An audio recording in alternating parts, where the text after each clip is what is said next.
Part 1 Chapter 1. It is a truth universally acknowledged, that a single man in possession of a good fortune, must be in want of a wife. However little known the feelings or views of such a man may be on his first entering a neighborhood, this truth is so well fixed in the minds of the surrounding families, that he is considered the rightful property of someone or other of their daughters. "My dear Mr. Bennet," said his lady to him one day, "have you heard that Netherfield Park is let at last?" Mr. Bennet replied that he had not. "But it is," returned she, "for Mrs. Long has just been here, and she told me all about it." Mr. Bennet made no answer. "Do you not want to know who has taken it?" cried his wife impatiently. "You want to tell me, and I have no objection to hearing it." This was invitation enough. "Why, my dear, you must know, Mrs. Long says that Netherfield is taken by a young man of large fortune from the north of England, that he came down on Monday in a chaise and four to see the place, and was so much delighted with it, that he agreed with Mr. Morris immediately, that he is to take possession before Michaelmas, and some of his servants are to be in the house by the end of next week." "What is his name?" "Bingley." "Is he married or single?" "Oh, single, my dear, to be sure. A single man of large fortune, 4 or 5,000 a year. What a fine thing for our girls!" "How so? How can it affect them?" "My dear Mr. Bennet," replied his wife, "how can you be so tiresome? You must know that I am thinking of his marrying one of them." "Is that his design in settling here?" "Design? Nonsense, how can you talk so? But it is very likely that he may fall in love with one of them, and therefore you must visit him as soon as he comes." "I see no occasion for that. You and the girls may go, or you may send them by themselves, which perhaps will be still better, for as you are as handsome as any of them, Mr. Bingley may like you the best of the party." "My dear, you flatter me. I certainly have had my share of beauty, but I do not pretend to be anything extraordinary now. When a woman has 5 grown-up daughters, she ought to give over thinking of her own beauty. In such cases, a woman has not often much beauty to think of.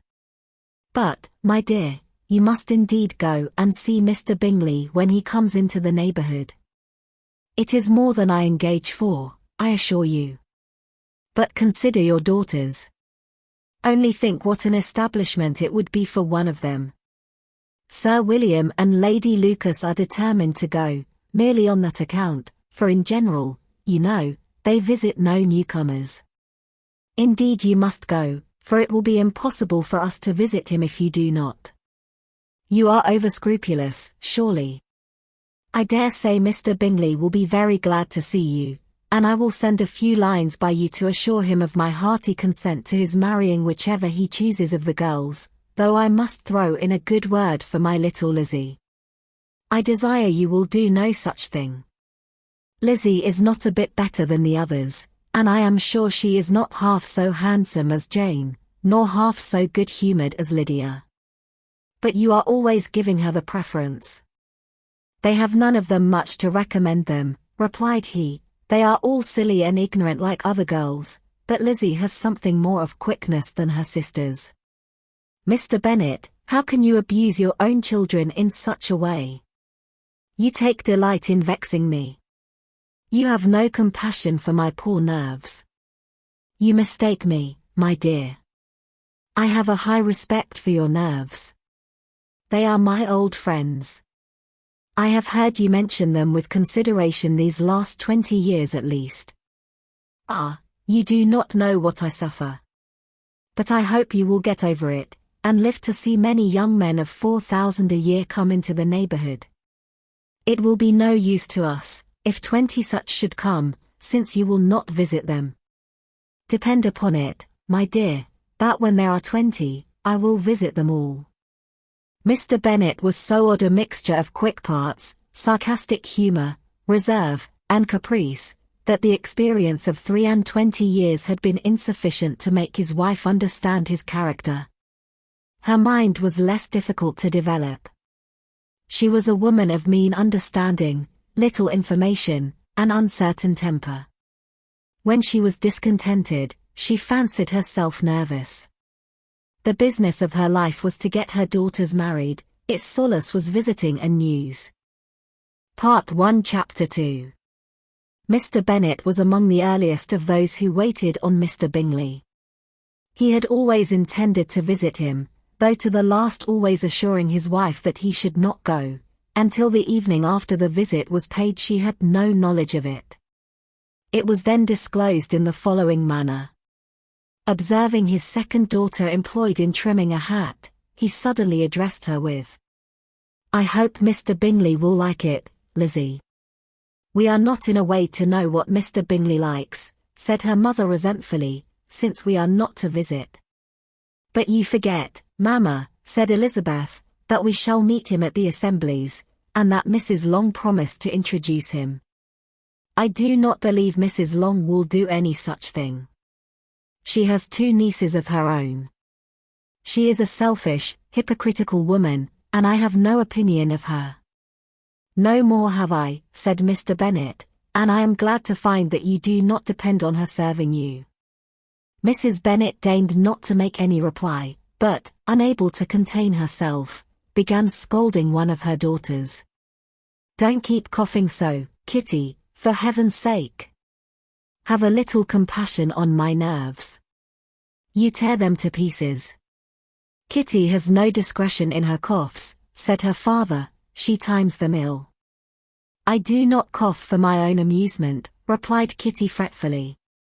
"When is your next ball to be, Lizzie?" "Tomorrow fortnight." "Aye, so it is," cried her mother, "and Mrs. Long does not come back till the day before, so it will be impossible for her to introduce him, for she will not know him herself."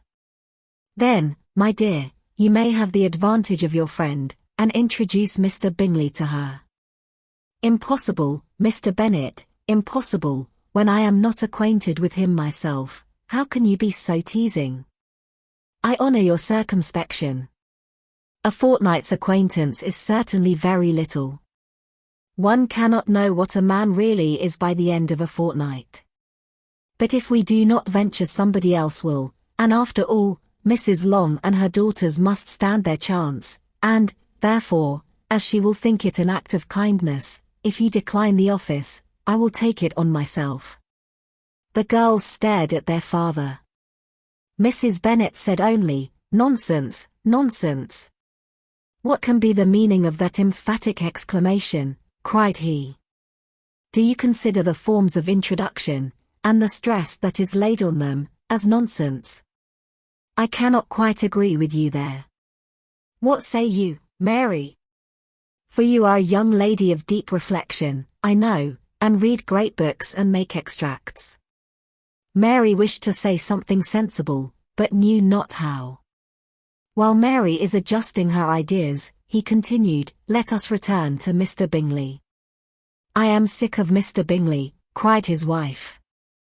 "I am sorry to hear that, but why did not you tell me that before? If I had known as much this morning I certainly would not have called on him. It is very unlucky, but as I have actually paid the visit, we cannot escape the acquaintance now." The astonishment of the ladies was just what he wished, that of Mrs. Bennet perhaps surpassing the rest, though, when the first tumult of joy was over, she began to declare that it was what she had expected all the while. "How good it was in you, my dear Mr. Bennet! But I knew I should persuade you at last. I was sure you loved your girls too well to neglect such an acquaintance. Well, how pleased I am! And it is such a good joke, too, that you should have gone this morning and never said a word about it till now." "Now, Kitty, you may cough as much as you choose," said Mr. Bennet, and, as he spoke, he left the room, fatigued with the raptures of his wife. "What an excellent father you have, girls," said she, when the door was shut. "I do not know how you will ever make him amends for his kindness, or me, either, for that matter. At our time of life it is not so pleasant, I can tell you, to be making new acquaintances every day, but for your sakes, we would do anything." "Lydia, my love, though you are the youngest, I dare say Mr. Bingley will dance with you at the next ball." "Oh," said Lydia stoutly, "I am not afraid, for though I am the youngest, I'm the tallest." The rest of the evening was spent in conjecturing how soon he would return Mr. Bennet's visit, and determining when they should ask him to dinner. Part 1 Chapter 3. Not all that Mrs. Bennet, however, with the assistance of her 5 daughters, could ask on the subject, was sufficient to draw from her husband any satisfactory description of Mr. Bingley. They attacked him in various ways, with barefaced questions, ingenious suppositions, and distant surmises, but he eluded the skill of them all, and they were at last obliged to accept the second-hand intelligence of their neighbour, Lady Lucas. Her report was highly favourable. Sir William had been delighted with him. He was quite young, wonderfully handsome, extremely agreeable, and, to crown the whole, he meant to be at the next assembly with a large party. Nothing could be more delightful. To be fond of dancing was a certain step towards falling in love, and very lively hopes of Mr. Bingley's heart were entertained. "If I can but see one of my daughters happily settled at Netherfield," said Mrs. Bennet to her husband, "and all the others equally well married, I shall have nothing to wish for." In a few days Mr. Bingley returned Mr. Bennet's visit, and sat about 10 minutes with him in his library. He had entertained hopes of being admitted to a sight of the young ladies, of whose beauty he had heard much, but he saw only the father. The ladies were somewhat more fortunate, for they had the advantage of ascertaining from an upper window that he wore a blue coat, and rode a black horse. An invitation to dinner was soon afterwards dispatched, and already had Mrs. Bennet planned the courses that were to do credit to her housekeeping, when an answer arrived which deferred it all. Mr. Bingley was obliged to be in town the following day, and, consequently, unable to accept the honour of their invitation, etc. Mrs. Bennet was quite disconcerted. She could not imagine what business he could have in town so soon after his arrival in Hertfordshire, and she began to fear that he might be always flying about from one place to another, and never settled at Netherfield as he ought to be. Lady Lucas quieted her fears a little by starting the idea of his being gone to London only to get a large party for the ball, and a report soon followed that Mr. Bingley was to bring 12 ladies and 7 gentlemen with him to the assembly. The girls grieved over such a number of ladies, but were comforted the day before the ball by hearing that instead of 12 he brought only 6 with him from London, his 5 sisters and a cousin. And when the party entered the assembly room it consisted of only 5 altogether, Mr. Bingley, his 2 sisters, the husband of the eldest, and another young man. Mr. Bingley was good-looking and gentlemanlike, he had a pleasant countenance, and easy, unaffected manners. His sisters were fine women, with an air of decided fashion. His brother-in-law, Mr. Hurst, merely looked the gentleman, but his friend Mr. Darcy soon drew the attention of the room by his fine, tall person, handsome features, noble mien, and the report which was in general circulation within 5 minutes after his entrance of his having 10,000 a year. The gentleman pronounced him to be a fine figure of a man, the ladies declared he was much handsomer than Mr. Bingley, and he was looked at with great admiration for about half the evening, till his manners gave a disgust which turned the tide of his popularity, for he was discovered to be proud, to be above his company, and above being pleased, and not all his large estate in Derbyshire could then save him from having a most forbidding, disagreeable countenance, and being unworthy to be compared with his friend. Mr. Bingley had soon made himself acquainted with all the principal people in the room, he was lively and unreserved, danced every dance, was angry that the ball closed so early, and talked of giving one himself at Netherfield. Such amiable qualities must speak for themselves. What a contrast between him and his friend.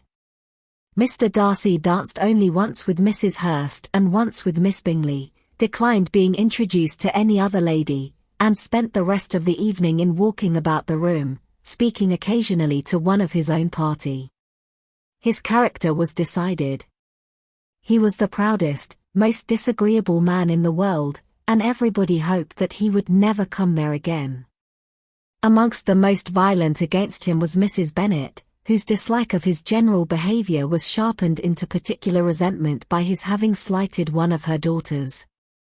Elizabeth Bennet had been obliged, by the scarcity of gentlemen, to sit down for 2 dances, and during part of that time, Mr. Darcy had been standing near enough for her to hear a conversation between him and Mr. Bingley, who came from the dance for a few minutes, to press his friend to join it.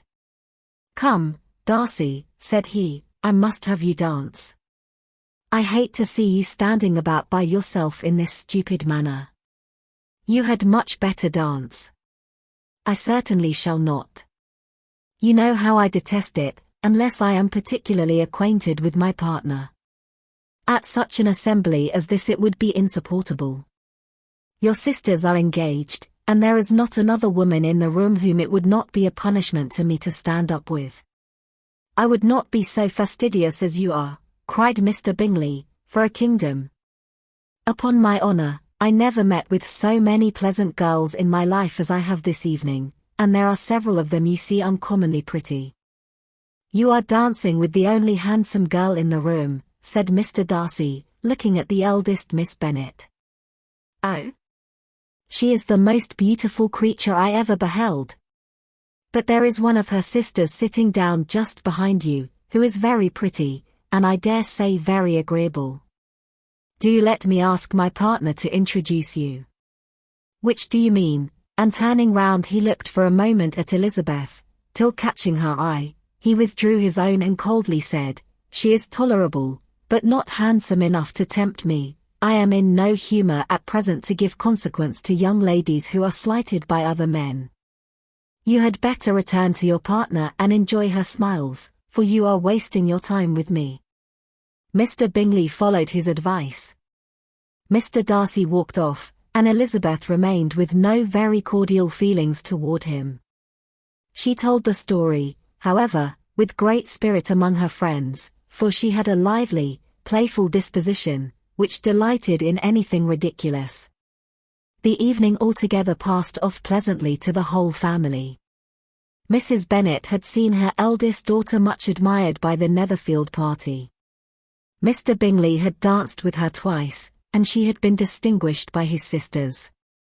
Jane was as much gratified by this as her mother could be, though in a quieter way. Elizabeth felt Jane's pleasure. Mary had heard herself mentioned to Miss Bingley as the most accomplished girl in the neighbourhood, and Catherine and Lydia had been fortunate enough never to be without partners, which was all that they had yet learnt to care for at a ball. They returned, therefore, in good spirits to Longbourn, the village where they lived, and of which they were the principal inhabitants. They found Mr. Bennet still up. With a book he was regardless of time, and on the present occasion he had a good deal of curiosity as to the events of an evening which had raised such splendid expectations. He had rather hoped that his wife's views on the stranger would be disappointed, but he soon found out that he had a different story to hear. "Oh, my dear Mr. Bennet," as she entered the room, "we have had a most delightful evening, a most excellent ball. I wish you had been there. Jane was so admired, nothing could be like it. Everybody said how well she looked, and Mr. Bingley thought her quite beautiful, and danced with her twice. Only think of that, my dear, he actually danced with her twice. And she was the only creature in the room that he asked a second time. First of all, he asked Miss Lucas. I was so vexed to see him stand up with her. But, however, he did not admire her at all, indeed, nobody can, you know, and he seemed quite struck with Jane as she was going down the dance. So he inquired who she was, and got introduced, and asked her for the 2 next. Then the 2 third he danced with Miss King, and the 2 fourth with Maria Lucas, and the 2 fifth with Jane again, and the 2 sixth with Lizzie, and the boulanger. If he had had any compassion for me, cried her husband impatiently, he would not have danced half so much. For God's sake, say no more of his partners. Oh, that he had sprained his ankle in the first dance. Oh, my dear, I am quite delighted with him. He is so excessively handsome. And his sisters are charming women. I never in my life saw anything more elegant than their dresses. I dare say the lace upon Mrs. Hurst's gown. Here she was interrupted again. Mr. Bennet protested against any description of finery. She was therefore obliged to seek another branch of the subject, and related, with much bitterness of spirit and some exaggeration, the shocking rudeness of Mr. Darcy. But I can assure you, she added, that Lizzie does not lose much by not suiting his fancy, for he is a most disagreeable, horrid man, not at all worth pleasing. So high and so conceited that there was no enduring him. He walked here, and he walked there, fancying himself so very great. Not handsome enough to dance with. I wish you had been there, my dear, to have given him one of your set-downs. I quite detest the man. Part 1 Chapter 4. When Jane and Elizabeth were alone, the former, who had been cautious in her praise of Mr. Bingley before, expressed to her sister just how very much she admired him. "He is just what a young man ought to be," said she, "sensible, good-humoured, lively, and I never saw such happy manners, so much ease, with such perfect good breeding." "He is also handsome," replied Elizabeth, "which a young man ought likewise to be, if he possibly can. His character is thereby complete. I was very much flattered by his asking me to dance a second time. I did not expect such a compliment. Did not you? I did for you. But that is one great difference between us. Compliments always take you by surprise, and men ever. What could be more natural than his asking you again? He could not help seeing that you were about 5 times as pretty as every other woman in the room. No thanks to his gallantry for that. Well, he certainly is very agreeable, and I give you leave to like him. You have liked many a stupider person. Dear Lizzie. Oh? You are a great deal too apt, you know, to like people in general. You never see a fault in anybody. All the world are good and agreeable in your eyes. I never heard you speak ill of a human being in your life. I would not wish to be hasty in censuring anyone, but I always speak what I think. I know you do, and it is that which makes the wonder. With your good sense, to be so honestly blind to the follies and nonsense of others. Affectation of candor is common enough, one meets with it everywhere. But to be candid without ostentation or design, to take the good of everybody's character and make it still better, and say nothing of the bad, belongs to you alone. And so you like this man's sisters, too, do you? Their manners are not equal to his. Certainly not, at first. But they are very pleasing women when you converse with them. Miss Bingley is to live with her brother, and keep his house, and I am much mistaken if we shall not find a very charming neighbour in her. Elizabeth listened in silence, but was not convinced. Their behaviour at the assembly had not been calculated to please in general, and with more quickness of observation and less pliancy of temper than her sister, and with a judgment too unassailed by any attention to herself, she was very little disposed to approve them. They were in fact very fine ladies, not deficient in good humour when they were pleased, nor in the power of making themselves agreeable when they chose it, but proud and conceited. They were rather handsome, had been educated in one of the first private seminaries in town, had a fortune of £20,000, were in the habit of spending more than they ought, and of associating with people of rank, and were therefore in every respect entitled to think well of themselves, and meanly of others.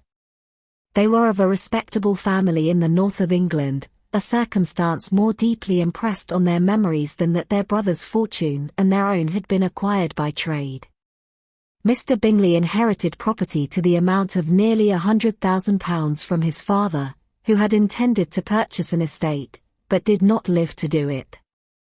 Mr. Bingley intended it likewise, and sometimes made choice of his county, but as he was now provided with a good house and the liberty of a manor, it was doubtful to many of those who best knew the easiness of his temper, whether he might not spend the remainder of his days at Netherfield, and leave the next generation to purchase. His sisters were anxious for his having an estate of his own, but, though he was now only established as a tenant, Miss Bingley was by no means unwilling to preside at his table, nor was Mrs. Hurst, who had married a man of more fashion than fortune, less disposed to consider his house as her home when it suited her.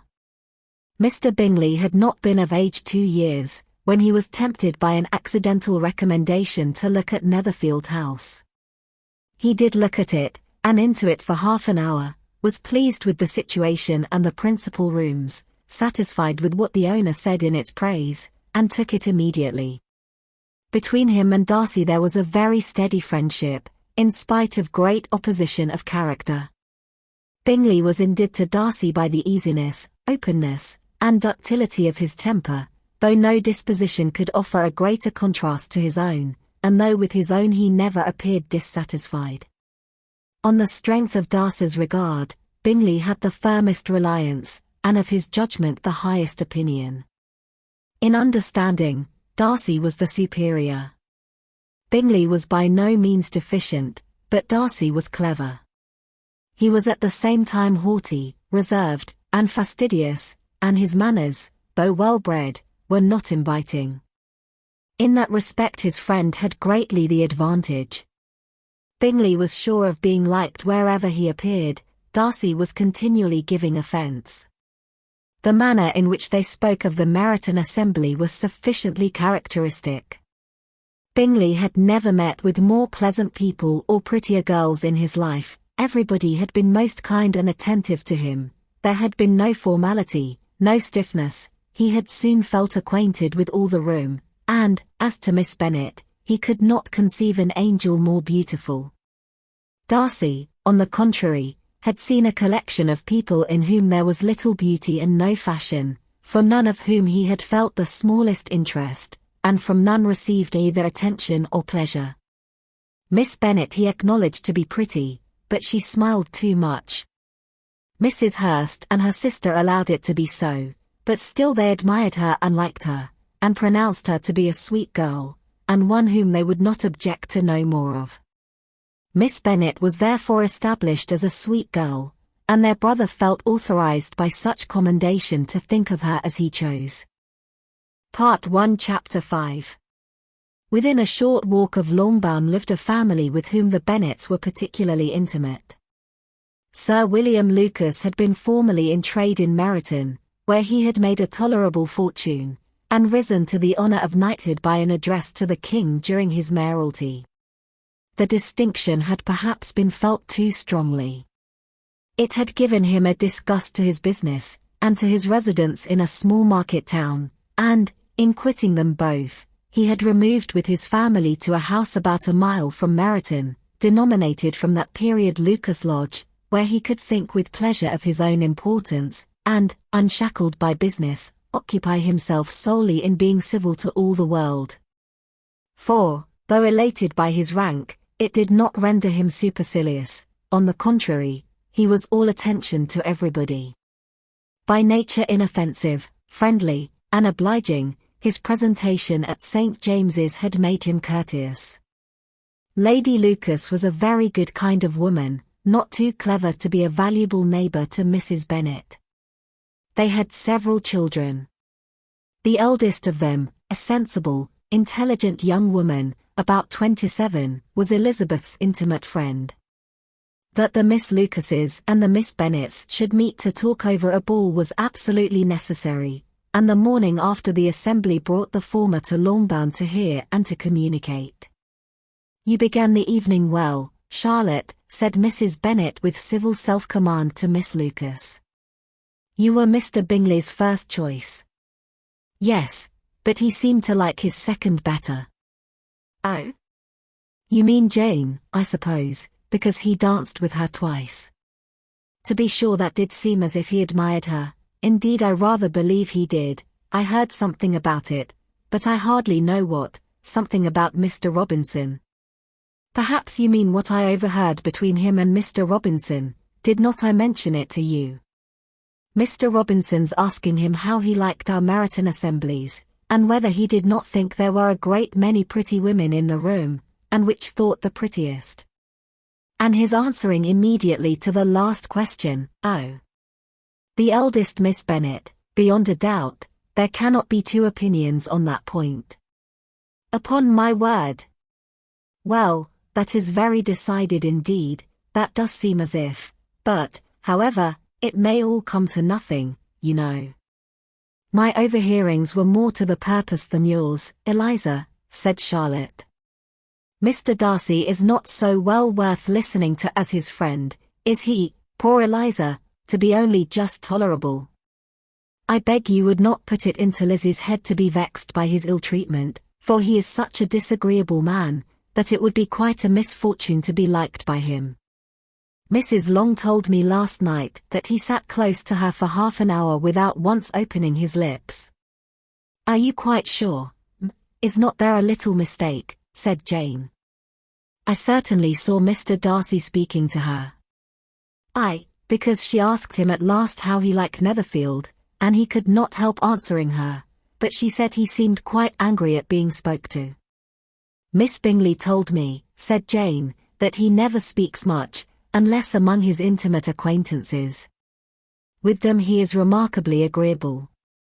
"I do not believe a word of it, my dear. If he had been so very agreeable, he would have talked to Mrs. Long.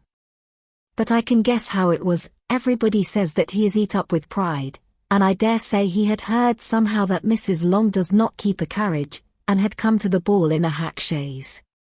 "I do not mind his not talking to Mrs. Long," said Miss Lucas, "but I wish he had danced with Eliza." "Another time, Lizzie," said her mother, "I would not dance with him, if I were you. I believe, I may safely promise you never to dance with him." "His pride," said Miss Lucas, "does not offend me so much as pride often does, because there is an excuse for it. One cannot wonder that so very fine a young man, with family, fortune, everything in his favor, should think highly of himself. If I may so express it, he has a right to be proud." "That is very true," replied Elizabeth, "and I could easily forgive his pride, if he had not mortified mine." "Pride," observed Mary, who piqued herself upon the solidity of her reflections, "is a very common failing, I believe. By all that I have ever read, I am convinced that it is very common indeed, that human nature is particularly prone to it, and that there are very few of us who do not cherish a feeling of self-complacency on the score of some quality or other, real or imaginary. Vanity and pride are different things, though the words are often used synonymously. A person may be proud without being vain. Pride relates more to our opinion of ourselves, vanity to what we would have others think of us." "If I were as rich as Mr. Darcy," cried a young Lucas, who came with his sisters, "I should not care how proud I was. I would keep a pack of foxhounds, and drink a bottle of wine a day." "Then you would drink a great deal more than you ought," said Mrs. Bennet, "and if I were to see you at it, I should take away your bottle directly." The boy protested that she should not, she continued to declare that she would, and the argument ended only with the visit. Part 1 Chapter 6. The ladies of Longbourn soon waited on those of Netherfield. The visit was soon returned in due form. Miss Bennet's pleasing manners grew on the goodwill of Mrs. Hurst and Miss Bingley, and though the mother was found to be intolerable, and the younger sisters not worth speaking to, a wish of being better acquainted with them was expressed towards the two eldest. By Jane, this attention was received with the greatest pleasure, but Elizabeth still saw superciliousness in their treatment of everybody, hardly excepting even her sister, and could not like them, though their kindness to Jane, such as it was, had a value as arising in all probability from the influence of their brother's admiration. It was generally evident whenever they met, that he did admire her, and to her it was equally evident that Jane was yielding to the preference which she had begun to entertain for him from the first, and was in a way to be very much in love, but she considered with pleasure that it was not likely to be discovered by the world in general, since Jane united, with great strength of feeling, a composure of temper and a uniform cheerfulness of manner which would guard her from the suspicions of the impertinent. She mentioned this to her friend Miss Lucas. "It may perhaps be pleasant," replied Charlotte, "to be able to impose on the public in such a case, but it is sometimes a disadvantage to be so very guarded. If a woman conceals her affection with the same skill from the object of it, she may lose the opportunity of fixing him, and it will then be but poor consolation to believe the world equally in the dark. There is so much of gratitude or vanity in almost every attachment, that it is not safe to leave any to itself.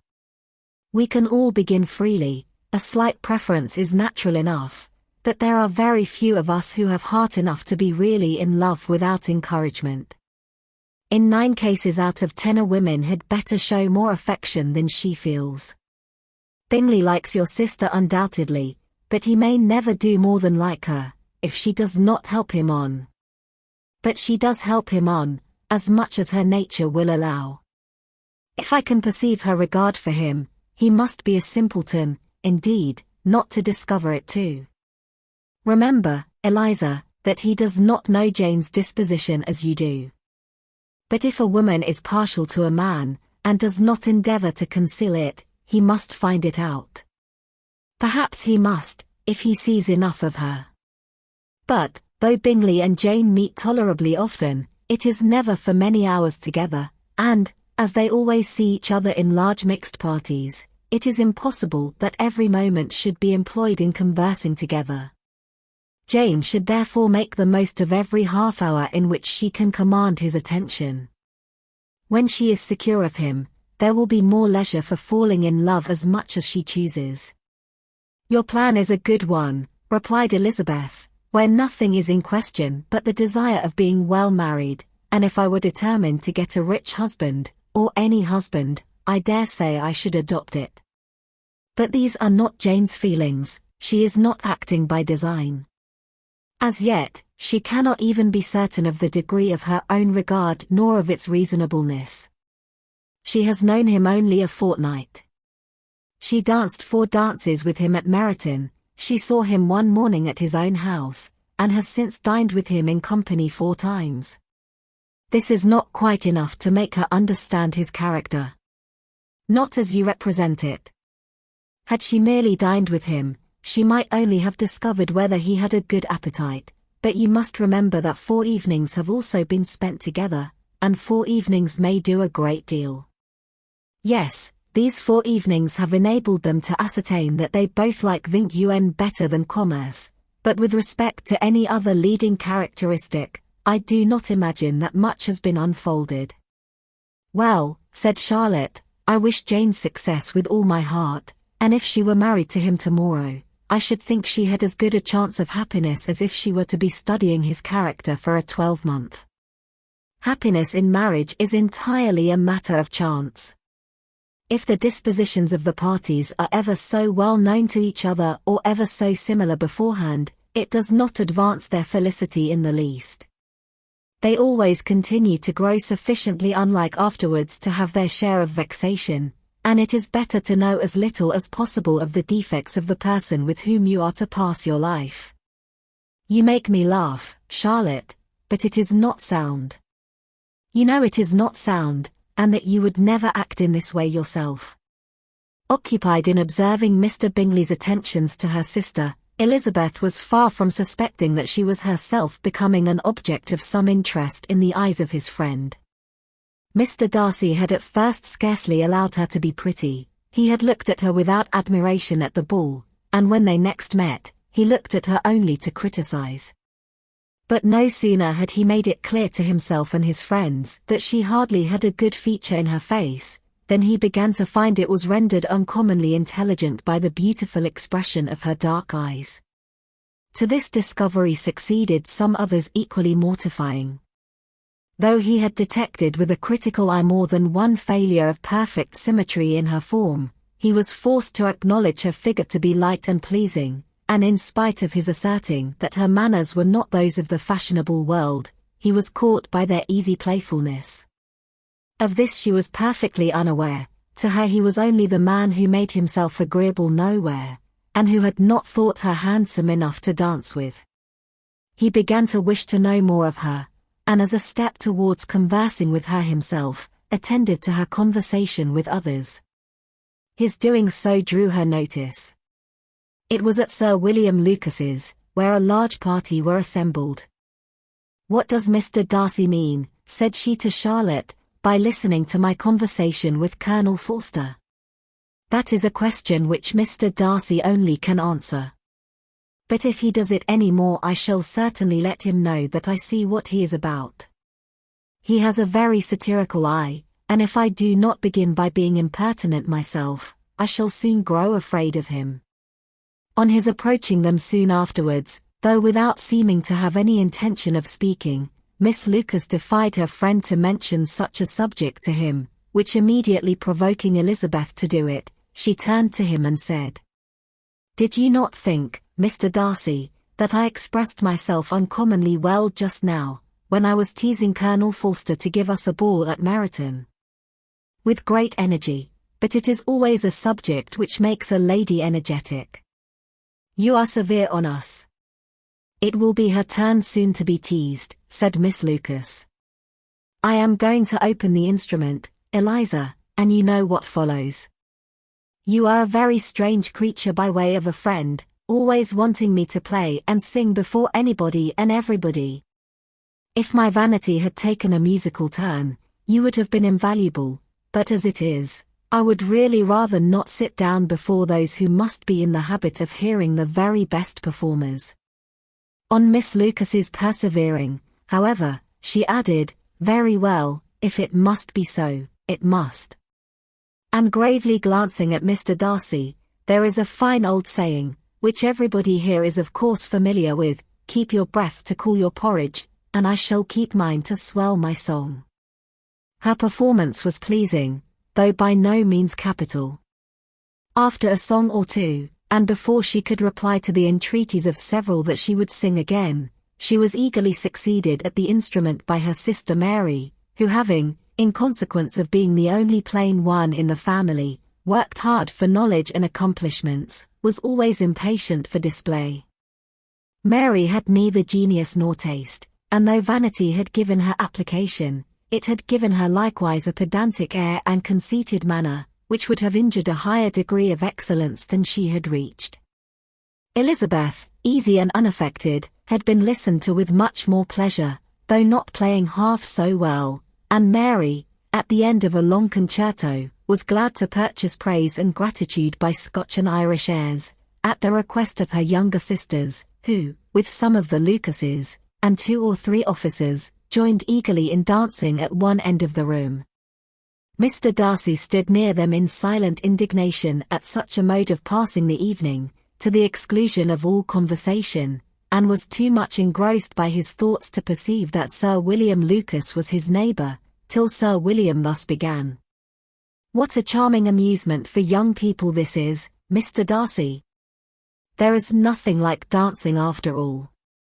I consider it as one of the first refinements of polished society." "Certainly, sir, and it has the advantage also of being in vogue amongst the less polished societies of the world. Every savage can dance." Sir William only smiled. "Your friend performs delightfully," he continued after a pause, on seeing Bingley join the group, "and I doubt not that you are an adept in the science yourself, Mr. Darcy. You saw me dance at Meryton, I believe, sir?" "Yes, indeed, and received no inconsiderable pleasure from the sight." "Do you often dance at St. James's?" "Never, sir." "Do you not think it would be a proper compliment to the place?" "It is a compliment which I never pay to any place if I can avoid it." "You have a house in town, I conclude?" Mr. Darcy bowed. "I had once had some thought of fixing in town myself, for I am fond of superior society, but I did not feel quite certain that the air of London would agree with Lady Lucas." He paused in hopes of an answer, but his companion was not disposed to make any, and Elizabeth at that instant moving towards them, he was struck with the action of doing a very gallant thing, and called out to her. "My dear Miss Eliza, why are you not dancing? Mr. Darcy, you must allow me to present this young lady to you as a very desirable partner. You cannot refuse to dance, I am sure, when so much beauty is before you." And, taking her hand, he would have given it to Mr. Darcy, who, though extremely surprised, was not unwilling to receive it, when she instantly drew back, and said with some discomposure to Sir William, "Indeed, sir, I have not the least intention of dancing. I entreat you not to suppose that I moved this way in order to beg for a partner." Mr. Darcy, with grave propriety, requested to be allowed the honor of her hand, but in vain. Elizabeth was determined, nor did Sir William at all shake her purpose by his attempt at persuasion. "You excel so much in the dance, Miss Eliza, that it is cruel to deny me the happiness of seeing you, and though this gentleman dislikes the amusement in general, he can have no objection, I am sure, to oblige us for 1/2 hour." "Mr. Darcy is all politeness," said Elizabeth, smiling. "He is, indeed, but, considering the inducement, my dear Miss Eliza, we cannot wonder at his complaisance, for who would object to such a partner?" Elizabeth looked archly, and turned away. Her resistance had not injured her with the gentleman, and he was thinking of her with some complacency, when thus accosted by Miss Bingley. "I can guess the subject of your reverie." "I should imagine not. You are considering how insupportable it would be to pass many evenings in this manner, in such society, and indeed I am quite of your opinion. I was never more annoyed. The insipidity, and yet the noise, the nothingness, and yet the self-importance of all those people. What would I give to hear your strictures on them? Your conjecture is totally wrong, I assure you. My mind was more agreeably engaged. I have been meditating on the very great pleasure which a pair of fine eyes in the face of a pretty woman can bestow."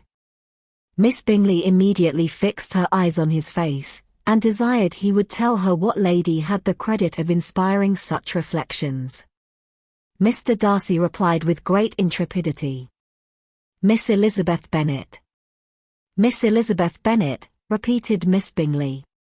"I am all astonishment.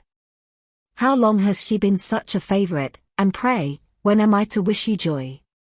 "That is exactly the question which I expected you to ask. A lady's imagination is very rapid, it jumps from admiration to love, from love to matrimony, in a moment. I knew you would be wishing me joy. Nay, if you are serious about it, I shall consider the matter is absolutely settled. You will be having a charming mother-in-law, indeed, and, of course, she will always be at Pemberley with you." He listened to her with perfect indifference while she chose to entertain herself in this manner, and as his composure convinced her that all was safe, her wit flowed long. Part 1 Chapter 7. Mr. Bennet's property consisted almost entirely in an estate of 2,000 a year, which, unfortunately for his daughters, was entailed, in default of heirs male, on a distant relation, and their mother's fortune, though ample for her situation in life, could but ill supply the deficiency of his. Her father had been an attorney in Meryton, and had left her £4,000. She had a sister married to a Mr. Phillips, who had been a clerk to their father and succeeded him in the business, and a brother settled in London in a respectable line of trade. The village of Longbourn was only 1 mile from Meryton, a most convenient distance for the young ladies, who were usually tempted thither 3 or 4 times a week, to pay their duty to their aunt and to a milliner's shop just over the way. The 2 youngest of the family, Catherine and Lydia, were particularly frequent in these attentions. Their minds were more vacant than their sisters, and when nothing better offered, a walk to Meryton was necessary to amuse their morning hours and furnish conversation for the evening, and however bare of news the country in general might be, they always contrived to learn some from their aunt. At present, indeed, they were well supplied both with news and happiness by the recent arrival of a militia regiment in the neighbourhood. It was to remain the whole winter, and Meryton was the headquarters. Their visits to Mrs. Phillips were now productive of the most interesting intelligence. Every day added something to their knowledge of the officers' names and connections. Their lodgings were not long a secret, and at length they began to know the officers themselves. Mr. Phillips visited them all, and this opened to his nieces a store of felicity unknown before. They could talk of nothing but officers, and Mr. Bingley's large fortune, the mention of which gave animation to their mother, was worthless in their eyes when opposed to the regimentals of an ensign. After listening one morning to their effusions on this subject, Mr. Bennet coolly observed, "From all that I can collect by your manner of talking, you must be two of the silliest girls in the country. I have suspected it some time, but I am now convinced." Catherine was disconcerted, and made no answer, but Lydia, with perfect indifference, continued to express her admiration of Captain Carter, and her hope of seeing him in the course of the day, as he was going the next morning to London. "I am astonished, my dear," said Mrs. Bennet, "that you should be so ready to think your own children silly. If I wish to think slightingly of anybody's children, it should not be of my own, however. If my children are silly, I must hope to be always sensible of it. Yes, but as it happens, they are all of them very clever. This is the only point, I flatter myself, on which we do not agree. I had hoped that our sentiments coincided in every particular, but I must so far differ from you as to think our two youngest daughters uncommonly foolish. My dear Mr. Bennet, you must not expect such girls to have the sense of their father and mother. When they get to our age, I dare say they will not think about officers any more than we do. I remember the time when I liked a red coat myself very well, and, indeed, so I do still at my heart, and if a smart young colonel, with 5,000 or 6,000 a year, should want one of my girls I shall not say nay to him, and I thought Colonel Forster looked very becoming the other night at Sir William's in his regimentals." "Mamma," cried Lydia, "my aunt says that Colonel Forster and Captain Carter do not go so often to Miss Watson's as they did when they first came. She sees them now very often standing in Clark's library." Mrs. Bennet was prevented replying by the entrance of the footman with a note for Miss Bennet. It came from Netherfield, and the servant waited for an answer. Mrs. Bennet's eyes sparkled with pleasure, and she was eagerly calling out, while her daughter read. "Well, Jane, who is it from? What is it about? What does he say? Well, Jane, make haste and tell us, make haste, my love." "It is from Miss Bingley," said Jane, and then read it aloud. "My dear friend, if you are not so compassionate as to dine today with Louisa and me, we shall be in danger of hating each other for the rest of our lives, for a whole day's tete-a-tete between two women can never end without a quarrel. Come as soon as you can on receipt of this. My brother and the gentleman are to dine with the officers. Yours ever, Caroline Bingley." "With the officers," cried Lydia. "I wonder my aunt did not tell us of that." "Dining out," said Mrs. Bennet, "that is very unlucky." "Can I have the carriage?" said Jane.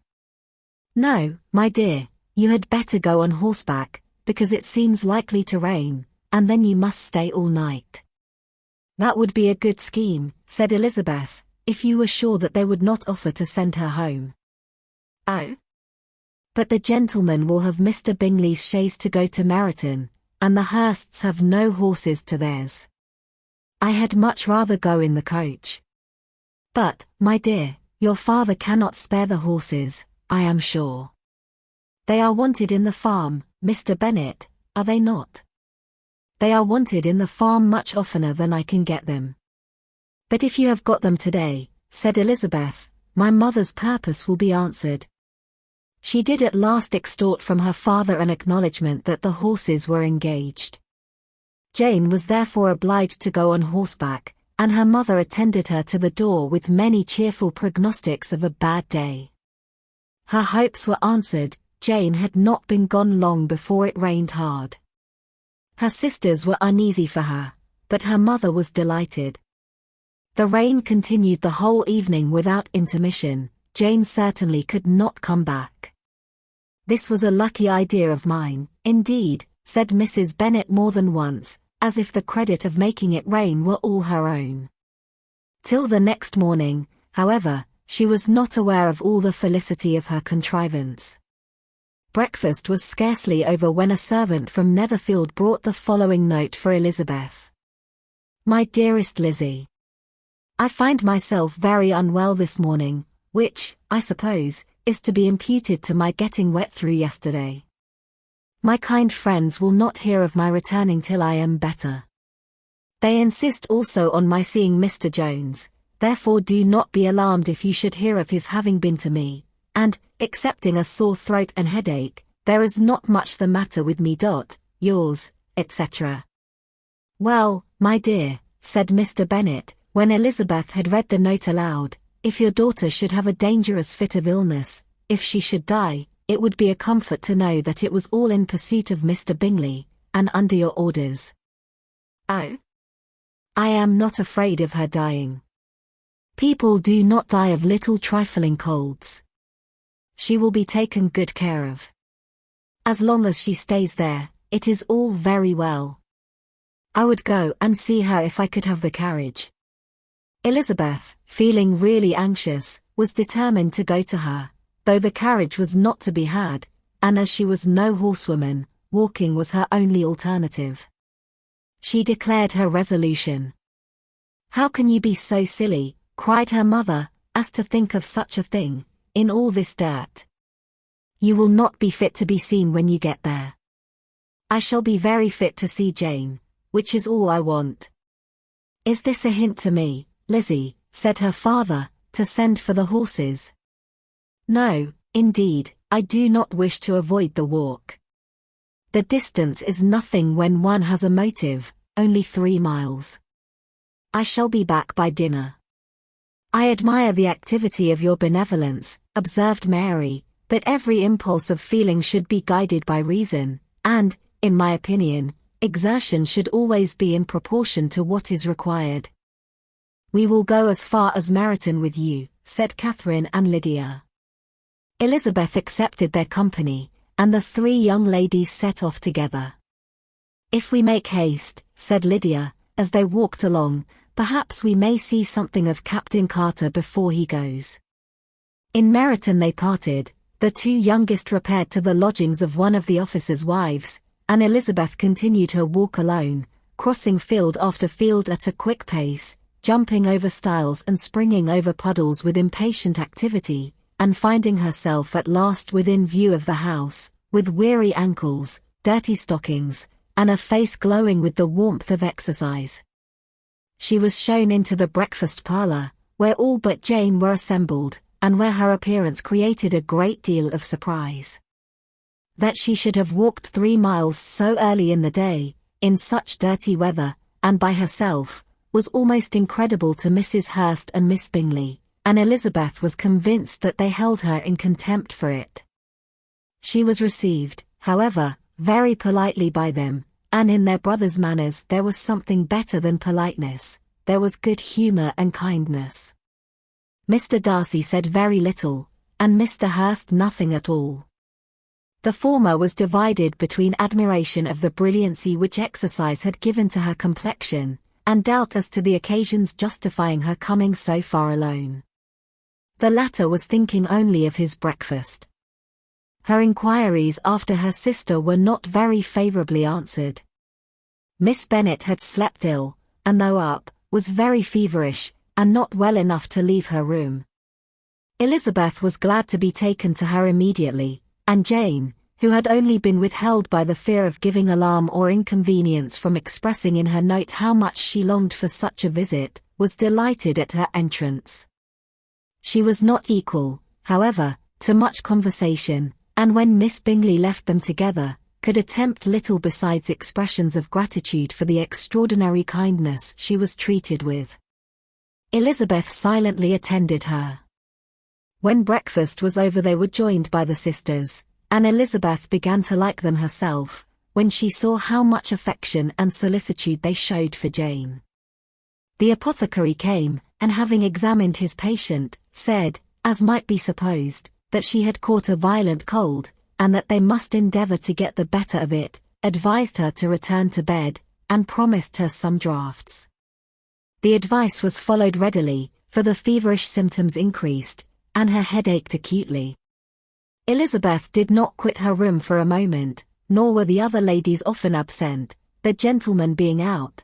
They had, in fact, nothing to do elsewhere.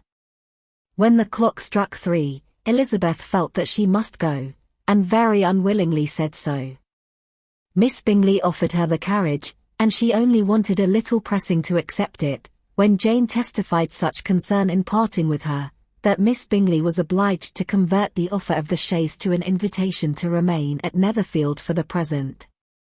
Elizabeth most thankfully consented, and a servant was dispatched to Longbourn to acquaint the family with her stay and bring back a supply of clothes. Part 1 Chapter 8. At 5 o'clock the two ladies retired to dress, and at 6:30 Elizabeth was summoned to dinner. To the civil inquiries which then poured in, and amongst which she had the pleasure of distinguishing the much superior solicitude of Mr. Bingley's, she could not make a very favourable answer. Jane was by no means better. The sisters, on hearing this, repeated 3 or 4 times how much they were grieved, how shocking it was to have a bad cold, and how excessively they disliked being ill themselves, and then thought no more of the matter, and their indifference towards Jane when not immediately before them restored Elizabeth to the enjoyment of all her former dislike. Their brother, indeed, was the only one of the party whom she could regard with any complacency. His anxiety for Jane was evident, and his attentions to herself most pleasing, and they prevented her feeling herself so much an intruder as she believed she was considered by the others. She had very little notice from any but him. Miss Bingley was engrossed by Mr. Darcy, her sister scarcely less so, and as for Mr. Hurst, by whom Elizabeth sat, he was an indolent man, who lived only to eat, drink, and play at cards, who, when he found her to prefer a plain dish to a ragout, had nothing to say to her. When dinner was over, she returned directly to Jane, and Miss Bingley began abusing her as soon as she was out of the room. Her manners were pronounced to be very bad indeed, a mixture of pride and impertinence. She had no conversation, no style, no beauty. Mrs. Hurst thought the same, and added, "She has nothing, in short, to recommend her, but being an excellent walker. I shall never forget her appearance this morning. She really looked almost wild." "She did, indeed, Louisa. I could hardly keep my countenance. Very nonsensical to come at all. Why must she be scampering about the country, because her sister had a cold? Her hair, so untidy, so blousy. Yes, and her petticoat, I hope you saw her petticoat, 6 inches deep in mud, I am absolutely certain, and the gown which had been let down to hide it not doing its office." "Your picture may be very exact, Louisa," said Bingley, "but this was all lost upon me. I thought Miss Elizabeth Bennet looked remarkably well when she came into the room this morning. Her dirty petticoat quite escaped my notice."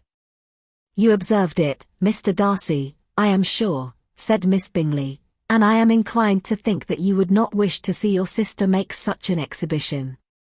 "Certainly not. To walk 3 miles, or 4 miles, or 5 miles, or whatever it is, above her ankles in dirt, and alone, quite alone. What could she mean by it? It seems to me to show an abominable sort of conceited independence, a most country town indifference to decorum." "It shows an affection for her sister that is very pleasing," said Bingley. "I am afraid, Mr. Darcy," observed Miss Bingley in a half-whisper, "that this adventure has rather affected your admiration of her fine eyes." "Not at all," he replied, "they were brightened by the exercise." A short pause followed this speech, and Mrs. Hurst began again. "I have an excessive regard for Miss Jane Bennet. She is really a very sweet girl, and I wish with all my heart she were well settled. But with such a father and mother, and such low connections, I am afraid there is no chance of it. I think I have heard you say that their uncle is an attorney on Meryton." "Yes, and they have another, who lives somewhere near Cheapside."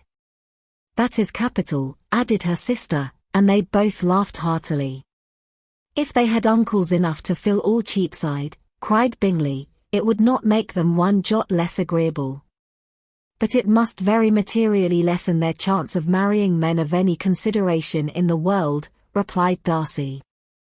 To this speech Bingley made no answer, but his sisters gave it their hearty assent, and indulged their mirth for some time at the expense of their dear friend's vulgar relations.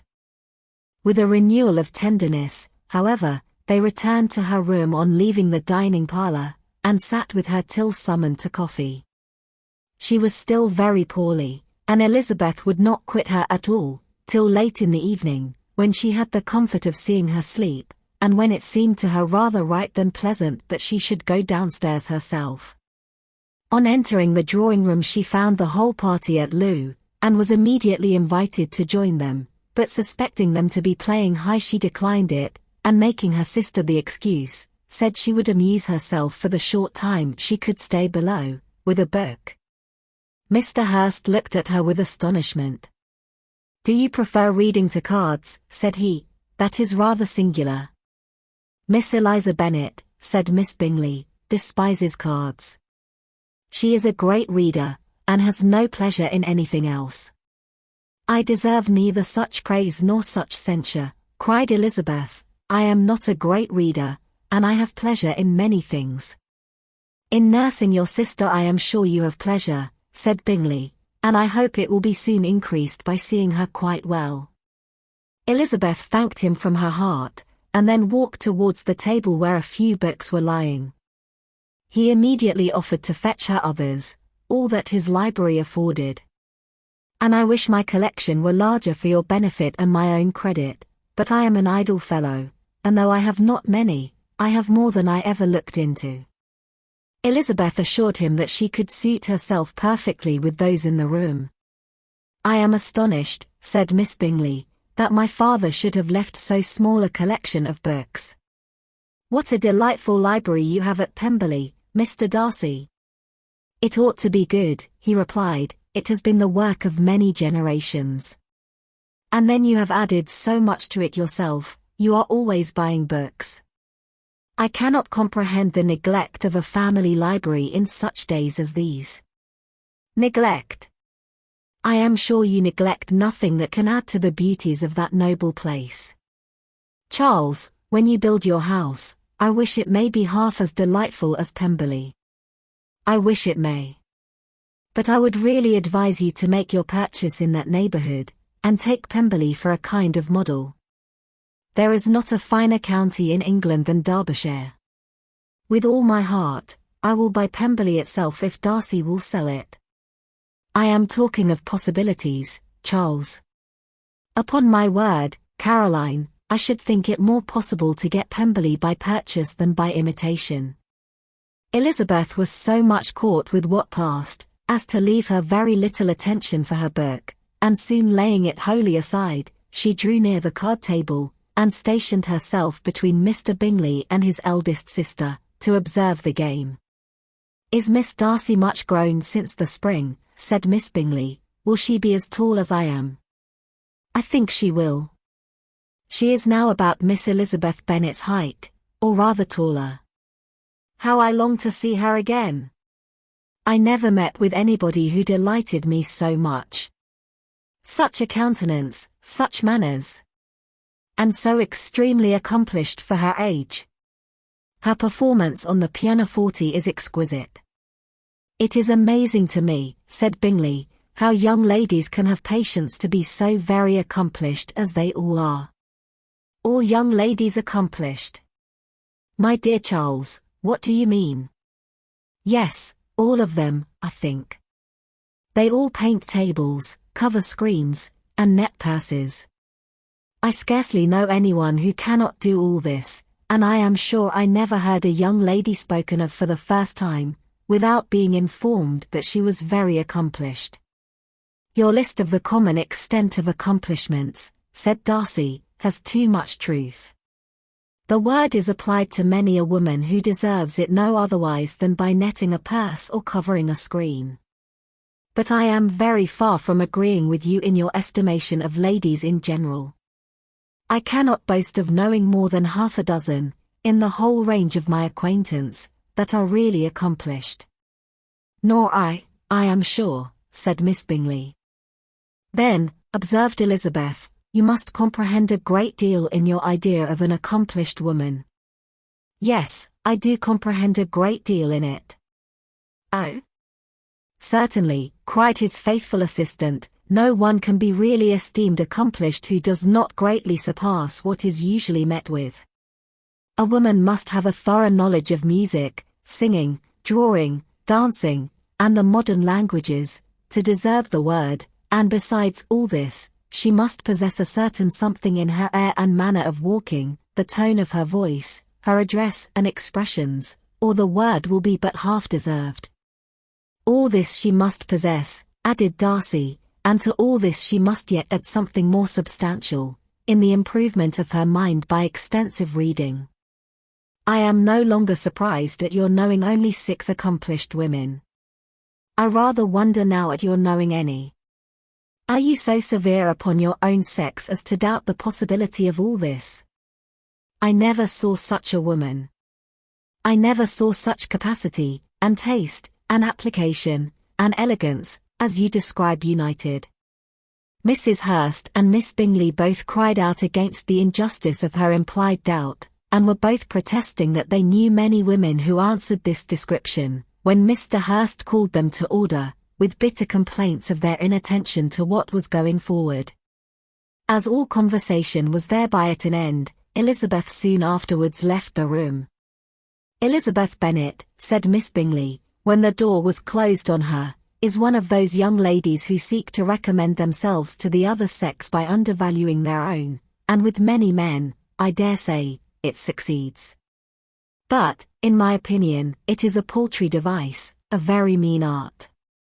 Undoubtedly, replied Darcy, to whom this remark was chiefly addressed, there is a meanness in all the arts which ladies sometimes condescend to employ for captivation.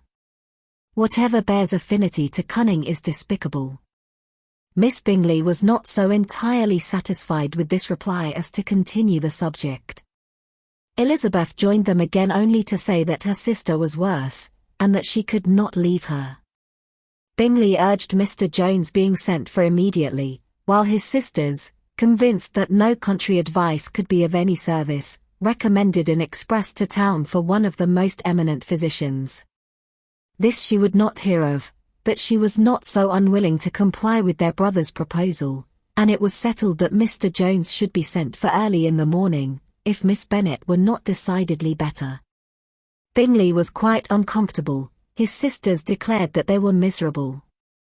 They solaced their wretchedness, however, by duets after supper, while he could find no better relief to his feelings than by giving his housekeeper directions that every attention might be paid to the sick lady and her sister. Part 1 Chapter 9. Elizabeth passed the chief of the night in her sister's room, and in the morning had the pleasure of being able to send a tolerable answer to the inquiries which she very early received from Mr. Bingley by a housemaid, and some time afterwards from the 2 elegant ladies who waited on his sisters. In spite of this amendment, however, she requested to have a note sent to Longbourn, desiring her mother to visit Jane, and form her own judgment of her situation. The note was immediately dispatched, and its contents as quickly complied with. Mrs. Bennet, accompanied by her 2 youngest girls, reached Netherfield soon after the family breakfast. Had she found Jane in any apparent danger, Mrs. Bennet would have been very miserable, but being satisfied on seeing her that her illness was not alarming, she had no wish of her recovering immediately, as her restoration to health would probably remove her from Netherfield. She would not listen, therefore, to her daughter's proposal of being carried home, neither did the apothecary, who arrived about the same time, think it at all advisable. After sitting a little while with Jane, on Miss Bingley's appearance and invitation, the mother and 3 daughters all attended her into the breakfast parlour. Bingley met them with hopes that Mrs. Bennet had not found Miss Bennet worse than she expected. "Indeed I have, sir," was her answer. "She is a great deal too ill to be moved. Mr. Jones says we must not think of moving her. We must trespass a little longer on your kindness." "Removed," cried Bingley. "It must not be thought of. My sister, I am sure, will not hear of her removal." "You may depend upon it, madam," said Miss Bingley, with cold civility, "that Miss Bennet will receive every possible attention while she remains with us." Mrs. Bennet was profuse in her acknowledgments. "I am sure," she added, "if it was not for such good friends I do not know what would become of her, for she is very ill indeed, and suffers a vast deal, though with the greatest patience in the world, which is always the way with her, for she has, without exception, the sweetest temper I have ever met with.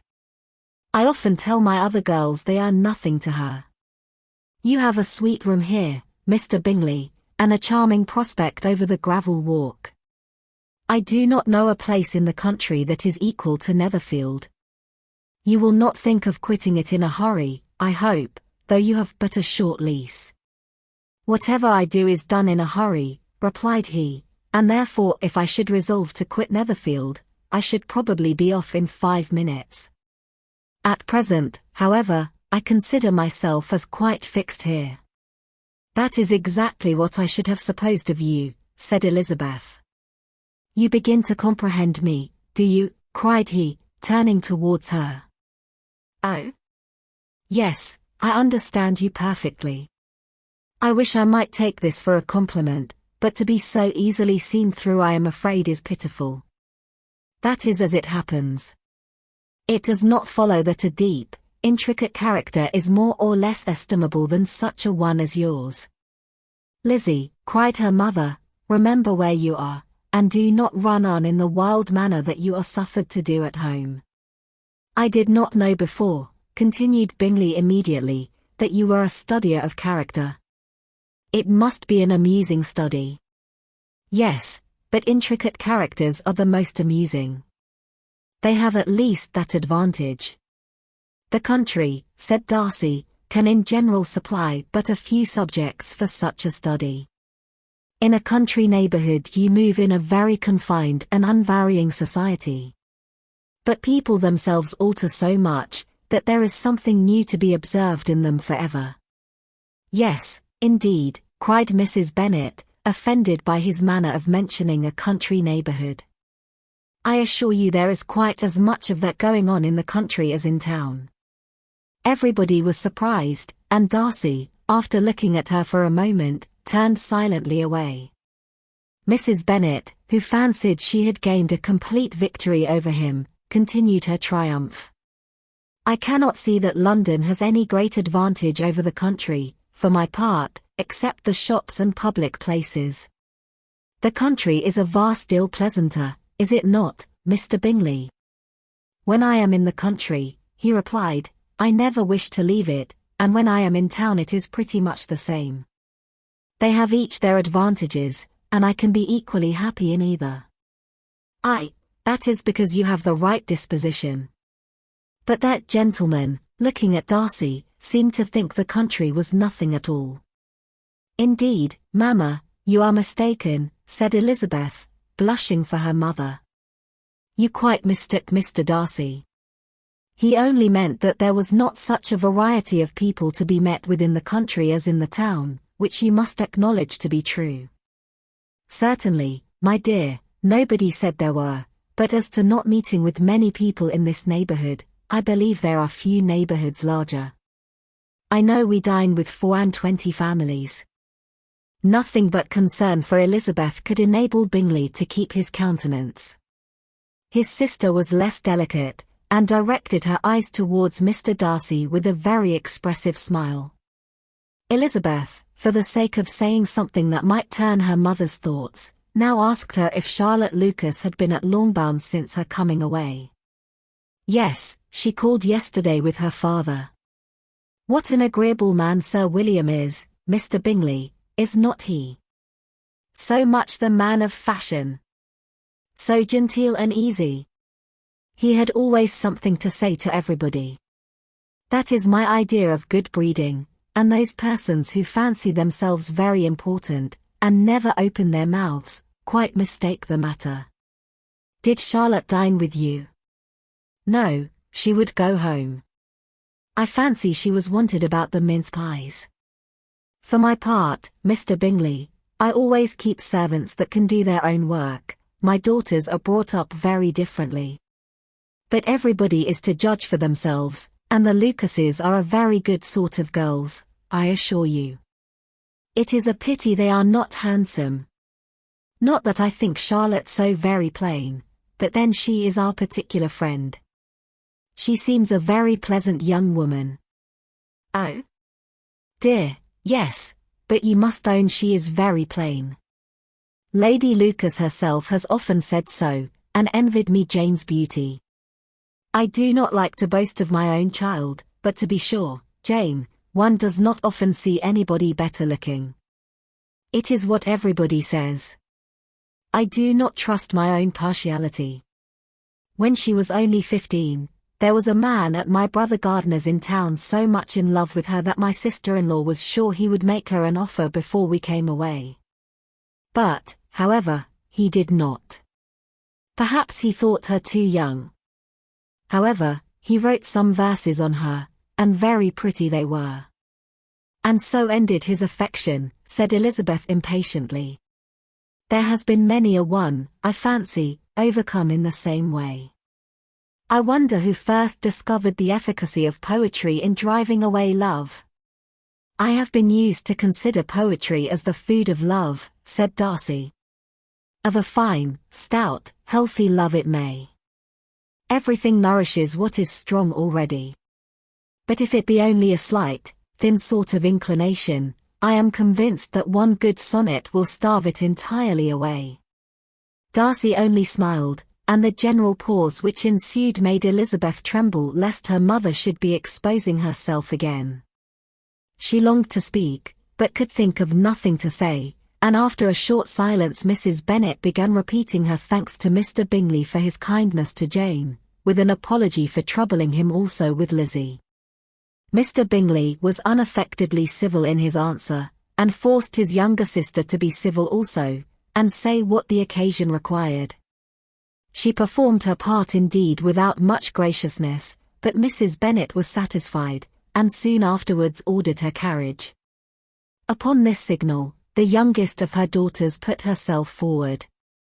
The two girls had been whispering to each other during the whole visit, and the result of it was, that the youngest should tax Mr. Bingley with having promised on his first coming into the country to give a ball at Netherfield.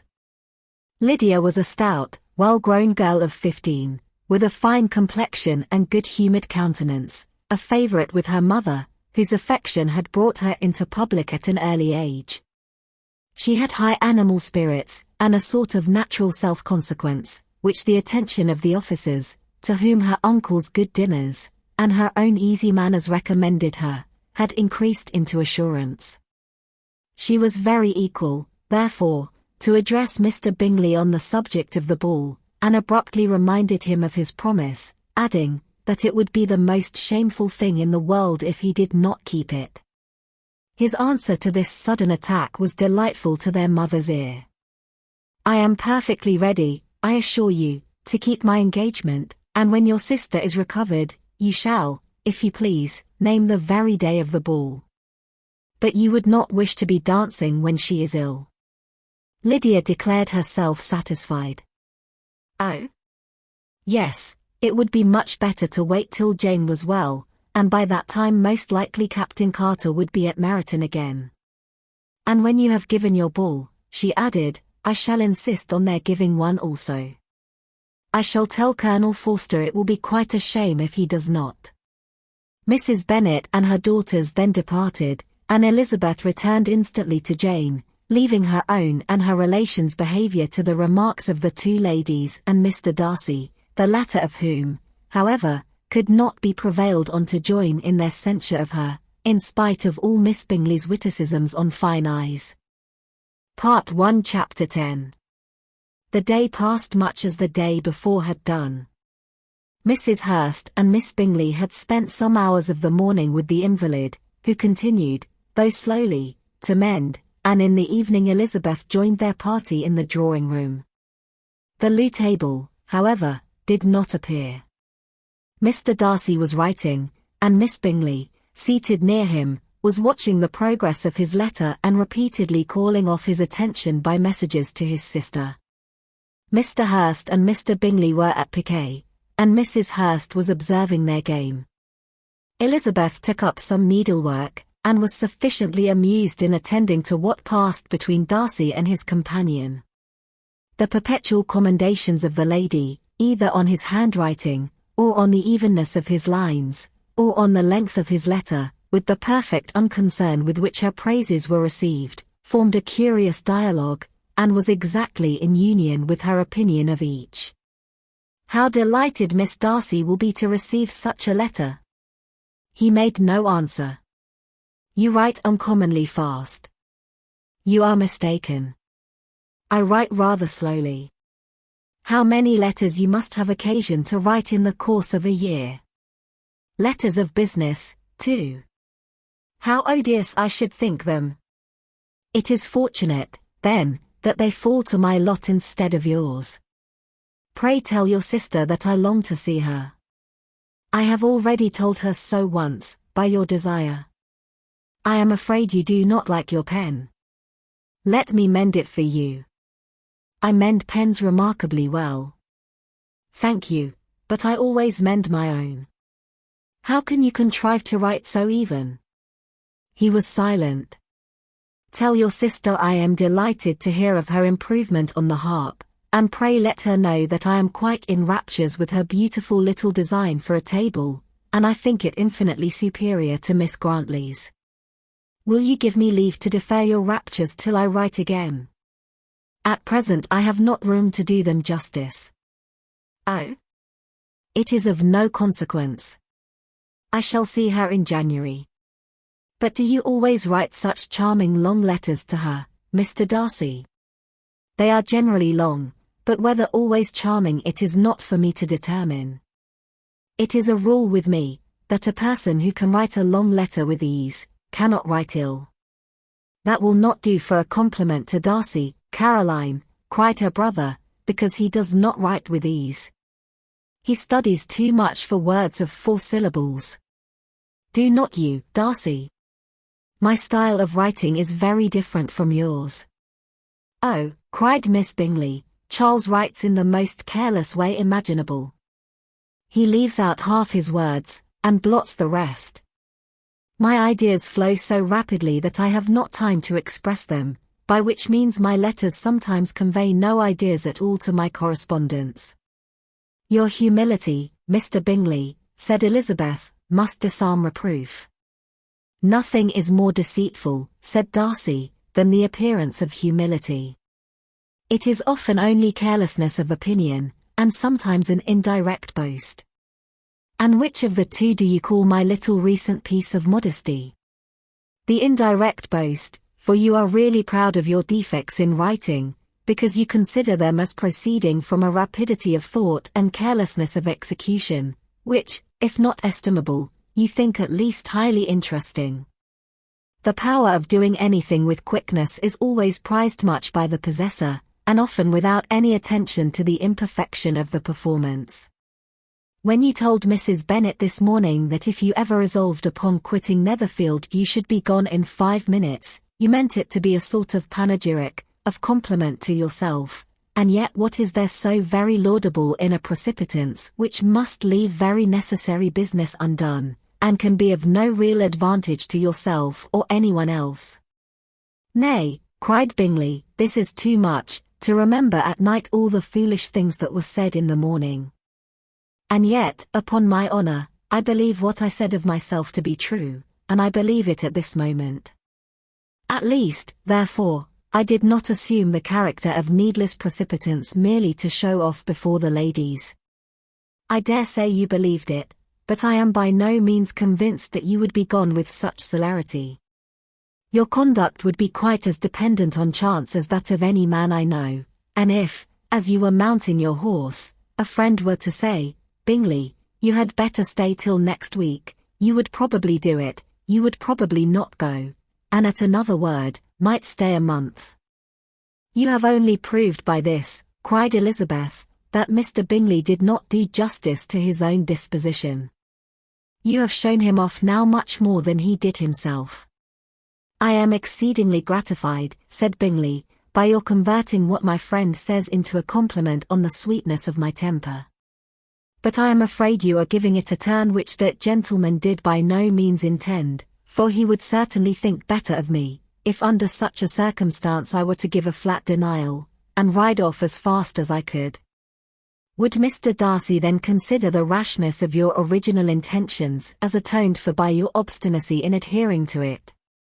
Upon my word, I cannot exactly explain the matter, Darcy must speak for himself. You expect me to account for opinions which you choose to call mine, but which I have never acknowledged. Allowing the case, however, to stand according to your representation, you must remember, Miss Bennet, that the friend who is supposed to desire his return to the house, and the delay of his plan, has merely desired it, asked it without offering one argument in favor of its propriety. To yield readily, easily, to the persuasion of a friend is no merit with you. To yield without conviction is no compliment to the understanding of either. You appear to me, Mr. Darcy, to allow nothing for the influence of friendship and affection.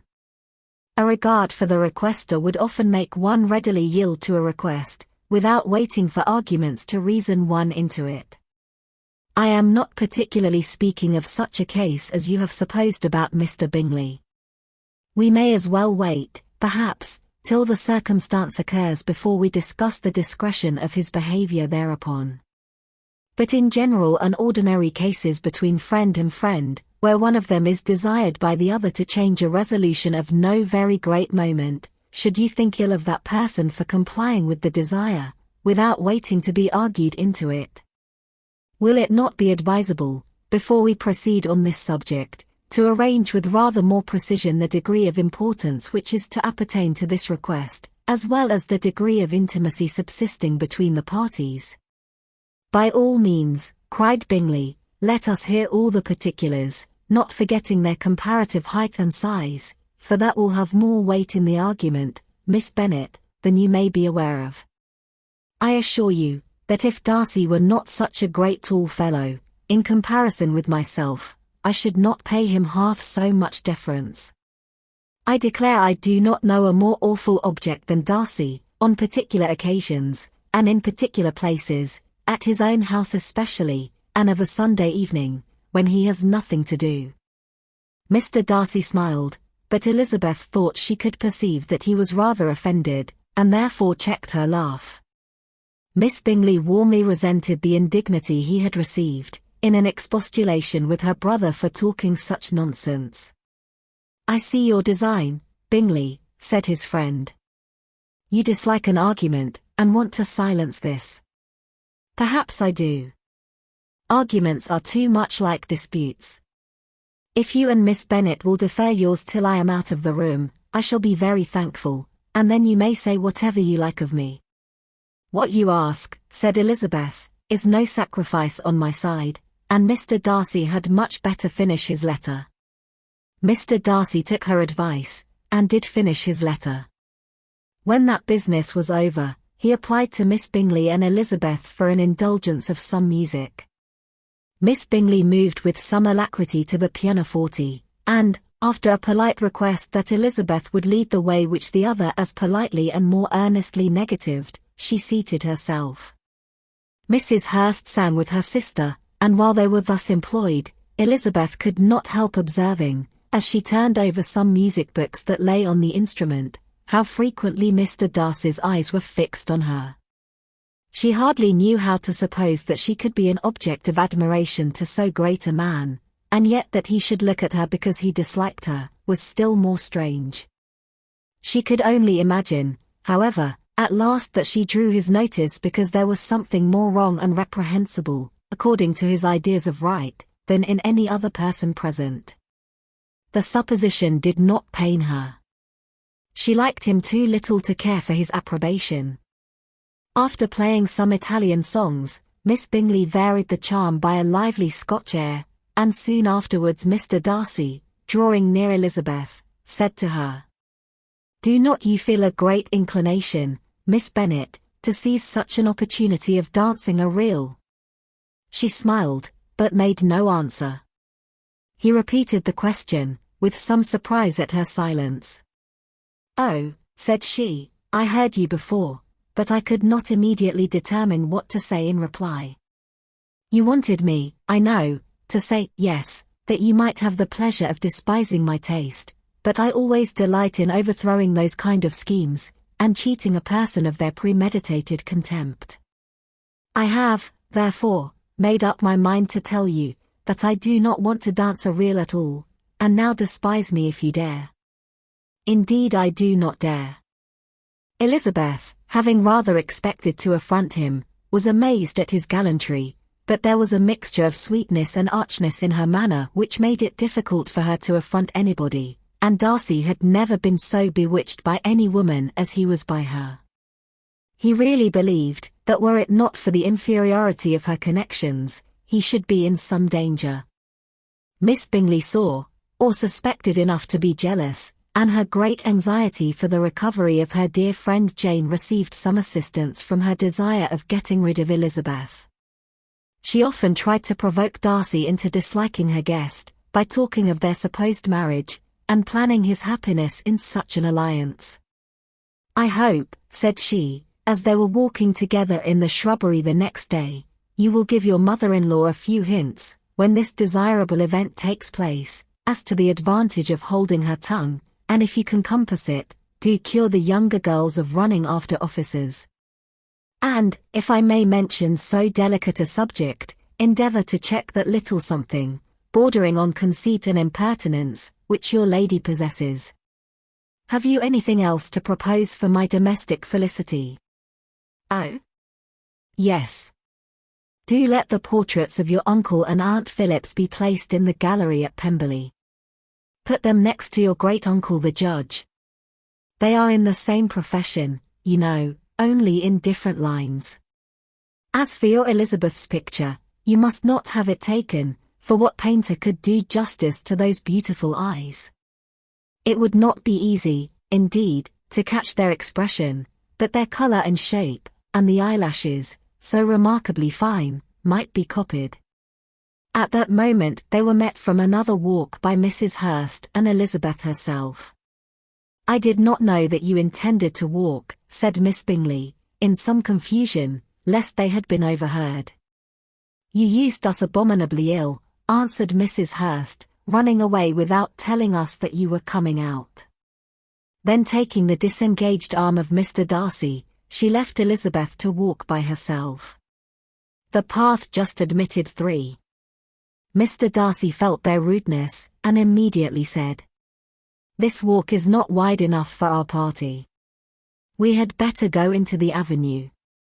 But Elizabeth, who had not the least inclination to remain with them, laughingly answered, "No, no, stay where you are. You are charmingly grouped, and appear to uncommon advantage. The picturesque would be spoilt by admitting a 4th. Goodbye." She then ran gaily off, rejoicing as she rambled about, in the hope of being at home again in a day or 2. Jane was already so much recovered as to intend leaving her room for a couple of hours that evening. Part 1 Chapter 11. When the ladies removed after dinner, Elizabeth ran up to her sister, and seeing her well guarded from cold, attended her into the drawing-room, where she was welcomed by her 2 friends with many professions of pleasure, and Elizabeth had never seen them so agreeable as they were during the hour which passed before the gentlemen appeared. Their powers of conversation were considerable. They could describe an entertainment with accuracy, relate an anecdote with humour, and laugh at their acquaintance with spirit. But when the gentleman entered, Jane was no longer the first object. Miss Bingley's eyes were instantly turned toward Darcy, and she had something to say to him before he had advanced many steps. He addressed himself to Miss Bennet, with a polite congratulation. Mr. Hurst also made her a slight bow, and said he was very glad, but diffuseness and warmth remained for Bingley's salutation. He was full of joy and attention. The first half-hour was spent in piling up the fire, lest she should suffer from the change of room, and she removed at his desire to the other side of the fireplace, that she might be further from the door. He then sat down by her, and talked scarcely to anyone else. Elizabeth, at work in the opposite corner, saw it all with great delight. When tea was over, Mr. Hurst reminded his sister-in-law of the card table, but in vain. She had obtained private intelligence that Mr. Darcy did not wish for cards, and Mr. Hurst soon found even his open petition rejected. She assured him that no one intended to play, and the silence of the whole party on the subject seemed to justify her. Mr. Hurst had therefore nothing to do, but to stretch himself on one of the sofas and go to sleep. Darcy took up a book, Miss Bingley did the same, and Mrs. Hurst, principally occupied in playing with her bracelets and rings, joined now and then in her brother's conversation with Miss Bennet. Miss Bingley's attention was quite as much engaged in watching Mr. Darcy's progress through his book, as in reading her own, and she was perpetually either making some inquiry, or looking at his page. She could not win him, however, to any conversation. He merely answered her question, and read on. At length, quite exhausted by the attempt to be amused with her own book, which she had only chosen because it was the second volume of his, she gave a great yawn and said, "How pleasant it is to spend an evening in this way. I declare after all there is no enjoyment like reading. How much sooner one tires of anything than of a book. When I have a house of my own, I shall be miserable if I have not an excellent library." No one made any reply. She then yawned again, threw aside her book, and cast her eyes round the room in quest for some amusement, when hearing her brother mentioning a ball to Miss Bennet, she turned suddenly towards him and said, "By the by, Charles, are you really serious in meditating a dance at Netherfield? I would advise you, before you determine on it, to consult the wishes of the present party. I am much mistaken if there are not some among us to whom a ball would be rather a punishment than a pleasure." "If you mean Darcy," cried her brother, "he may go to bed, if he chooses, before it begins, but as for the ball, it is quite a settled thing, and as soon as Nichols has made white soup enough, I shall send round my cards."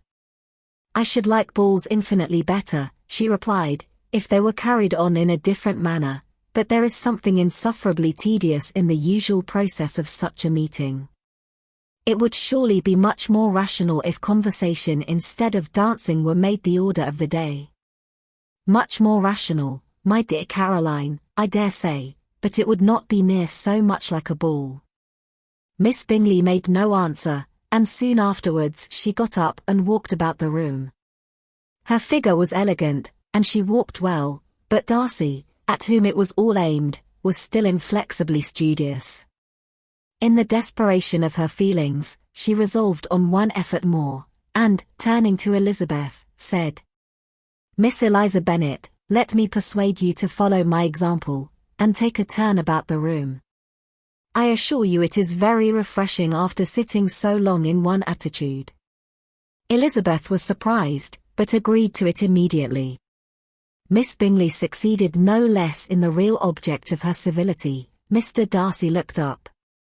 He was as much awake to the novelty of attention in that quarter as Elizabeth herself could be, and unconsciously closed his book. He was directly invited to join their party, but he declined it, observing that he could imagine but two motives for their choosing to walk up and down the room together, with either of which motives his joining them would interfere. What could he mean? She was dying to know what could be his meaning, and asked Elizabeth whether she could at all understand him. "Not at all," was her answer, "but depend upon it, He means to be severe on us, and our surest way of disappointing him will be to ask nothing about it. Miss Bingley, however, was incapable of disappointing Mr. Darcy in anything, and persevered therefore in requiring an explanation of his two motives. "I have not the smallest objection to explaining them," said he, as soon as she allowed him to speak. "You either choose this method of passing the evening because you are in each other's confidence, and have secret affairs to discuss, or because you are conscious that your figures appear to the greatest advantage in walking. If the first, I would be completely in your way, and if the second, I can admire you much better as I sit by the fire." "Oh! Shocking," cried Miss Bingley. "I never heard anything so abominable. How shall we punish him for such a speech?" "Nothing so easy, if you have but the inclination," said Elizabeth. "We can all plague and punish one another. Tease him, laugh at him. Intimate as you are, you must know how it is to be done. But upon my honor, I do not. I do assure you that my intimacy has not yet taught me that. Tease calmness of manner and presence of mind. No, no, feel he may defy us there. And as to laughter, we will not expose ourselves, if you please, by attempting to laugh without a subject.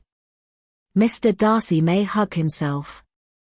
"Mr. Darcy is not to be laughed at," cried Elizabeth. "That is an uncommon advantage, and uncommon I hope it will continue, for it would be a great loss to me to have many such acquaintances. I dearly love a laugh. Miss Bingley," said he, "has given me more credit than can be.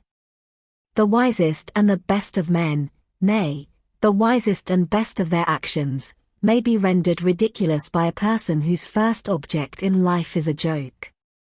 "Certainly," replied Elizabeth, "there are such people, but I hope I am not one of them. I hope I never ridicule what is wise and good. Follies and nonsense, whims and inconsistencies, do divert me, I own, and I laugh at them whenever I can. But these, I suppose, are precisely what you are without. Perhaps that is not possible for anyone. But it has been the study of my life to avoid those weaknesses which often expose a strong understanding to ridicule. Such as vanity and pride. Yes, vanity is a weakness indeed. But pride, where there is a real superiority of mind, pride will be always under good regulation." Elizabeth turned away to hide a smile. "Your examination of Mr. Darcy is over, I presume," said Miss Bingley, "and pray what is the result?" "I am perfectly convinced by it that Mr. Darcy has no defect. He owns it himself without disguise." "No," said Darcy, "I have made no such pretension. I have faults enough, but they are not, I hope, of understanding. My temper I dare not vouch for. It is, I believe, too little yielding, certainly too little for the convenience of the world. I cannot forget the follies and vices of others so soon as I ought, nor their offences against myself. My feelings are not puffed about with every attempt to move them. My temper would perhaps be called resentful. My good opinion once lost, is lost forever." "That is a failing indeed," cried Elizabeth. "Implacable resentment is a shade in a character. But you have chosen your fault well. I really cannot laugh at it. You are safe from me. There is, I believe, in every disposition a tendency to some particular evil, a natural defect, which not even the best education can overcome. And your defect is to hate everybody. And yours," he replied with a smile, "is wilfully to misunderstand them." "Do let us have a little music," cried Miss Bingley, tired of a conversation in which she had no share. "Louisa, you will not mind my waking Mr. Hurst?" Her sister had not the smallest objection, and the pianoforte was opened, and Darcy, after a few moments of recollections, was not sorry for it. He began to feel the danger of paying Elizabeth too much attention. Part 1 Chapter 12. In consequence of an agreement between the sisters, Elizabeth wrote the next morning to their mother, to beg that the carriage might be sent for them in the course of the day. But Mrs. Bennet, who had calculated on her daughters remaining at Netherfield till the following Tuesday, which would exactly finish Jane's week, could not bring herself to receive them with pleasure before. Her answer, therefore, was not propitious, at least not to Elizabeth's wishes, for she was impatient to get home. Mrs. Bennet sent them word that they could not possibly have the carriage before Tuesday, and in her postscript it was added, that if Mr. Bingley and his sister pressed them to stay longer, she could spare them very well. Against staying longer, however, Elizabeth was positively resolved, nor did she much expect it would be asked, and fearful, on the contrary, as being considered as intruding themselves needlessly long, she urged Jane to borrow Mr. Bingley's carriage immediately, and at length it was settled that their original design of leaving Netherfield that morning should be mentioned, and the request made. The communication excited many professions of concern, and enough was said of wishing them to stay at least till the following day to work on Jane, and till the morrow their going was deferred. Miss Bingley was then sorry that she had proposed the delay, for her jealousy and dislike of one sister much exceeded her affection for the other. The master of the house heard with real sorrow that they were to go so soon, and repeatedly tried to persuade Miss Bennet that it would not be safe for her, that she was not enough recovered, but Jane was firm where she felt herself to be right. To Mr. Darcy it was welcome intelligence. Elizabeth had been at Netherfield long enough. She attracted him more than he liked, and Miss Bingley was uncivil to her, and more teasing than usual to himself. He wisely resolved to be particularly careful that no sign of admiration should now escape him, nothing that could elevate her with the hope of influencing his felicity, sensible that if such an idea had been suggested, his behavior during the last day must have material weight in confirming or crushing it. Steady to his purpose, he scarcely spoke 10 words to her through the whole of Saturday, and though they were at one time left by themselves for half an hour, he adhered most conscientiously to his book, and would not even look at her. On Sunday, after morning service, the separation, so agreeable to almost all, took place. Miss Bingley's civility to Elizabeth increased at last very rapidly, as well as her affection for Jane, and when they parted, after assuring the latter of the pleasure it would always give her to see her either at Longbourn or Netherfield, and embracing her most tenderly, she even shook hands with the former. Elizabeth took leave of the whole party in the liveliest of spirits. They were not welcomed home very cordially by their mother. Mrs. Bennet wondered at their coming, and thought them very wrong to give so much trouble, and was sure Jane would have caught cold again. But their father, though very laconic in his expressions of pleasure, was really glad to see them. He had felt their importance in the family circle. The evening conversation, when they were all assembled, had lost much of its animation, and almost all its sense by the absence of Jane and Elizabeth. They found Mary, as usual, deep in the study of thoroughbass in human nature, and had some extracts to admire, and some new observations of threadbare morality to listen to. Catherine and Lydia had information for them of a different sort. Much had been done and much had been said in the regiment since the preceding Wednesday. Several of the officers had dined lately with their uncle, a private had been flogged, and it had actually been hinted that Colonel Forster was going to be married. Part 1 Chapter 13. "I hope, my dear," said Mr. Bennet to his wife, as they were at breakfast the next morning, "that you have ordered a good dinner today, because I have reason to expect an addition to our family party." "Who do you mean, my dear?" "I know of nobody that is coming, I am sure, unless Charlotte Lucas should happen to call in, and I hope my dinners are good enough for her. I do not believe she often sees such at home. The person of whom I speak is a gentleman and a stranger." Mrs. Bennet's eyes sparkled. "A gentleman and a stranger? It is Mr. Bingley, I am sure." "Well, I am sure I shall be extremely glad to see Mr. Bingley. But, good Lord! How unlucky! There is not a bit of fish to be got today." Lydia, my love, ring the bell, I must speak to Hill this moment. It is not Mr. Bingley, said her husband, it is a person whom I never saw in the whole course of my life.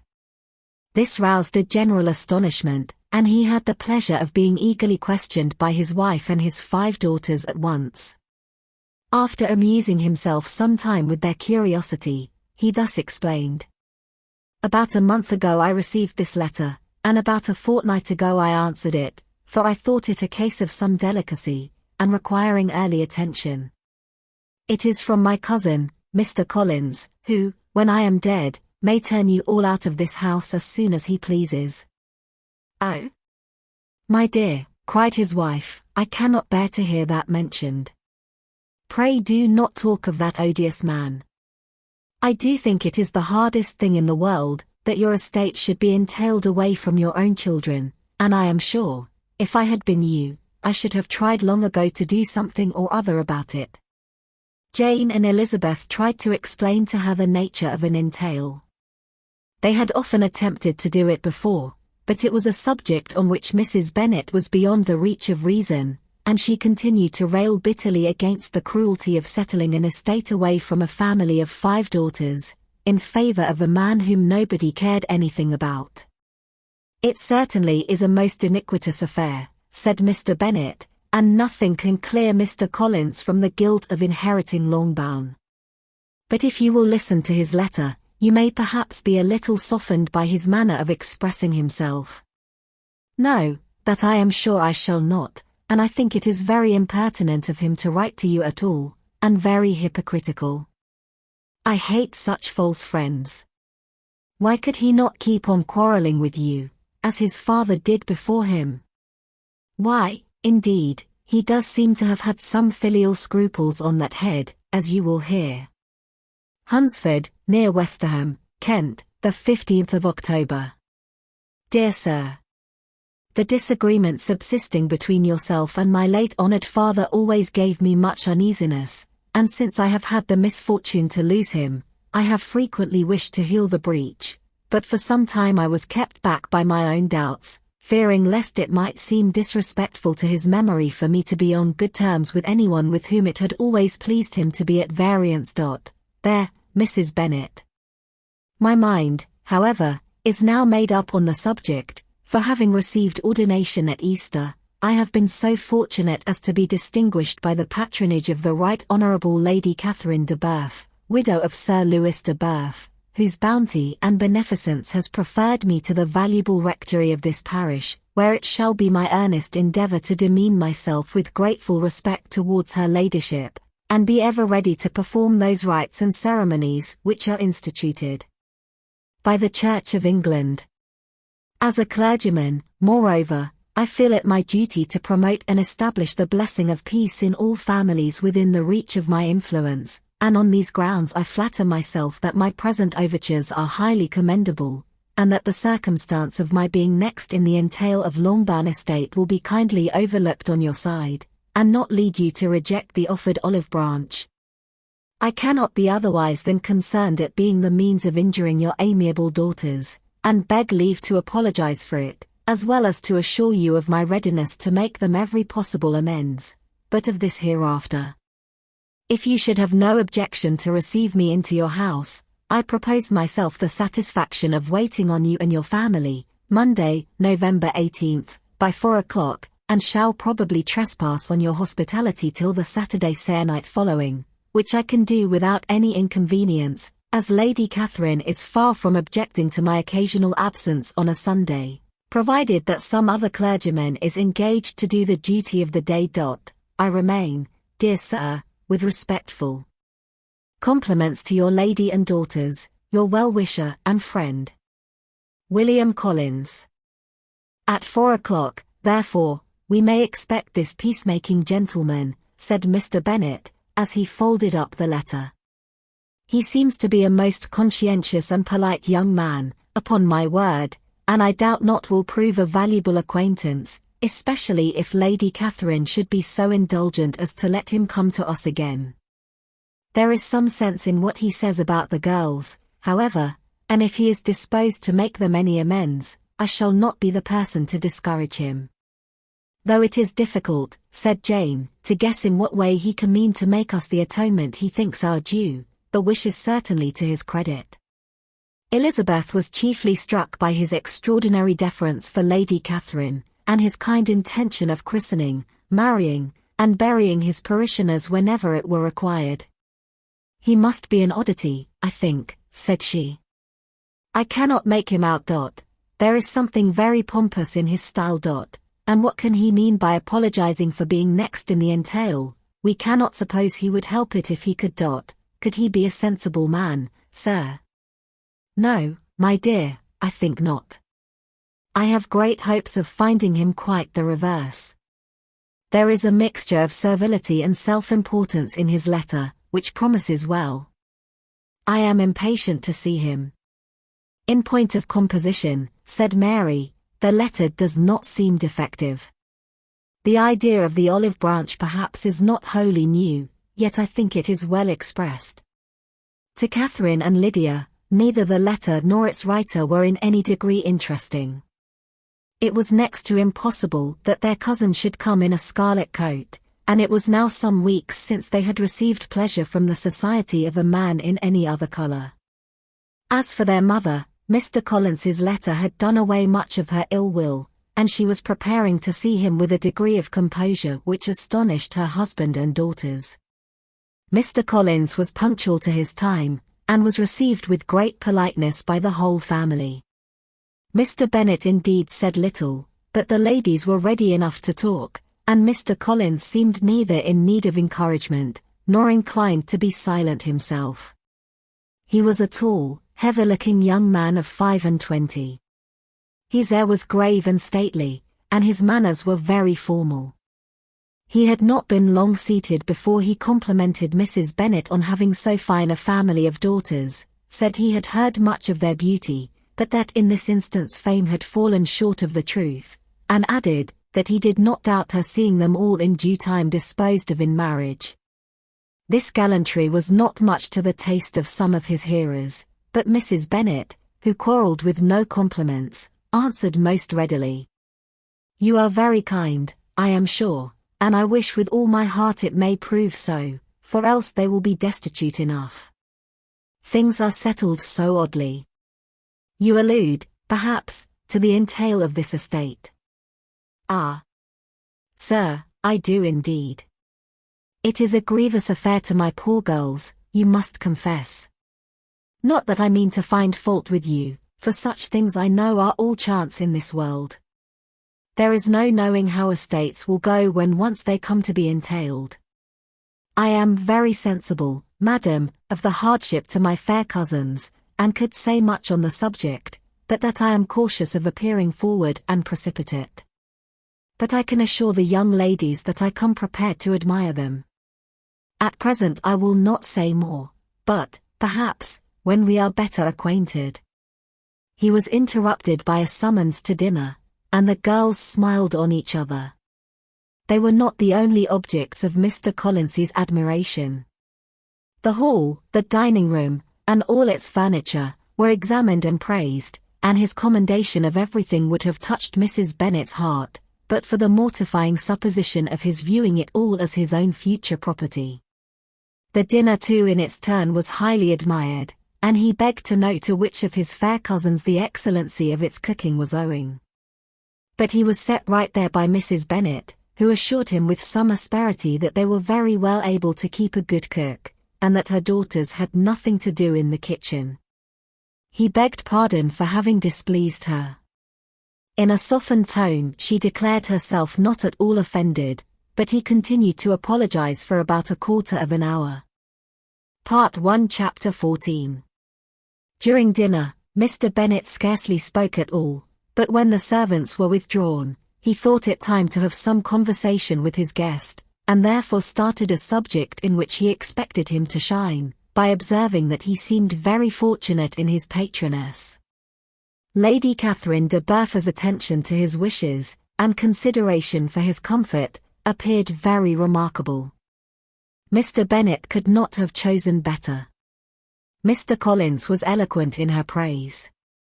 The subject elevated him to more than usual solemnity of manner, and with the most important aspect he protested that he had never in his life witnessed such behavior in a person of rank, such affability and condescension, as he had himself experienced from Lady Catherine.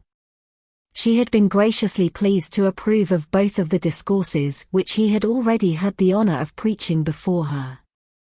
She had also asked him twice to dine at Rosings, and had sent for him only the Saturday before, to make up her pool of quadrille in the evening. Lady Catherine was reckoned proud by many people he knew, but he had never seen anything but affability in her. She had always spoken to him as she would to any other gentleman. She made not the smallest objection to his joining in the society of the neighbourhood nor to his leaving the parish occasionally for a week or two, to visit his relations. She had even condescended to advise him to marry as soon as he could, provided he chose with discretion, and had once paid him a visit in his humble parsonage, where she had perfectly approved all the alterations he had been making, and had even vouchsafed to suggest some herself, some shelves in the closet upstairs.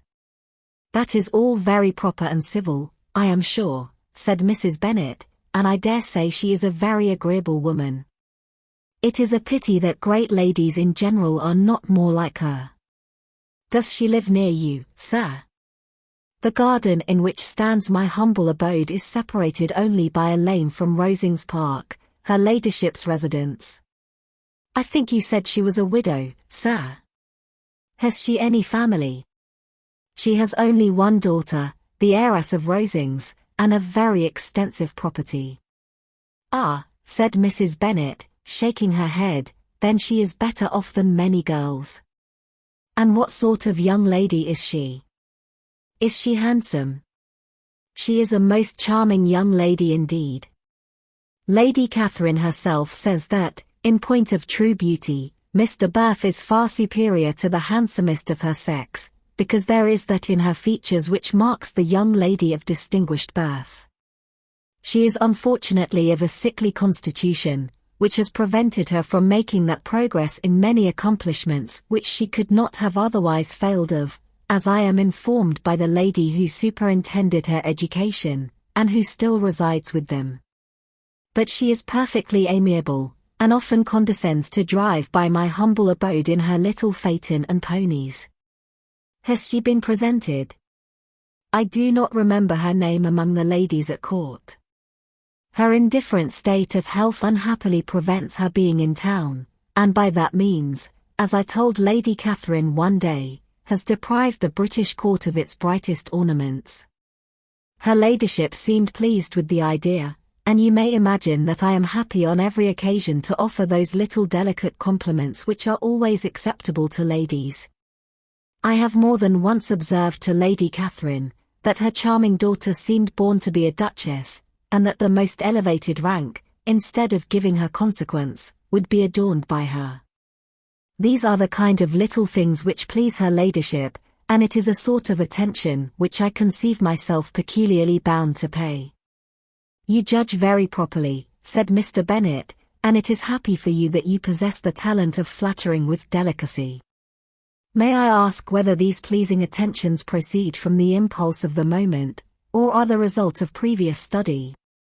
"They arise chiefly from what is passing at the time, and though I sometimes amuse myself with suggesting and arranging such little elegant compliments as may be adapted to ordinary occasions, I always wish to give them as unstudied an air as possible."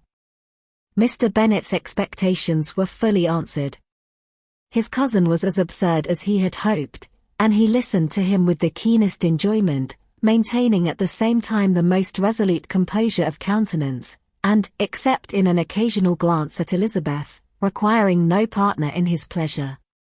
By tea time, however, the dose had been enough, and Mr. Bennet was glad to take his guest into the drawing-room again, and, when tea was over, glad to invite him to read aloud to the ladies.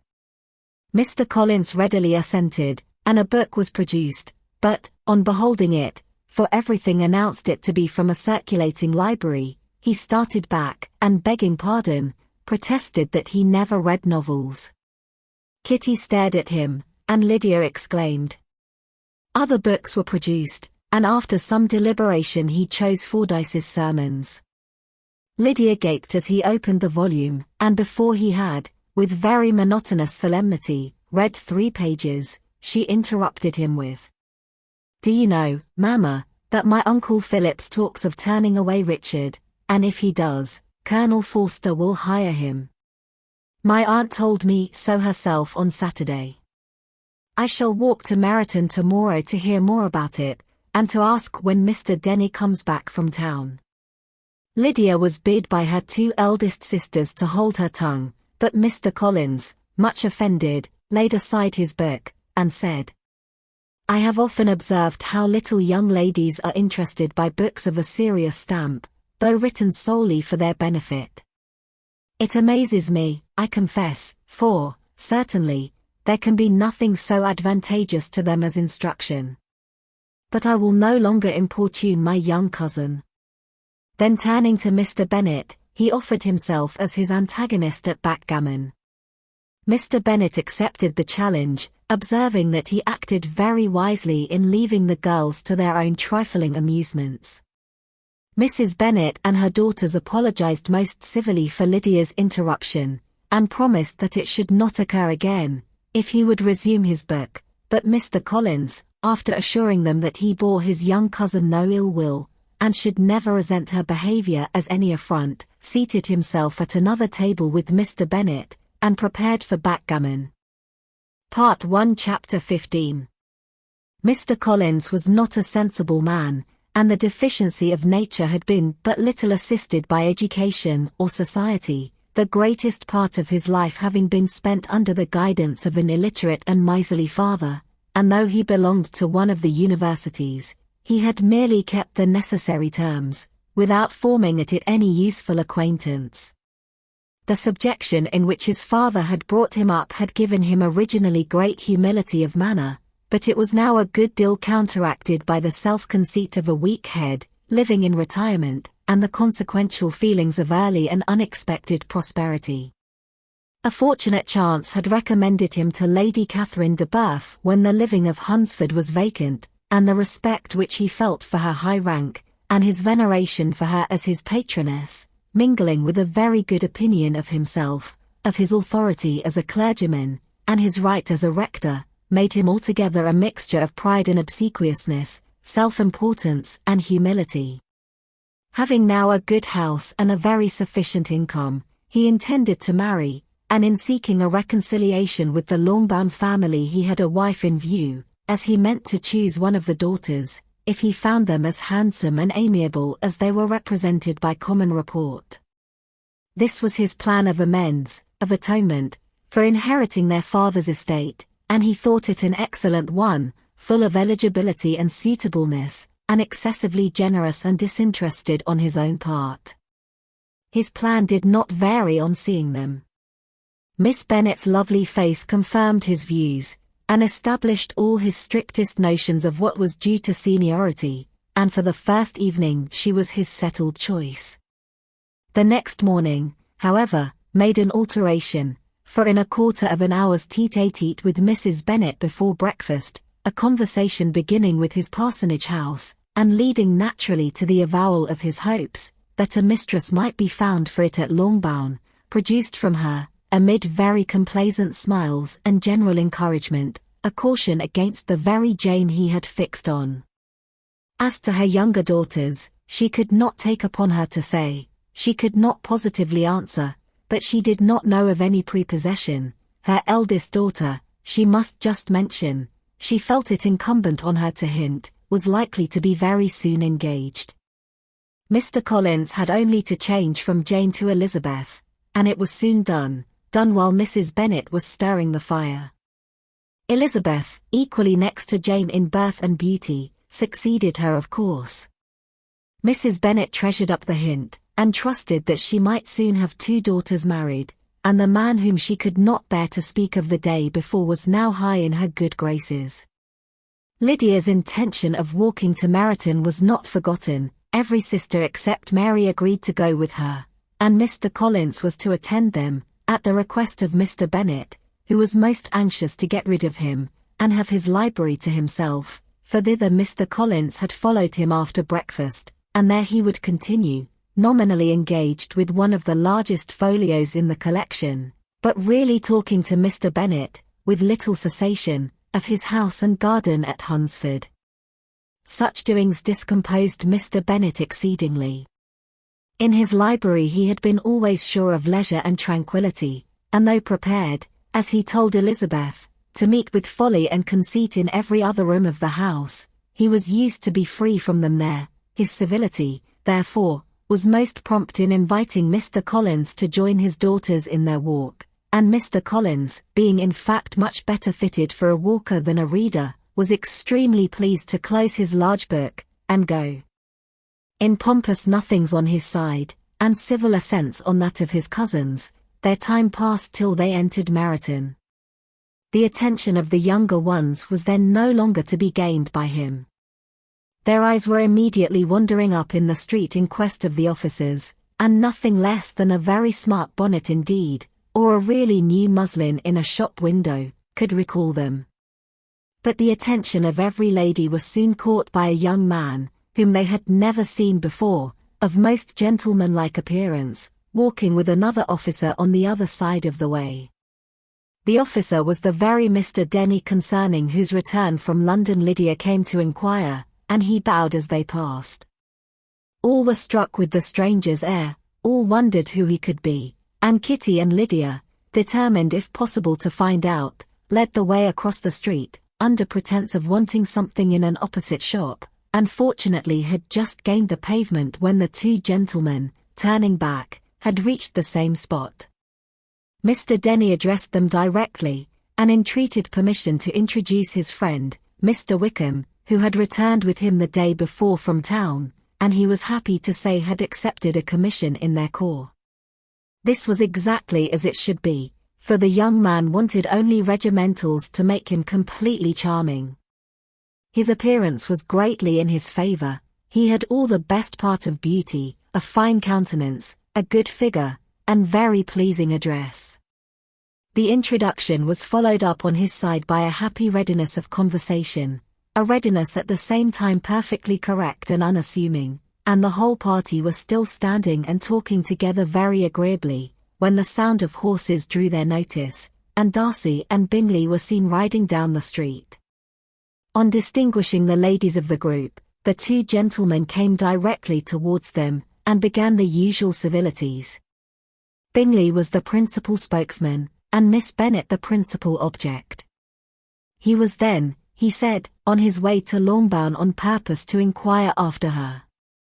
Mr. Darcy corroborated it with a bow, and was beginning to determine not to fix his eyes on Elizabeth, when they were suddenly arrested by the sight of the stranger, and Elizabeth, happening to see the countenance of both as they looked at each other, was all astonishment at the effect of the meeting.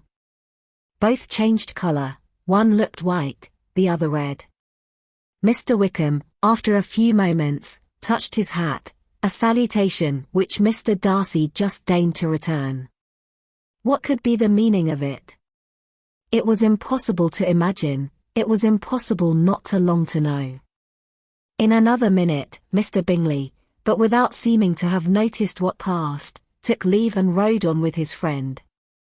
Mr. Denny and Mr. Wickham walked with the young ladies to the door of Mr. Phillip's house, and then made their bows, in spite of Miss Lydia's pressing entreaties that they should come in, and even in spite of Mrs. Phillips's throwing up the parlour window and loudly seconding the invitation.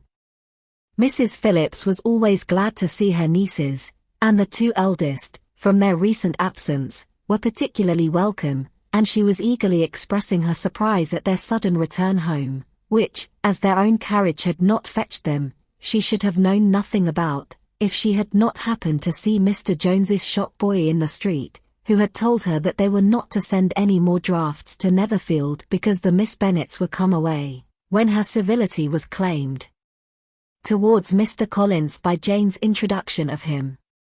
She received him with her very best politeness, which he returned with as much more, apologizing for his intrusion, without any previous acquaintance with her, which he could not help flattering himself, however, might be justified by his relationship to the young ladies who introduced him to her notice. Mrs. Phillips was quite awed by such an excess of good breeding, but her contemplation of one stranger was soon put to an end by exclamations and inquiries about the other, of whom, however, she could only tell her nieces what they already knew, that Mr. Denny had brought him from London, and that he was to have a lieutenant's commission in the Shire. She had been watching him the last hour, she said, as he walked up and down the street, and had Mr. Wickham appeared, Kitty and Lydia would certainly have continued the occupation, but unluckily no one passed windows now except a few of the officers, who, in comparison with the stranger, were become stupid, disagreeable fellows. Some of them were to dine with the Phillipses the next day, and their aunt promised to make her husband call on Mr. Wickham, and give him an invitation also, if the family from Longbourn would come in the evening. This was agreed to, and Mrs. Phillips protested that they would have a nice comfortable noisy game of lottery tickets, and a little bit of hot supper afterwards. The prospect of such delights was very cheering, and they parted in mutual good spirits. Mr. Collins repeated his apologies in quitting the room, and was assured with unwearying civility that they were perfectly needless. As they walked home, Elizabeth related to Jane what she had seen pass between the two gentlemen, but though Jane would have defended either or both, had they appeared to be in the wrong, she could no more explain such behaviour than her sister. Mr. Collins on his return highly gratified Mrs. Bennet by admiring Mrs. Phillips's manners and politeness. He protested that, except Lady Catherine and her daughter, he had never seen a more elegant woman, for she had not only received him with the utmost civility, but even pointedly included him in her invitation for the next evening, although utterly unknown to her before. Something, he supposed, might be attributed to his connection with them, but yet he had never met with so much attention in the whole course of his life. Part 1 Chapter 16. As no objection was made to the young people's engagement with their aunt, and all Mr. Collins's scruples of leaving Mr. and Mrs. Bennet for a single evening during his visit were most steadily resisted, the coach conveyed him and his 5 cousins at a suitable hour to Meryton, and the girls had the pleasure of hearing, as they entered the drawing-room, that Mr. Wickham had accepted their uncle's invitation, and was then in the house. When this information was given, and they had all taken their seats, Mr. Collins was at leisure to look around him and admire, and he was so much struck with the size and furniture of the apartment, that he declared he might almost have supposed himself in the small summer breakfast parlour at Rosings, a comparison that did not at first convey much gratification, but when Mrs. Phillips understood from him what Rosings was, and who was its proprietor, when she had listened to the description of only one of Lady Catherine's drawing-rooms, and found that the chimney-piece alone had cost £800, she felt all the force of the compliment, and would hardly have resented a comparison with the housekeeper's room. In describing to her all the grandeur of Lady Catherine and her mansion, with occasional digressions in praise of his own humble abode, and the improvements it was receiving, he was happily employed until the gentlemen joined them, and he found in Mrs. Phillips a very attentive listener, whose opinion of his consequence increased with what she heard, and who was resolving to retail it all among her neighbours as soon as she could. To the girls, who could not listen to their cousin, and who had nothing to do but to wish for an instrument, and examine their own indifferent imitations of china on the mantelpiece, the interval of waiting appeared very long. It was over at last, however. The gentlemen did approach, and when Mr. Wickham walked into the room, Elizabeth felt that she had neither been seeing him before, nor thinking of him since, with the smallest degree of unreasonable admiration. The officers of the Shire were in general a very creditable, gentlemanlike set, and the best of them were of the present party, but Mr. Wickham was as far beyond them all in person, countenance, air, and walk, as they were superior to the broad-faced, stuffy Uncle Phillips, breathing port wine, who followed them into the room. Mr. Wickham was the happy man towards whom almost every female eye was turned, and Elizabeth was the happy woman by whom he finally seated himself, and the agreeable manner in which he immediately fell into conversation, though it was only on its being a wet night, made her feel that the commonest, dullest, most threadbare topic might be rendered interesting by the skill of the speaker. With such rivals for the notice of the fair as Mr. Wickham and the officers, Mr. Collins seemed to sink into insignificance. To the young ladies he certainly was nothing, but he had still at intervals a kind listener in Mrs. Phillips, and was by her watchfulness, most abundantly supplied with coffee and muffin. When the card tables were placed, he had the opportunity of obliging her in turn, by sitting down to whist. "I know little of the game at present," said he, "but I shall be glad to improve myself, for in my situation in life," Mrs. Phillips was very glad for his compliance, but could not wait for his reason. Mr. Wickham did not play at whist, and with ready delight was he received at the other table between Elizabeth and Lydia. At first there seemed danger of Lydia's engrossing him entirely, for she was a most determined talker, but being likewise extremely fond of lottery tickets, she soon grew too much interested in the game, too eager in making bets and exclaiming after prizes to have attention for anyone in particular. Allowing for the common demands of the game, Mr. Wickham was therefore at leisure to talk to Elizabeth, and she was very willing to hear him, though what she chiefly wished to hear she could not hope to be told, the history of his acquaintance with Mr. Darcy. She dared not even mention that gentleman. Her curiosity, however, was unexpectedly relieved. Mr. Wickham began the subject himself. He inquired how far Netherfield was from Meryton, and, after receiving her answer, asked in a hesitating manner how long Mr. Darcy had been staying there. "About a month," said Elizabeth, and then, unwilling to let the subject drop, added, "He is a man of very large property in Derbyshire, I understand." "Yes," replied Mr. Wickham, "his estate there is a noble one. A clear 10,000 per annum. You could not have met with a person more capable of giving you certain information on that head than myself, for I have been connected with his family in a particular manner from my infancy." Elizabeth could not but look surprised. "You may well be surprised, Miss Bennet, at such an assertion, after seeing, as you probably might, the very cold manner of our meeting yesterday. Are you much acquainted with Mr. Darcy?" "As much as I ever wish to be," cried Elizabeth very warmly. "I have spent 4 days in the same house with him, and I think him very disagreeable." "I have no right to give my opinion," said Wickham, "as to his being agreeable or otherwise. I am not qualified to form one. I have known him too long and too well to be a fair judge. It is impossible for me to be impartial. But I believe your opinion of him would in general astonish, and perhaps you would not express it quite so strongly anywhere else. Here you are in your own family. Upon my word, I say no more here than I might say in any house in the neighbourhood, except Netherfield. He is not at all liked in Hertfordshire. Everybody is disgusted with his pride. You will not find him more favourably spoken of by anyone." "I cannot pretend to be sorry," said Wickham, after a short interruption, "that he or that any man should not be estimated beyond their deserts, but with him I believe it does not often happen. The world is blinded by his fortune and consequence, or frightened by his high and imposing manners, and sees him only as he chooses to be seen. I should take him, even on my slight acquaintance, to be an ill-tempered man." Wickham only shook his head. "I wonder," said he, at the next opportunity of speaking, "whether he is likely to be in this country much longer. I do not at all know, but I heard nothing of his going away when I was at Netherfield.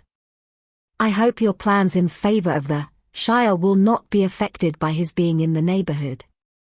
"Oh, no, it is not for me to be driven away by Mr. Darcy. If he wishes to avoid seeing me, he must go. We are not on friendly terms, and it always gives me pain to meet him, but I have no reason for avoiding him but what I might proclaim before all the world, a sense of very great ill-usage, and most painful regrets at his being what he is. His father, Miss Bennet, the late Mr. Darcy, was one of the best men that ever breathed, and the truest friend I ever had, and I can never be in company with this Mr. Darcy without being grieved to the soul by 1,000 tender recollections. His behaviour to myself has been scandalous, but I verily believe I could forgive him anything and everything, rather than his disappointing the hopes and disgracing the memory of his father. Elizabeth found the interest of the subject increase, and listened with all her heart, but the delicacy of it prevented further inquiry. Mr. Wickham began to speak on more general topics, Meryton, the neighbourhood, the society, appearing highly pleased with all that he had yet seen, and speaking of the latter with gentle but very intelligible gallantry. It was the prospect of constant society, and good society, he added, which was my chief inducement to enter the shire. I knew it to be a most respectable, agreeable corps, and my friend Denny tempted me further by his account of their present quarters, and the very great attentions and excellent acquaintances Meryton had procured them. Society, I own, is necessary to me. I have been a disappointed man, and my spirits will not bear solitude. I must have employment and society. A military life is not what I was intended for, but circumstances have now made it eligible. The church ought to have been my profession. I was brought up for the church, and I should at this time have been in possession of a most valuable living, had it pleased the gentleman we were speaking of just now. Indeed. Yes, the late Mr. Darcy bequeathed me the next presentation of the best living in his gift. He was my godfather, and excessively attached to me. I cannot do justice to his kindness. He meant to provide for me amply, and thought he had done it, but when the living fell, it was given elsewhere. Good heavens, cried Elizabeth, but how could that be? How could his will be disregarded?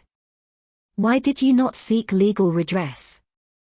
There was just such an informality in the terms of the bequest as to give me no hope from law.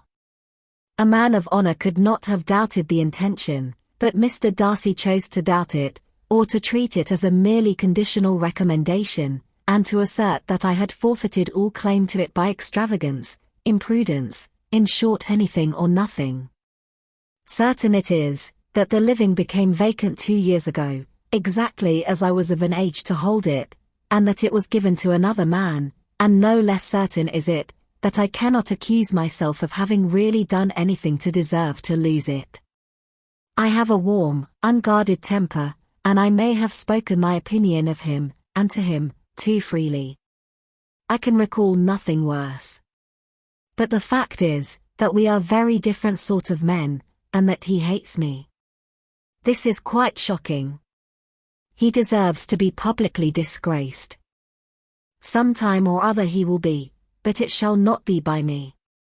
Till I can forget his father, I can never defy or expose him. Elizabeth honoured him for such feelings, and thought him handsomer than ever as he expressed them.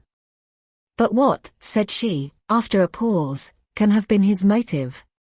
What can have induced him to behave so cruelly? A thorough, determined dislike of me, a dislike which I cannot but attribute in some measure to jealousy. Had the late Mr. Darcy liked me less, his son might have borne with me better, but his father's uncommon attachment to me irritated him, I believe, very early in life. He had not a temper to bear the sort of competition in which we stood, the sort of preference which was often given me.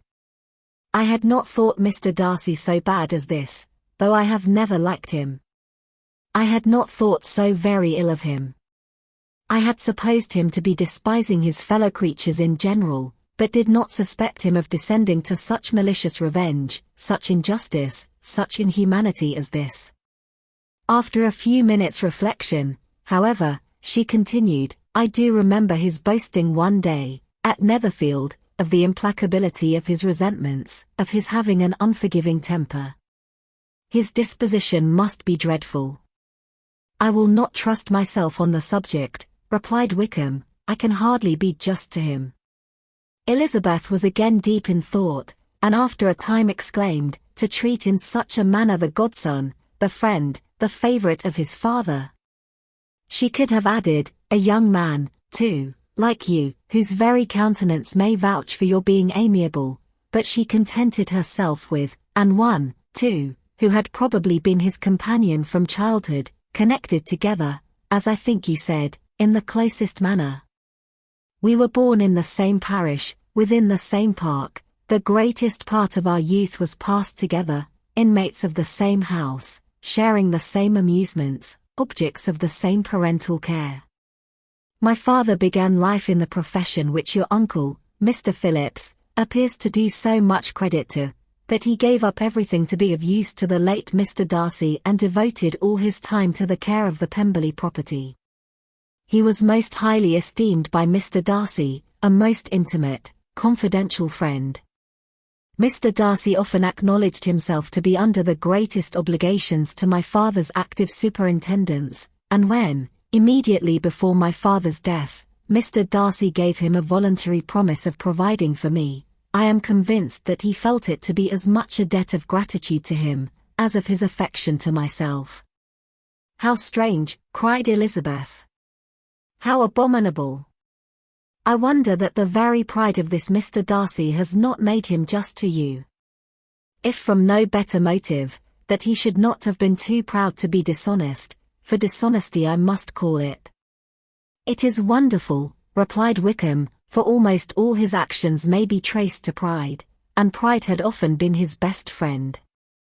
It has connected him nearer with virtue than with any other feeling. But we are none of us consistent, and in his behavior to me there were stronger impulses even than pride. Can such abominable pride as his have ever done him good? Yes.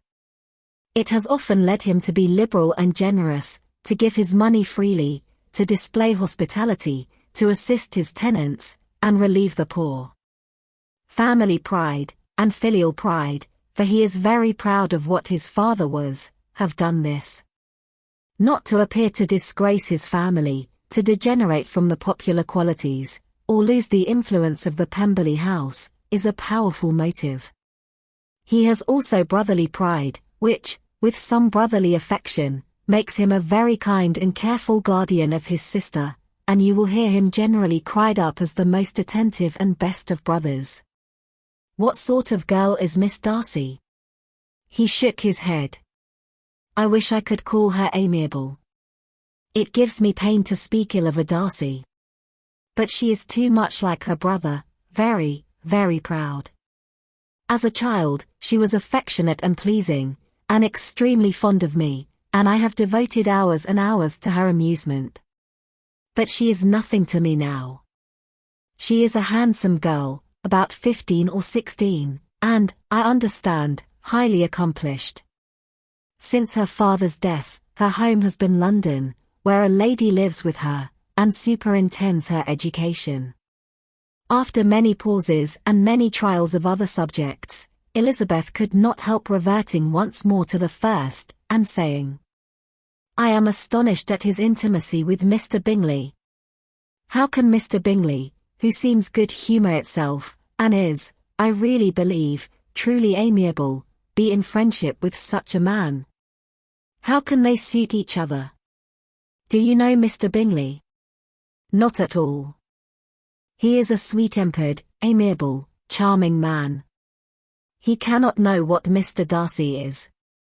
"Probably not, but Mr. Darcy can please where he chooses. He does not want abilities. He can be a conversable companion if he thinks it worth his while. Among those who are at all his equals in consequence, he is a very different man from what he is to the less prosperous. His pride never deserts him, but with the rich he is liberal-minded, just, sincere, rational, honourable, and perhaps agreeable, allowing something for fortune and figure." The whist party soon afterwards breaking up, the players gathered round the other table and Mr. Collins took his station between his cousin Elizabeth and Mrs. Phillips. The usual inquiries as to his success was made by the latter. It had not been very great, he had lost every point, but when Mrs. Phillips began to express her concern thereupon, he assured her with much earnest gravity that it was not of the least importance, that he considered the money as a mere trifle, and begged that she would not make herself uneasy. "I know very well, madam," said he, "that when persons sit down to a card table, they must take their chances of these things, and happily I am not in such circumstances as to make 5 shillings any object. There are undoubtedly many who could not say the same, but thanks to Lady Catherine de Bourgh, I am removed far beyond the necessity of regarding little matters." Mr. Wickham's attention was caught, and after observing Mr. Collins for a few moments, he asked Elizabeth in a low voice whether her relation was very intimately acquainted with the family of de Bourgh. "Lady Catherine de Bourgh," she replied, "has very lately given him a living. I hardly know how Mr. Collins was first introduced to her notice, but he certainly has not known her long. You know of course that Lady Catherine de Bourgh and Lady and Darcy were sisters, consequently that she is aunt to the present Mr. Darcy." "No, indeed, I did not. I knew nothing at all of Lady Catherine's connections. I never heard of her existence till the day before yesterday. Her daughter, Mr. Bourgh, will have a very large fortune, and it is believed that she and her cousin will unite the 2 estates." This information made Elizabeth smile, as she thought of poor Miss Bingley. Vain indeed must be all her attentions, vain and useless her affection for his sister and her praise of himself, if he were already self-destined for another.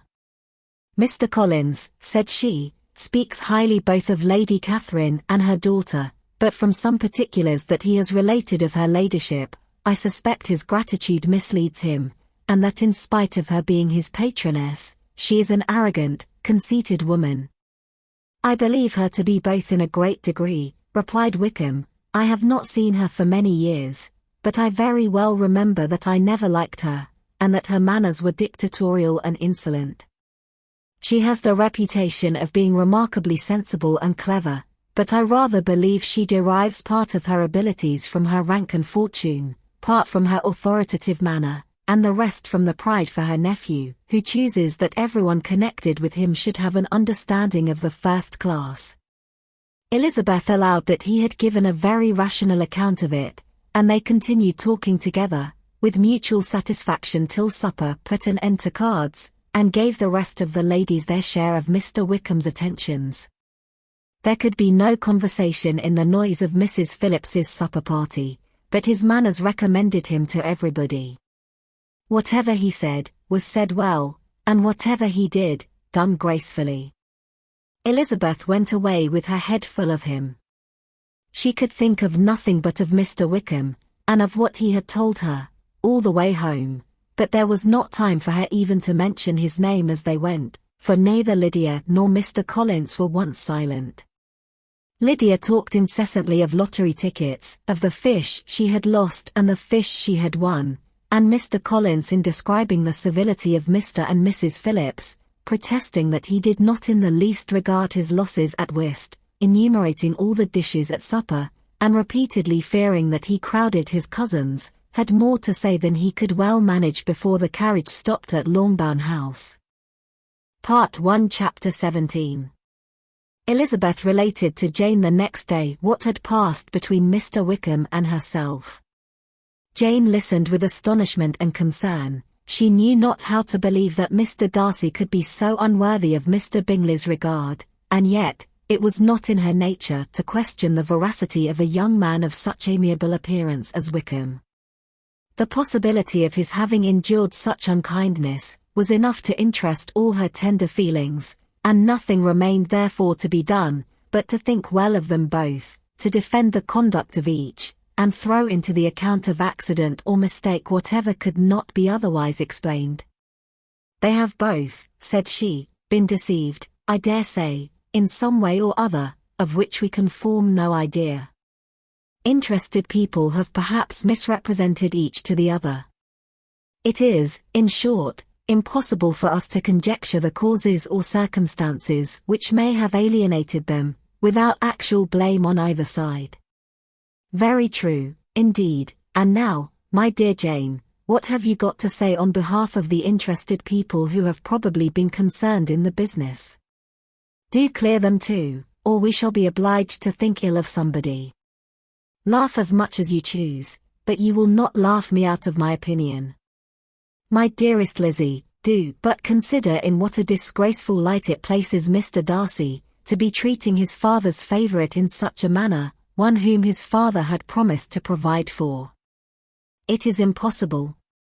No man of common humanity, no man who had any value for his character, could be capable of it.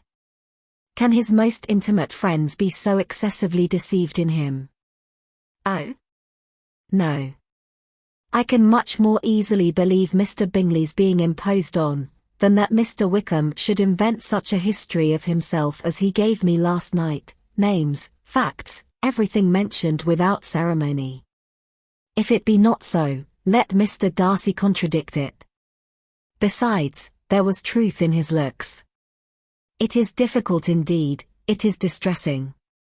One does not know what to think. I beg your pardon, one knows exactly what to think. But Jane could think with certainty on only one point, that Mr. Bingley, if he had been imposed on, would have much to suffer when the affair became public. The two young ladies were summoned from the shrubbery, where this conversation passed, by the arrival of the very persons of whom they had been speaking. Mr. Bingley and his sisters came to give their personal invitation for the long-expected ball at Netherfield, which was fixed for the following Tuesday. The two ladies were delighted to see their dear friend again, called it an age since they had met, and repeatedly asked what she had been doing with herself since their separation. To the rest of the family they paid little attention, avoiding Mrs. Bennet as much as possible, saying not much to Elizabeth, and nothing at all to the others. They were soon gone again, rising from their seats with an activity which took their brother by surprise, and hurrying off as if eager to escape from Mrs. Bennet's civilities. The prospect of the Netherfield ball was extremely agreeable to every female of the family. Mrs. Bennet chose to consider it as given in compliment to her eldest daughter, and was particularly flattered by receiving the invitation from Mr. Bingley himself, instead of a ceremonious card. Jane pictured to herself a happy evening in the society of her two friends, and the attentions of her brother, and Elizabeth thought with pleasure of dancing a great deal with Mr. Wickham, and of seeing a confirmation of everything in Mr. Darcy's look and behaviour. The happiness anticipated by Catherine and Lydia depended less on any single event, or any particular person, for though they each, like Elizabeth, meant to dance half the evening with Mr. Wickham, he was by no means the only partner who could satisfy them, and a ball was, at any rate, a ball. And even Mary could assure her family that she had no disinclination for it. "While I can have my mornings to myself," said she, "it is enough. I think it is no sacrifice to join occasionally in evening engagements. Society has claims on us all, and I profess myself one of those who consider intervals of recreation and amusement as desirable for everybody." Elizabeth's spirits were so high on this occasion, that though she did not often speak unnecessarily to Mr. Collins, she could not help asking him whether he intended to accept Mr. Bingley's invitation, and if he did, whether he would think it proper to join in the evening's amusement, and she was rather surprised to find that he entertained no scruple whatever on that head, and was very far from dreading a rebuke either from the Archbishop, or Lady Catherine de Bourgh, by venturing to dance. "I am by no means of the opinion, I assure you," said he, "that a ball of this kind, given by a young man of character, to respectable people, can have any evil tendency, and I am so far from objecting to dancing myself, that I shall hope to be honoured with the hands of all my fair cousins in the course of the evening, and I take this opportunity of soliciting yours, Miss Elizabeth, for the two first dances especially, a preference which I trust my cousin Jane will attribute to the right cause, and not to any disrespect for her." Elizabeth felt herself completely taken in. She had fully proposed being engaged by Mr. Wickham for those very dances, and to have Mr. Collins instead. Her liveliness had never been worse timed. There was no help for it, however. Mr. Wickham's happiness and her own were perforce delayed a little longer, and Mr. Collins's proposal accepted with as good a grace as she could. She was not the better pleased with his gallantry from the idea it suggested of something more. It now first struck her that she was selected from among her sisters as worthy of being mistress of Hunsford Parsonage, and of assisting to form a quadrille table at Rosings, in the absence of more eligible visitors. The idea soon reached to conviction, as she observed his increasing civilities toward herself, and heard his frequent attempt at a compliment on her wit and vivacity, and though more astonished than gratified herself by this effect of her charms, it was not long before her mother gave her to understand that the probability of their marriage was extremely agreeable to her. Elizabeth, however, did not choose to take the hint, being well aware that a serious dispute must be the consequence of any reply. Mr. Collins might never make the offer, and till he did, it was useless to quarrel about him. If there had not been a Netherfield ball to prepare for and talk of, the younger Miss Bennets would have been in a very pitiable state at this time, for from the day of the invitation, to the day of the ball, there was such a succession of rain as prevented their walking to Meryton once. No aunt, no officers, no news could be sought after, the very shoe roses for Netherfield were got by proxy. Even Elizabeth might have found some trial of her patience in weather which totally suspended the improvement of her acquaintance with Mr. Wickham, and nothing less than a dance on Tuesday could have made such a Friday, Saturday, Sunday, and Monday endurable to Kitty and Lydia. Part 1 Chapter 18. Till Elizabeth entered the drawing-room at Netherfield, and looked in vain for Mr. Wickham among the cluster of redcoats there assembled, a doubt of his being present had never occurred to her. The certainty of meeting him had not been checked by any of those recollections that might not unreasonably have alarmed her. She had dressed with more than usual care, and prepared in the highest spirits for the conquest of all that remained unsubbed of his heart, trusting that it was not more than might be won in the course of the evening. But in an instant arose the dreadful suspicion of his being purposely omitted for Mr. Darcy's pleasure in the Bingley's invitation to the officers, and though this was not exactly the case, the absolute fact of his absence was pronounced by his friend Denny, to whom Lydia eagerly applied, and who told them that Wickham had been obliged to go to town on business the day before, and was not yet returned, adding, with a significant smile, "I do not imagine his business would have called him away just now, if he had not wanted to avoid a certain gentleman here." This part of his intelligence, though unheard by Lydia, was caught by Elizabeth, and, as it assured her that Darcy was not less answerable for Wickham's absence than if her first surmise had been just, every feeling of displeasure against the former was so sharpened by immediate disappointment, that she could hardly reply with tolerable civility to the polite inquiries which he directly afterwards approached to make. Attendance, forbearance, patience with Darcy, was injury to Wickham. She was resolved against any sort of conversation with him, and turned away with a degree of ill humour which she could not wholly surmount even in speaking to Mr. Bingley, whose blind partiality provoked her. But Elizabeth was not formed for ill humour, and though every prospect of her own was destroyed for the evening, it could not dwell long on her spirits, and having told all her griefs to Charlotte Lucas, whom she had not seen for a week, she was soon able to make a voluntary transition to the oddities of her cousin, and to point him out to her particular notice. The first two dances, however, brought a return of distress. They were dances of mortification. Mr. Collins, awkward and solemn, apologizing instead of attending, and often moving wrong without being aware of it, gave her all the shame and misery which a disagreeable partner for a couple of dances can give. The moment of her release from him was ecstasy. She danced next with an officer, and had the refreshment of talking of Wickham, and of hearing that he was universally liked.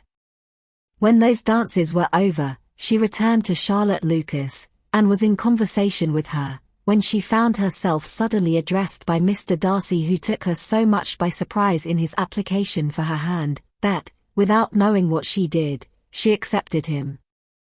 He walked away again immediately, and she was left to fret over her own want of presence of mind. Charlotte tried to console her. "I dare say you will find him very agreeable." "Heaven forbid!" That would be the greatest misfortune of all. To find a man agreeable whom one is determined to hate. Do not wish me such an evil.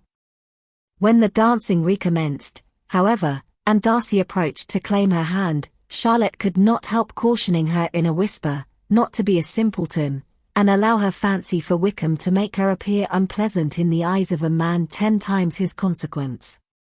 Elizabeth made no answer, and took her place in the set, amazed at the dignity to which she was arrived in being allowed to stand opposite to Mr. Darcy, and reading in her neighbours' looks, their equal amazement in beholding it. They stood for some time without speaking a word, and she began to imagine that their silence was to last through the 2 dances, and at first was resolved not to break it, till suddenly fancying that it would be the greater punishment to her partner to oblige him to talk, she made some slight observation on the dance. He replied, and was again silent. After a pause of some minutes, she addressed him a second time with, "It is your turn to say something now, Mr. Darcy. I talked about the dance, and you ought to make some sort of remark on the size of the room, or the number of couples." He smiled, and assured her that whatever she wished him to say should be said. "Very well. That reply will do for the present. Perhaps by and by I may observe that private balls are much pleasanter than public ones. But now we may be silent. Do you talk by rule, then, while you are dancing?" "Sometimes. One must speak a little, you know. It would look odd to be entirely silent for half an hour together, and yet for the advantage of some, conversation ought to be so arranged, as that they may have the trouble of saying as little as possible. Are you consulting your own feelings in the present case, or do you imagine that you are gratifying mine?" "Both," replied Elizabeth archly, "for I have always seen a great similarity in the turn of our minds.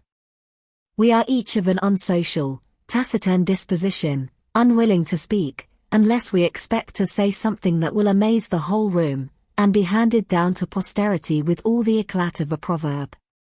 This is no very striking resemblance of your own character, I am sure," said he. "How near it may be to mine, I cannot pretend to say. You think it a faithful portrait undoubtedly. I must not decide on my own performance." He made no answer, and they were again silent till they had gone down the dance, when he asked her if she and her sisters did not very often walk to Meryton. She answered in the affirmative, and, unable to resist the temptation, added, "When you met us there the other day, we had just been forming a new acquaintance." The effect was immediate. A deeper shade of hauteur overspread his features, but he said not a word, and Elizabeth, though blaming herself for her own weakness, could not go on. At length Darcy spoke, and in a constrained manner said, "Mr. Wickham is blessed with such happy manners as may ensure his making friends, whether he may be equally capable of retaining them, is less certain." "He has been so unlucky as to lose your friendship," replied Elizabeth with emphasis, "and in a manner which he is likely to suffer from all his life." Darcy made no answer, and seemed desirous of changing the subject. At that moment, Sir William Lucas appeared close to them, meaning to pass through the set to the other side of the room, but on perceiving Mr. Darcy, he stopped with a bow of superior courtesy to compliment him on his dancing and his partner. "I have been most highly gratified indeed, my dear sir. Such very superior dancing is not often seen. It is evident that you belong to the first circles. Allow me to say, however, that your fair partner does not disgrace you, and that I must hope to have this pleasure often repeated, especially when a certain desirable event, my dear Eliza," glancing at her sister and Bingley, "shall take place. What congratulations will then flow in! I appeal to Mr. Darcy, but let me not interrupt you, sir. You will not thank me for detaining you from the bewitching converse of that young lady, whose bright eyes are also upbraiding me." The latter part of this address was scarcely heard by Darcy, but Sir William's allusion to his friend seemed to strike him forcibly, and his eyes were directed with a very serious expression towards Bingley and Jane, who were dancing together. Recovering himself, however, shortly, he turned to his partner, and said, "Sir William's interruption has made me forget what we were talking of. I do not think we were speaking at all." Sir William could not have interrupted two people in the room who had less to say for themselves. "We have tried 2 or 3 subjects already without success, and what we are to talk of next I cannot imagine." "What think you of books?" said he, smiling. "Books, oh. No. I am sure we never read the same, or not with the same feelings." "I am sorry you think so, but if that be the case, there can at least be no want of subject. We may compare our different opinions." "No, I cannot talk of books in a ballroom, my head is always full of something else." "The present always occupies you in such scenes, does it?" said he, with a look of doubt. "Yes, always," she replied, without knowing what she said, for her thoughts had wandered far from the subject, as soon afterwards appeared by her suddenly exclaiming, "I remember hearing you once say, Mr. Darcy, that you hardly ever forgave, that your resentment once created was unappeasable. You are very cautious, I suppose, as to its being created." "I am," said he, with a firm voice. "And never allow yourself to be blinded by prejudice." "I hope not. It is particularly incumbent on those who never change their opinion, to be secure of judging properly at first." "May I ask to what these questions tend?" "Merely to the illustration of your character," said she, endeavoring to shake off her gravity. "I am trying to make it out." "And what is your success?" She shook her head. "I do not get on at all. I hear such different accounts of you as puzzle me exceedingly." "I can readily believe," answered he gravely, "that reports may vary greatly with respect to me, and I could wish, Miss Bennet, that you were not to sketch my character at the present moment, as there is reason to fear that the performance would reflect no credit on either. But if I do not take your likeness now, I may never have another opportunity." "I would by no means suspend any pleasure of yours," he coldly replied. She said no more, and they went down the other dance and parted in silence, and on each side dissatisfied, though not to an equal degree, for in Darcy's breast there was a tolerable powerful feeling towards her, which soon procured her pardon, and directed all his anger against another. They had not long separated, when Miss Bingley came towards her, and with an expression of civil disdain accosted her. "So, Miss Eliza, I hear you are quite delighted with George Wickham. Your sister has been talking to me about him, and asking me 1,000 questions, and I find that the young man quite forgot to tell you, among his other communication, that he was the son of old Wickham, the late Mr. Darcy's steward. Let me recommend you, however, as a friend, not to give implicit confidence to all his assertions, for as to Mr. Darcy's using him ill, it is perfectly false, for, on the contrary, he has always been remarkably kind to him, though George Wickham has treated Mr. Darcy in a most infamous manner. I do not know the particulars, but I know very well that Mr. Darcy is not in the least to blame, that he cannot bear to hear George Wickham mentioned, and that though my brother thought that he could not well avoid including him in his invitation to the officers, he was excessively glad to find that he had taken himself out of the way. His coming into the country at all is a most insolent thing, indeed, and I wonder how he could presume to do it. I pity you, Miss Eliza, for this discovery of your favourite's guilt, but really, considering his descent, one could not expect much better." "His guilt and his descent appear by your account to be the same," said Elizabeth angrily, "for I have heard you accuse him of nothing worse than of being the son of Mr. Darcy's steward, and of that, I can assure you, he informed me himself." "I beg your pardon," replied Miss Bingley, turning away with a sneer. "Excuse my interference, it was kindly meant." "Insolent girl," said Elizabeth to herself. "You are much mistaken if you expect to influence me by such a paltry attack as this. I see nothing in it but your own wilful ignorance and the malice of Mr. Darcy. She then sought her eldest sister, who was undertaken to make inquiries on the same subject of Bingley. Jane met her with a smile of such sweet complacency, a glow of such happy expression, as sufficiently marked how well she was satisfied with the occurrences of the evening. Elizabeth instantly read her feelings, and at that moment solicitude for Wickham, resentment against his enemies, and everything else, gave way before the hope of Jane's being in the fairest way for happiness. "I want to know," said she, with a countenance no less smiling than her sister's, "what you have learnt about Mr. Wickham. But perhaps you have been too pleasantly engaged to think of any third person, in which case you may be sure of my pardon." "No," replied Jane, "I have not forgotten him, but I have nothing satisfactory to tell you. Mr. Bingley does not know the whole of his history, and is quite ignorant of the circumstances which have principally offended Mr. Darcy, but he will vouch for the good conduct, the probity, and honour of his friend, and is perfectly convinced that Mr. Wickham has deserved much less attention from Mr. Darcy than he has received, and I am sorry to say by his account as well as his sister's, Mr. Wickham is by no means a respectable young man. I am afraid he has been very imprudent, and has deserved to lose Mr. Darcy's regard. Mr. Bingley does not know Mr. Wickham himself. No, he never saw him till the other morning at Meryton. This account then is what he has received from Mr. Darcy. I am satisfied. But what does he say of the living? He does not exactly recollect the circumstances, though he has heard them from Mr. Darcy more than once, but he believes that it was left to him conditionally only. I have not a doubt of Mr. Bingley's sincerity, said Elizabeth warmly, but you must excuse my not being convinced by assurances only.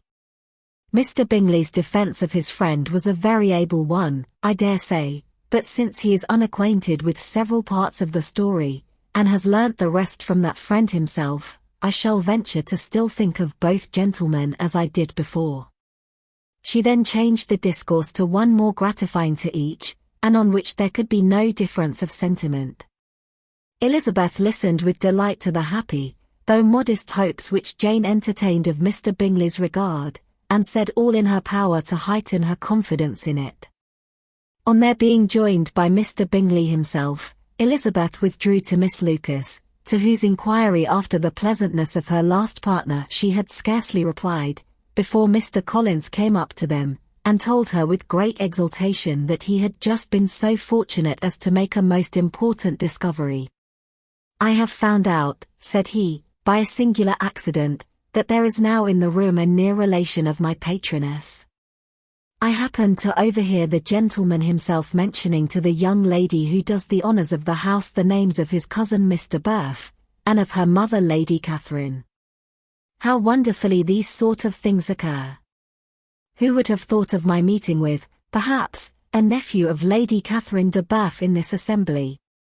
I am most thankful that the discovery is made in time for me to pay my respects to him, which I am now going to do, and trust he will excuse my not having done it before. My total ignorance of the connection must plead my apology. You are not going to introduce yourself to Mr. Darcy? Indeed I am. I shall entreat his pardon for not having done it earlier. I believe him to be Lady Catherine's nephew. It will be in my power to assure him that her ladyship was quite well yesterday se'night." Elizabeth tried hard to dissuade him from such a scheme, assuring him that Mr. Darcy would consider his addressing him without introduction as an impertinent freedom, rather than a compliment to his aunt, that it was not in the least necessary there should be any notice on either side, and that if it were, it must belong to Mr. Darcy, the superior in consequence, to begin the acquaintance.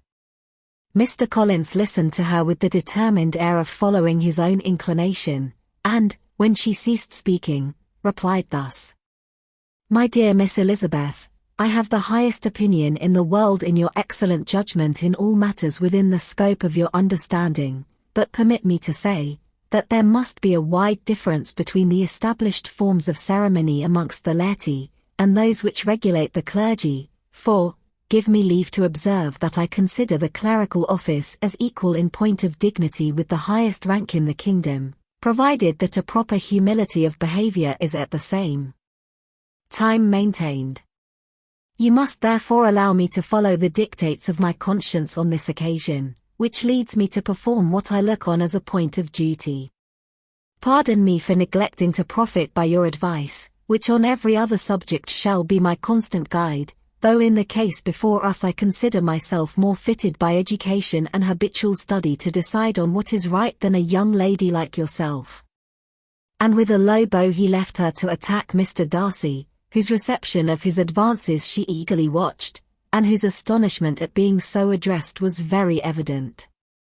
Her cousin prefaced his speech with a solemn bow, and though she could not hear a word of it, she felt as if hearing it all, and saw in the motion of his lips the words apology, Hunsford, and Lady Catherine de Bourgh. It vexed her to see him expose himself to such a man. Mr. Darcy was eyeing him with unrestrained wonder, and when at last Mr. Collins allowed him time to speak, replied with an air of distant civility. Mr. Collins, however, was not discouraged from speaking again, and Mr. Darcy's contempt seemed abundantly increasing with the length of his second speech, and at the end of it he only made him a slight bow, and moved another way. Mr. Collins then returned to Elizabeth. I have no reason, I assure you, said he, to be dissatisfied with my reception. Mr. Darcy seemed much pleased with the attention. He answered me with the utmost civility, and even paid me the compliment of saying that he was so well convinced of Lady Catherine's discernment as to be certain she could never bestow a favour unworthily. It was really a very handsome thought. Upon the whole, I am much pleased with him.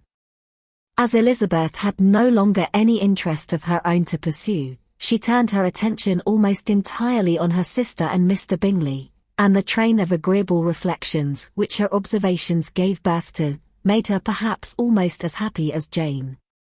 She saw her in idea settled in that very house, in all the felicity which a marriage of true affection could bestow, and she felt capable, under such circumstances, of endeavouring even to like Bingley's two sisters. Her mother's thoughts she plainly saw were bent the same way, and she determined not to venture near her, lest she might hear too much. When they sat down to supper, therefore, she considered it a most unlucky perverseness which placed them within one of each other, and deeply was she vexed to find that her mother was talking to that one person, Lady Lucas, freely, openly, and of nothing else but her expectation that Jane would soon be married to Mr. Bingley. It was an animating subject, and Mrs. Bennet seemed incapable of fatigue while enumerating the advantages of the match. His being such a charming young man, and so rich, and living but 3 miles from them, were the first points of self-gratulation, and then it was such a comfort to think how fond the two sisters were of Jane, and to be certain that they must desire the connection as much as she could do. It was, moreover, such a promising thing for her younger daughters, as Jane's marrying so greatly must throw them in the way of other rich men, and lastly, it was so pleasant at her time of life to be able to consign her single daughters to the care of their sister, that she might not be obliged to go into company more than she liked. It was necessary to make this circumstance a matter of pleasure, because on such occasions it is the etiquette, but no one was less likely than Mrs. Bennet to find comfort in staying home at any period of her life. She concluded with many good wishes that Lady Lucas might soon be equally fortunate, though evidently and triumphantly believing there was no chance of it. In vain did Elizabeth endeavour to check the rapidity of her mother's words, or persuade her to describe her felicity in a less audible whisper, for, to her inexpressible vexation, she could perceive that the chief of it was overheard by Mr. Darcy, who sat opposite to them. Her mother only scolded her for being nonsensical. "What is Mr. Darcy to me, pray, that I should be afraid of him? I am sure we owe him no such particular civility as to be obliged to say nothing he may not like to hear. For heaven's sake, madam, speak lower. What advantage can it be for you to offend Mr. Darcy? You will never recommend yourself to his friend by so doing. Nothing that she could say, however, had any influence. Her mother would talk of her views in the same intelligible tone. Elizabeth blushed and blushed again with shame and vexation. She could not help frequently glancing her eye at Mr. Darcy, though every glance convinced her of what she dreaded, for though he was not always looking at her mother, she was convinced that his attention was invariably fixed by her.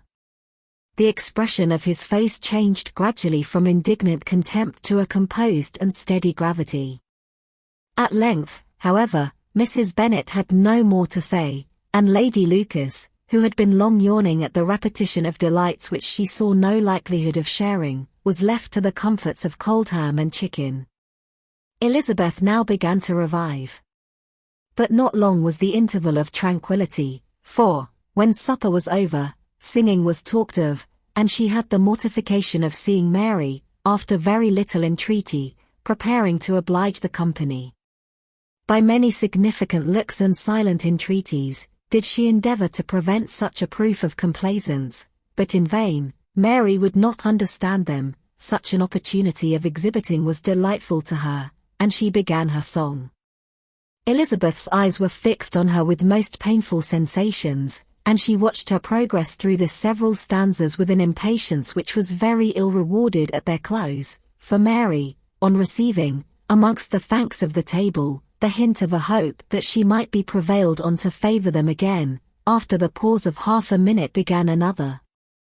Mary's powers were by no means fitted for such a display, her voice was weak, and her manner affected. Elizabeth was in agonies. She looked at Jane, to see how she bore it, but Jane was very composedly talking to Bingley. She looked at his two sisters, and saw them making signs of derision at each other, and at Darcy, who continued, however, imperturbably grave. She looked at her father to entreat his interference, lest Mary should be singing all night. He took the hint, and when Mary had finished her second song, said aloud, "That will do extremely well, child. You have delighted us long enough. Let the other young ladies have time to exhibit." Mary, though pretending not to hear, was somewhat disconcerted, and Elizabeth, sorry for her, and sorry for her father's speech, was afraid her anxiety had done no good. Others of the party were now applied to. "If I," said Mr. Collins, "was so fortunate as to be able to sing, I should have great pleasure, I am sure, in obliging the company with an air, for I consider music as a very innocent diversion, and perfectly compatible with the profession of a clergyman. I do not mean, however, to assert that we can be justified in devoting too much of our time to music, for there are certainly other things to be attended to. The rector of a parish has much to do. In the first place, he must make such an agreement for tithes as may be beneficial to himself and not offensive to his patron. He must write his own sermons, and the time that remains will not be too much for his parish duties, and the care and improvement of his dwelling, which he cannot be excused from making as comfortable as possible. And I do not think it of light importance that he should have attentive and conciliatory manner towards everybody, especially towards those to whom he owes his preferment. I cannot acquit him of that duty, nor could I think well of the man who should omit an occasion of testifying his respect towards anybody connected with the family." And with a bow to Mr. Darcy, he concluded his speech, which had been spoken so loud as to be heard by half the room. Many stared, many smiled, but no one looked more amused than Mr. Bennet himself, while his wife seriously commended Mr. Collins for having spoken so sensibly, and observed in a half-whisper to Lady Lucas, that he was a remarkably clever, good kind of young man. To Elizabeth it appeared that, had her family made an agreement to expose themselves as much as they could during the evening, it would have been impossible for them to play their parts with more spirit or finer success, and happy did she think it for Bingley and her sister that some of the exhibition had escaped his notice, and that his feelings were not of a sort to be much distressed by the folly which he must have witnessed. That his two sisters and Mr. Darcy, however, should have such an opportunity of ridiculing her relations, was bad enough, and she could not determine whether the silent contempt of the gentlemen, or the insolent smiles of the ladies, were more intolerable. The rest of the evening brought her little amusement. She was teased by Mr. Collins, who continued most perseveringly by her side, and though he could not prevail on her to dance with him again, put it out of her power to dance with others. In vain did she entreat him to stand up with somebody else, and offer to introduce him to any young lady in the room. He assured her, that as to dancing, he was perfectly indifferent to it, that his chief object was by delicate attentions to recommend himself to her, and that he should therefore make a point of remaining close to her the whole evening. There was no arguing upon such a project. She owed her greatest relief to her friend Miss Lucas, who often joined them, and good-naturedly engaged Mr. Collins's conversation to herself. She was at least free from the offence of Mr. Darcy's further notice, though often standing within a very short distance of her, quite disengaged, he never came near enough to speak. She felt it to be the probable consequence of her allusions to Mr. Wickham, and rejoiced in it. The Longbourn party were the last of all the company to depart, and, by a manoeuvre of Mrs. Bennet, had to wait for their carriage a quarter of an hour after everybody else was gone, which gave them time to see how heartily they were wished away by some of the family. Mrs. Hurst and her sister scarcely opened their mouths, except to complain of fatigue, and were evidently impatient to have the house to themselves. They repulsed every attempt of Mrs. Bennet at conversation, and by so doing threw a languor over the whole party, which was very little relieved by the long speeches of Mr. Collins, who was complimenting Mr. Bingley and his sisters on the elegance of their entertainment, and the hospitality and politeness which had marked their behaviour to their guests. Darcy said nothing at all. Mr. Bennet, in equal silence, was enjoying the scene. Mr. Bingley and Jane were standing together, a little detached from the rest, and talked only to each other. Elizabeth preserved as steady a silence as either Mrs. Hurst or Miss Bingley, and even Lydia was too much fatigued to utter more than the occasional exclamation of, "Lord, how tired I am," accompanied by a violent yawn. When at length they arose to take leave, Mrs. Bennet was most pressingly civil in her hope of seeing the whole family soon at Longbourn, and addressed herself especially to Mr. Bingley, to assure him how happy he would make them by eating a family dinner with them at any time, without the ceremony of a formal invitation. Bingley was all grateful pleasure, and he readily engaged for taking the earliest opportunity of waiting on her, after his return from London, whither he was obliged to go the next day for a short time. Mrs. Bennet was perfectly satisfied, and quitted the house under the delightful persuasion that, allowing for the necessary preparations of settlements, new carriages, and wedding clothes, she should undoubtedly see her daughter settled at Netherfield in the course of 3 or 4 months. Of having another daughter married to Mr. Collins, she thought with equal certainty, and with considerable, though not equal, pleasure. Elizabeth was the least dear to her of all her children, and though the man and the match were quite good enough for her, the worth of each was eclipsed by Mr. Bingley and Netherfield. Part 1 Chapter 19. The next day opened a new scene at Longbourn. Mr. Collins made his declaration in form.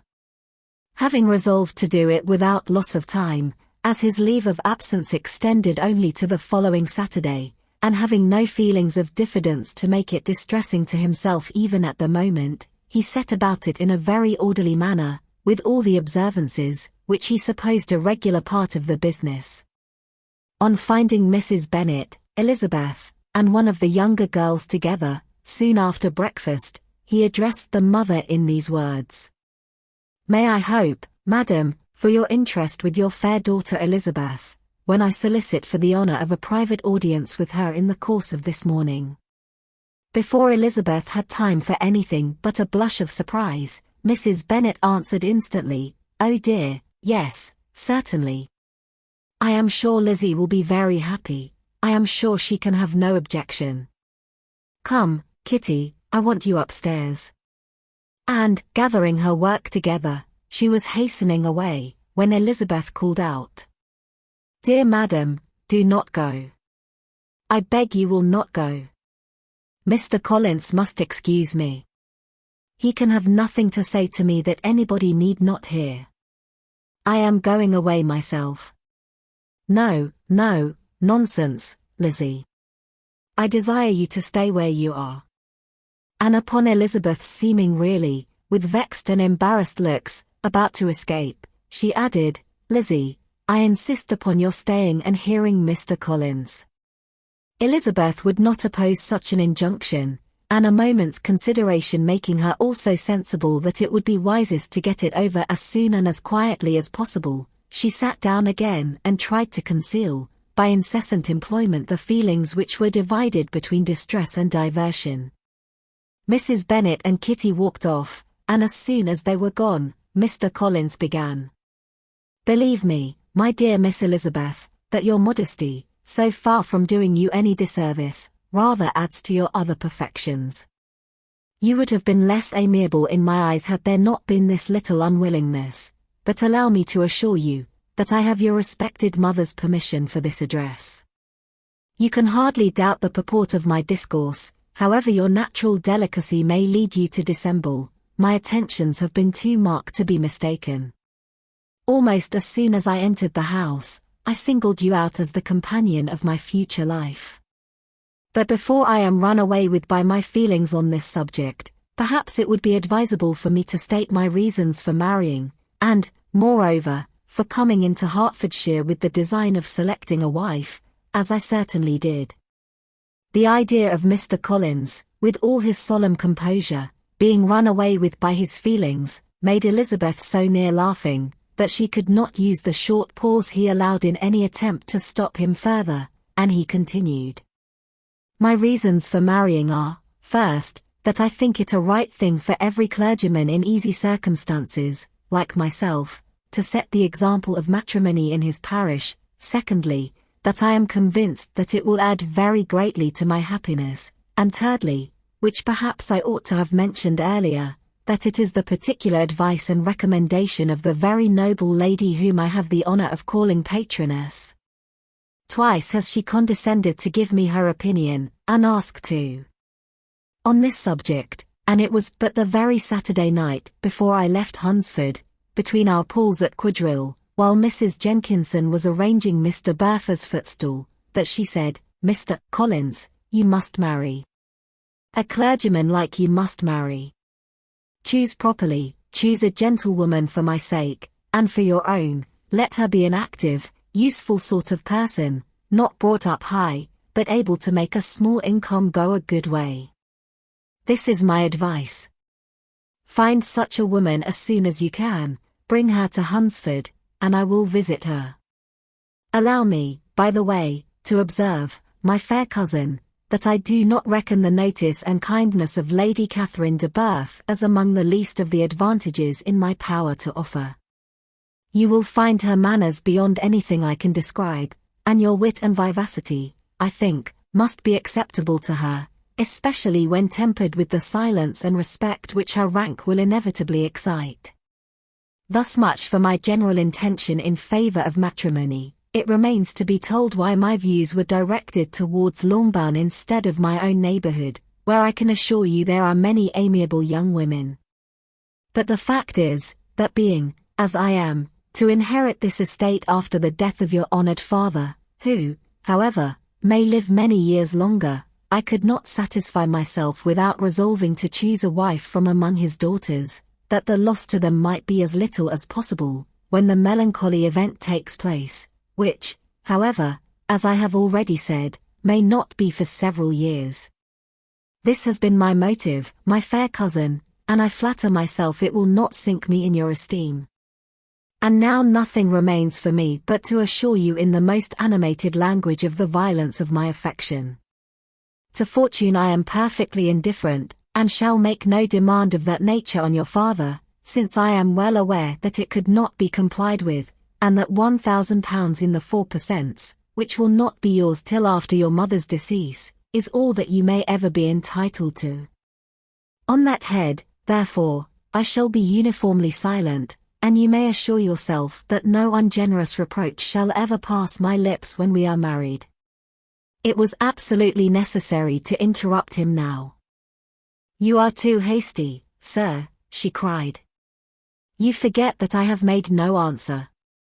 Let me do it without further loss of time. Accept my thanks for the compliment you are paying me.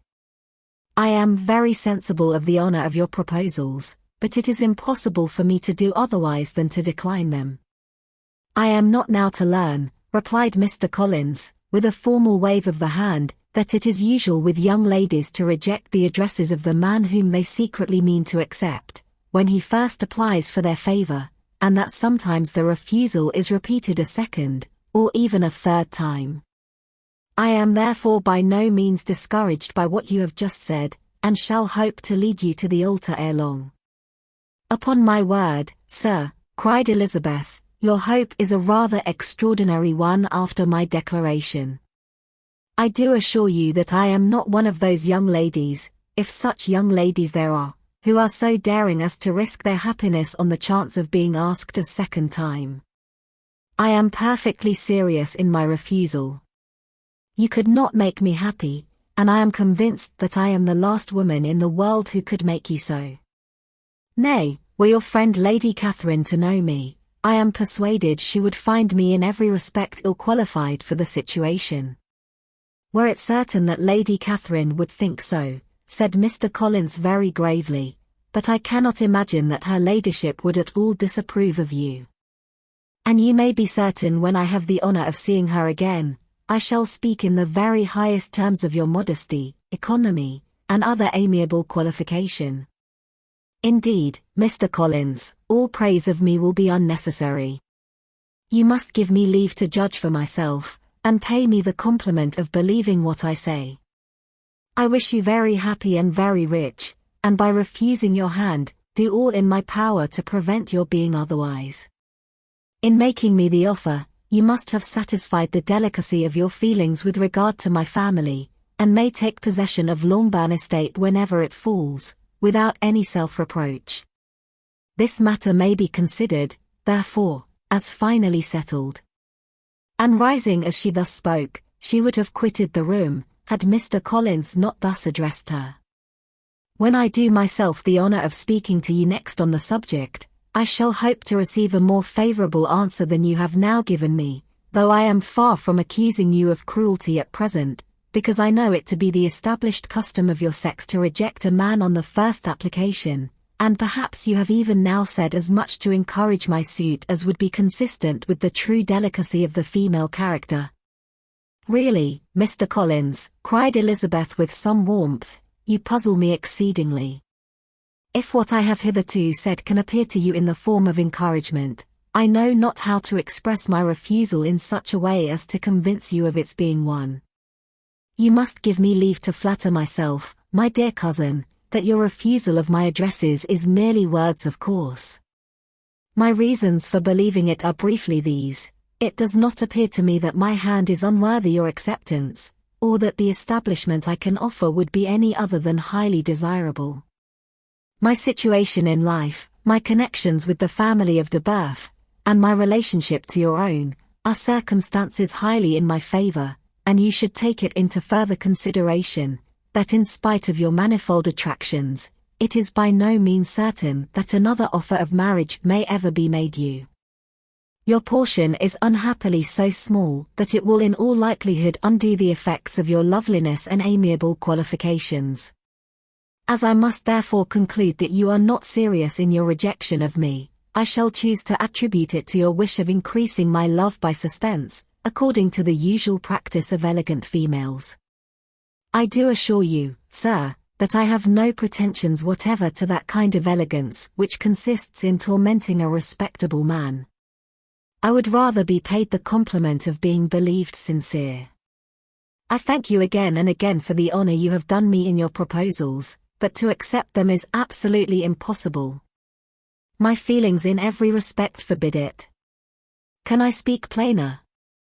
Do not consider me now as an elegant female, intending to plague you, but as a rational creature, speaking the truth from her heart. "You are uniformly charming," cried he, with an air of awkward gallantry, "and I am persuaded that when sanctioned by the express authority of both your excellent parents, my proposals will not fail of being acceptable."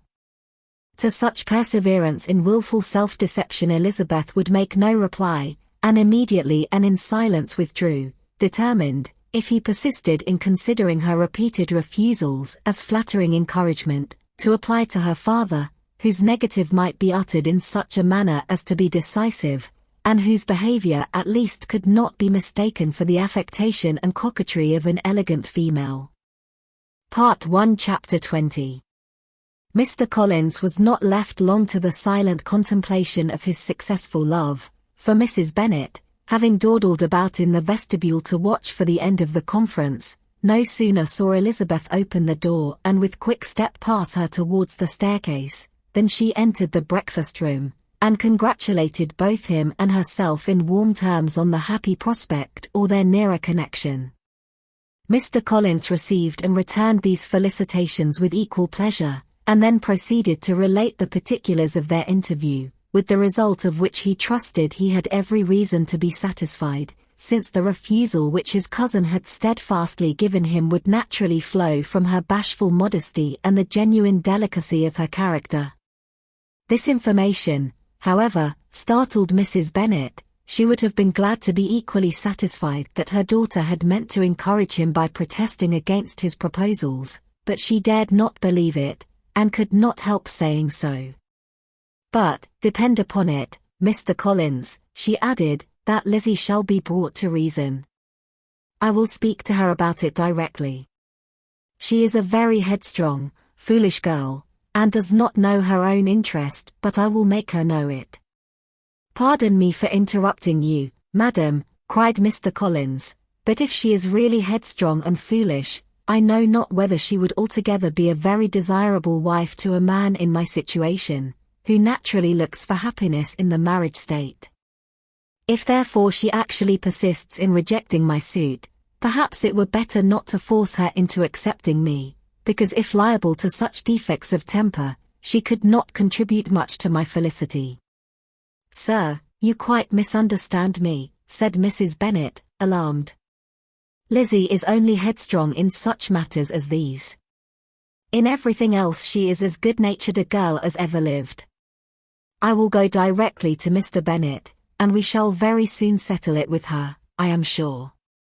She would not give him time to reply, but hurrying instantly to her husband, called out as she entered the library, "Oh, Mr. Bennet, you are wanted immediately. We are all in an uproar. You must come and make Lizzie marry Mr. Collins, for she vows she will not have him, and if you do not make haste he will change his mind and not have her." Mr. Bennet raised his eyes from his book as she entered, and fixed them on her face with a calm unconcern which was not in the least altered by her communication. "I have not the pleasure of understanding you," said he, when she had finished her speech. "Of what are you talking?" "Of Mr. Collins and Lizzie.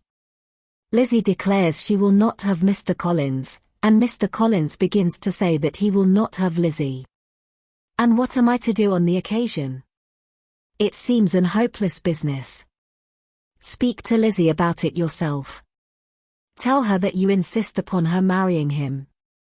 Let her be called down. She shall hear my opinion." Mrs. Bennet rang the bell, and Miss Elizabeth was summoned to the library.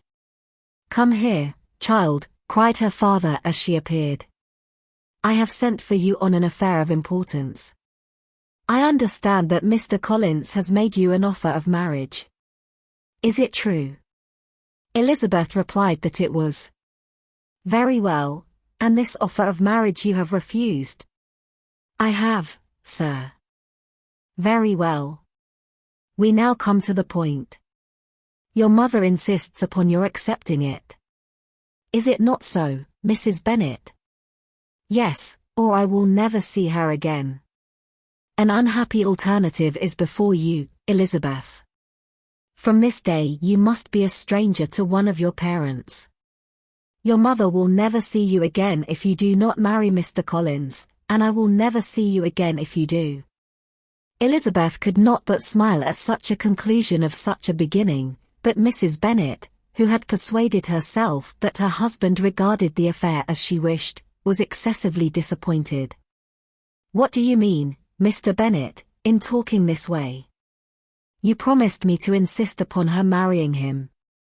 "My dear," replied her husband, "I have two small favors to request. First, that you will allow me the free use of my understanding on the present occasion, and secondly, of my room.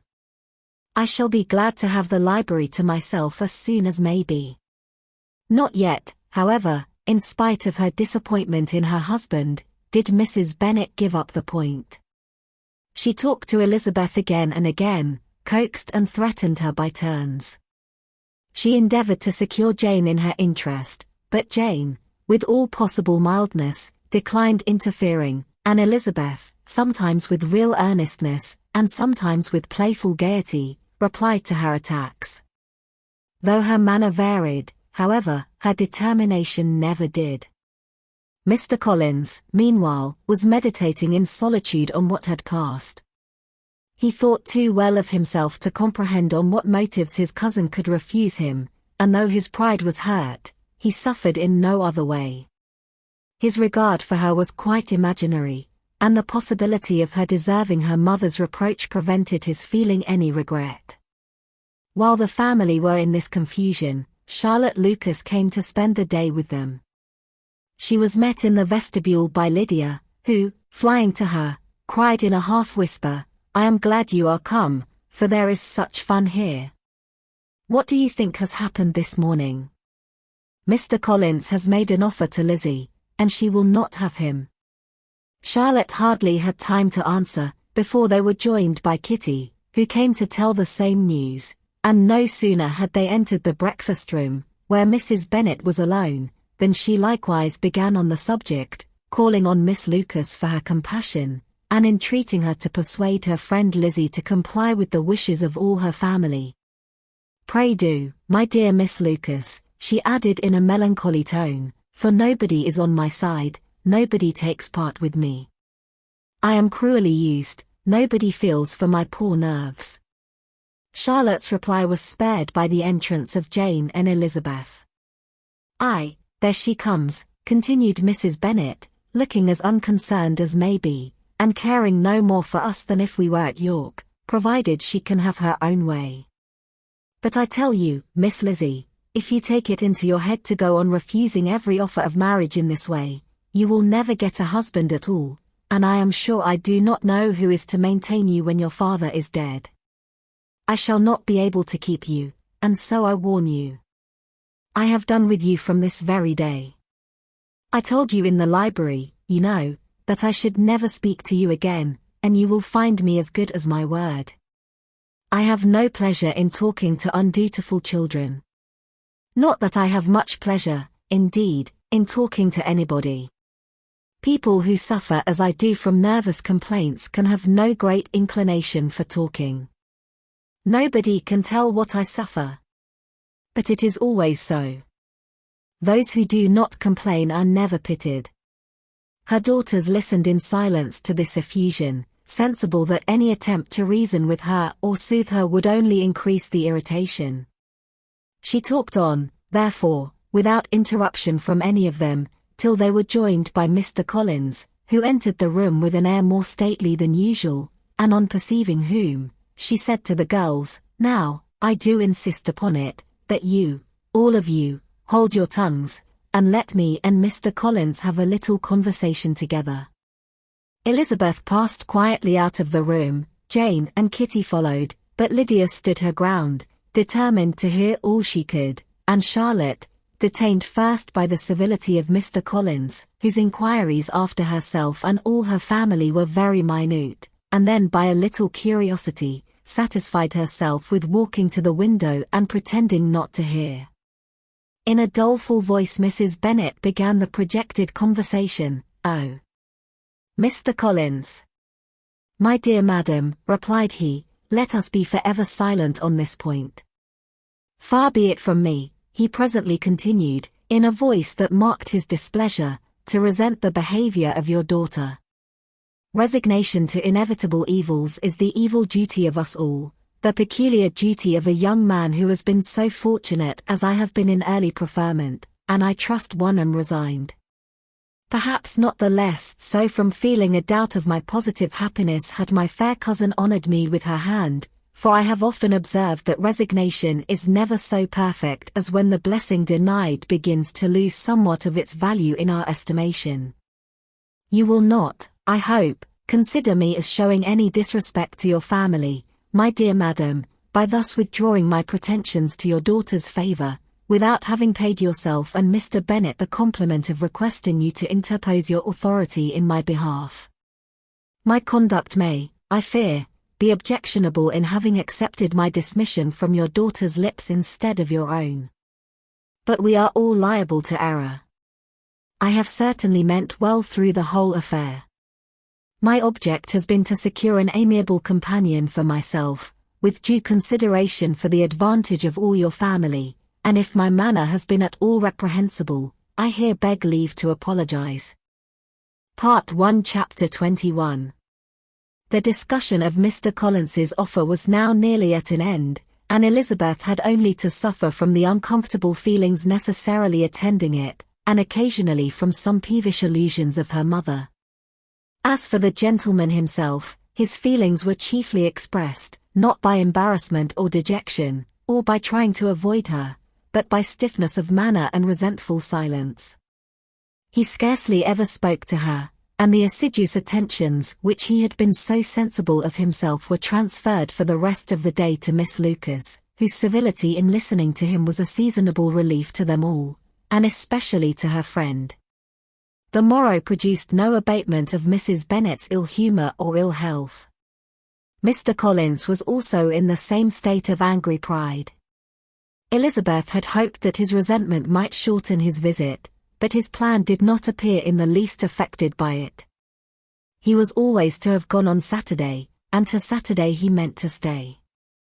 After breakfast, the girls walked to Meryton to inquire if Mr. Wickham were returned, and to lament over his absence from the Netherfield ball. He joined them on their entering the town, and attended them to their aunt's where his regret and vexation, and the concern of everybody, was well talked over. To Elizabeth, however, he voluntarily acknowledged that the necessity of his absence had been self-imposed.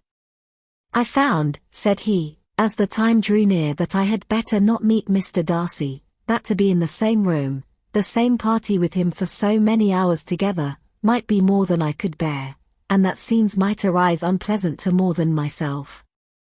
She highly approved his forbearance, and they had leisure for a full discussion of it, and for all the commendation which they civilly bestowed on each other, as Wickham and another officer walked back with them to Longbourn, and during the walk he particularly attended to her. His accompanying them was a double advantage. She felt all the compliment it offered to herself, and it was most acceptable as an occasion of introducing him to her father and mother. Soon after their return, a letter was delivered to Miss Bennet. It came from Netherfield.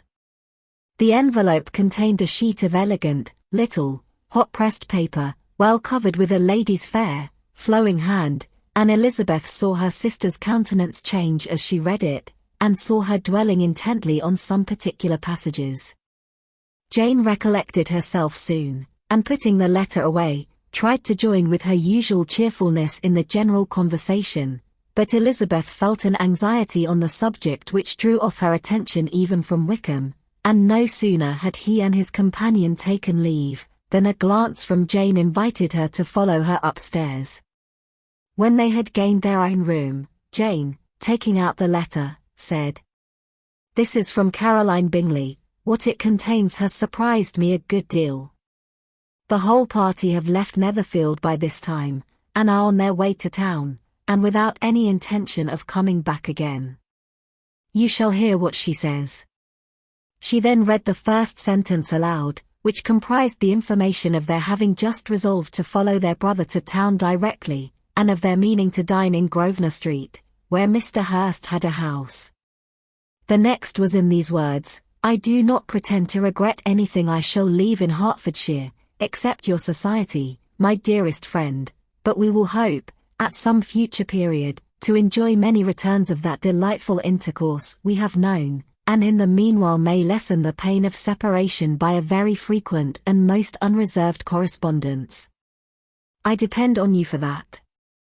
To these high-flown expressions Elizabeth listened with all the insensibility of distrust, and though the suddenness of their removal surprised her, she saw nothing in it really to lament. It was not to be supposed that their absence from Netherfield would prevent Mr. Bingley's being there, and as to the loss of their society, she was persuaded that Jane must cease to regard it, in the enjoyment of his.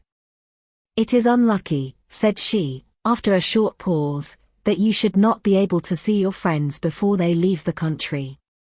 But may we not hope that the period of future happiness to which Miss Bingley looks forward may arrive earlier than she is aware, and that the delightful intercourse you have known as friends will be renewed with yet greater satisfaction as sisters? Mr. Bingley will not be detained in London by them. Caroline decidedly says that none of the party will return into Hertfordshire this winter. I will read it to you.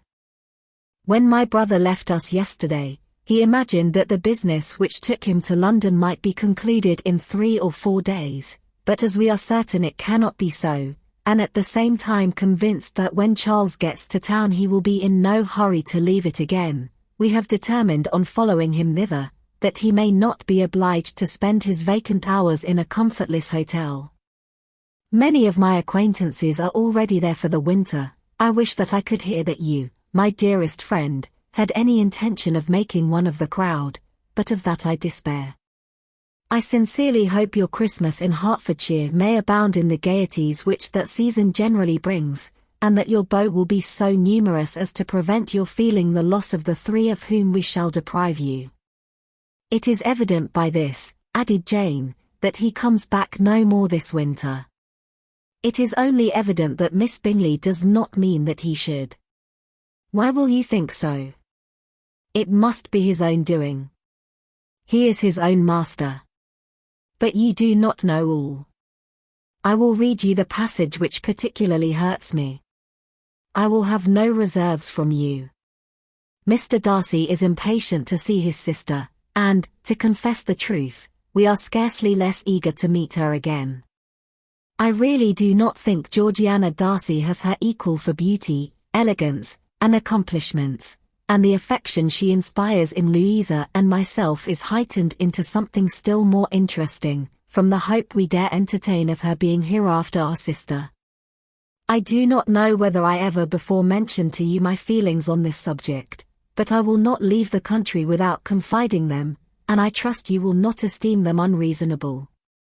My brother admires her greatly already. He will have frequent opportunity now of seeing her on the most intimate footing. Her relations all wish the connection as much as his own, and a sister's partiality is not misleading me, I think, when I call Charles most capable of engaging any woman's heart. With all these circumstances to favor an attachment, and nothing to prevent it, am I wrong, my dearest Jane, in indulging the hope of an event which will secure the happiness of so many? What do you think of this sentence, my dear Lizzie? Said Jane as she finished it. Is it not clear enough? Does it not expressly declare that Caroline neither expects nor wishes me to be her sister, that she is perfectly convinced of her brother's indifference, and that if she suspects the nature of my feelings for him, she means, most kindly, to put me on my guard? Can there be any other opinion on the subject? Yes, there can, for mine is totally different. Will you hear it? Most willingly. You shall have it in a few words. Miss Bingley sees that her brother is in love with you, and wants him to marry Miss Darcy. She follows him to town in hope of keeping him there, and tries to persuade you that he does not care about you. Jane shook her head. Indeed, Jane, you ought to believe me. No one who has ever seen you together can doubt his affection. Miss Bingley, I am sure, cannot. She is not such a simpleton. Could she have seen half as much love in Mr. Darcy for herself, she would have ordered her wedding clothes. But the case is this, we are not rich enough or grand enough for them, and she is the more anxious to get Miss Darcy for her brother, from the notion that when there has been one intermarriage, she may have less trouble in achieving a second, in which there is certainly some ingenuity, and I dare say it would succeed, if Mr. Burf were out of the way. But, my dearest Jane, you cannot seriously imagine that because Miss Bingley tells you her brother greatly admires Miss Darcy, he is in the smallest degree less sensible of your merit than when he took leave of you on Tuesday, or that it will be in her power to persuade him that, instead of being in love with you, he is very much in love with her friend. If we thought alike of Miss Bingley, replied Jane, your representation of all this might make me quite easy. But I know the foundation is unjust. Caroline is incapable of wilfully deceiving anyone, and all that I can hope in this case is that she is deceiving herself. That is right. You could not have started a more happy idea, since you will not take comfort in mine. Believe her to be deceived, by all means. You have now done your duty by her, and must fret no longer. But, my dear sister, can I be happy, even supposing the best, in accepting a man whose sisters and friends are all wishing him to marry elsewhere? You must decide for yourself, said Elizabeth, and if, upon mature deliberation, you find that the misery of disobliging his two sisters is more than equivalent to the happiness of being his wife, I advise you by all means to refuse him. How can you talk so, said Jane, faintly smiling. You must know that though I should be exceedingly grieved at their disapprobation, I could not hesitate. I did not think you would, and that being the case, I cannot consider your situation with much compassion. But if he returns no more this winter, my choice will never be required. 1,000 things may arise in 6 months. The idea of his returning no more Elizabeth treated with the utmost contempt. It appeared to her merely the suggestion of Caroline's interested wishes, and she could not for a moment suppose that those wishes, however openly or artfully spoken, could influence a young man so totally independent of everyone. She represented to her sister as forcibly as possible what she felt on the subject, and had soon the pleasure of seeing its happy effect. Jane's temper was not desponding, and she was gradually led to hope, though the diffidence of affection sometimes overcame the hope, that Bingley would return to Netherfield and answer every wish of her heart. They agreed that Mrs. Bennet should only hear of the departure of the family, without being alarmed on the score of the gentleman's conduct, but even this partial communication gave her a great deal of concern, and she bewailed it as exceedingly unlucky that the ladies should happen to go away just as they were all getting so intimate together. After lamenting it, however, at some length, she had the consolation that Mr. Bingley would be soon down again and soon dining at Longbourn, and the conclusion of all was the comfortable declaration, that though he had been invited only to a family dinner, she would take care to have 2 full courses. Part 1 Chapter 22. The Bennets were engaged to dine with the Lucases, and again during the chief of the day was Miss Lucas so kind as to listen to Mr. Collins. Elizabeth took an opportunity of thanking her. "It keeps him in good humour," said she, "and I am more obliged to you than I can express." Charlotte assured her friend of her satisfaction in being useful, and that it amply repaid her for the little sacrifice of her time. This was very amiable, but Charlotte's kindness extended farther than Elizabeth had any conception of. Its object was nothing else than to secure her from any return of Mr. Collins's addresses, by engaging them towards herself.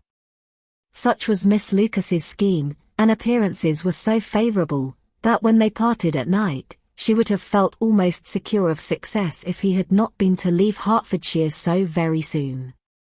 But here she did injustice to the fire and independence of his character, for it led him to escape out of Longbourn House the next morning with admirable slyness, and hasten to Lucas Lodge to throw himself at her feet.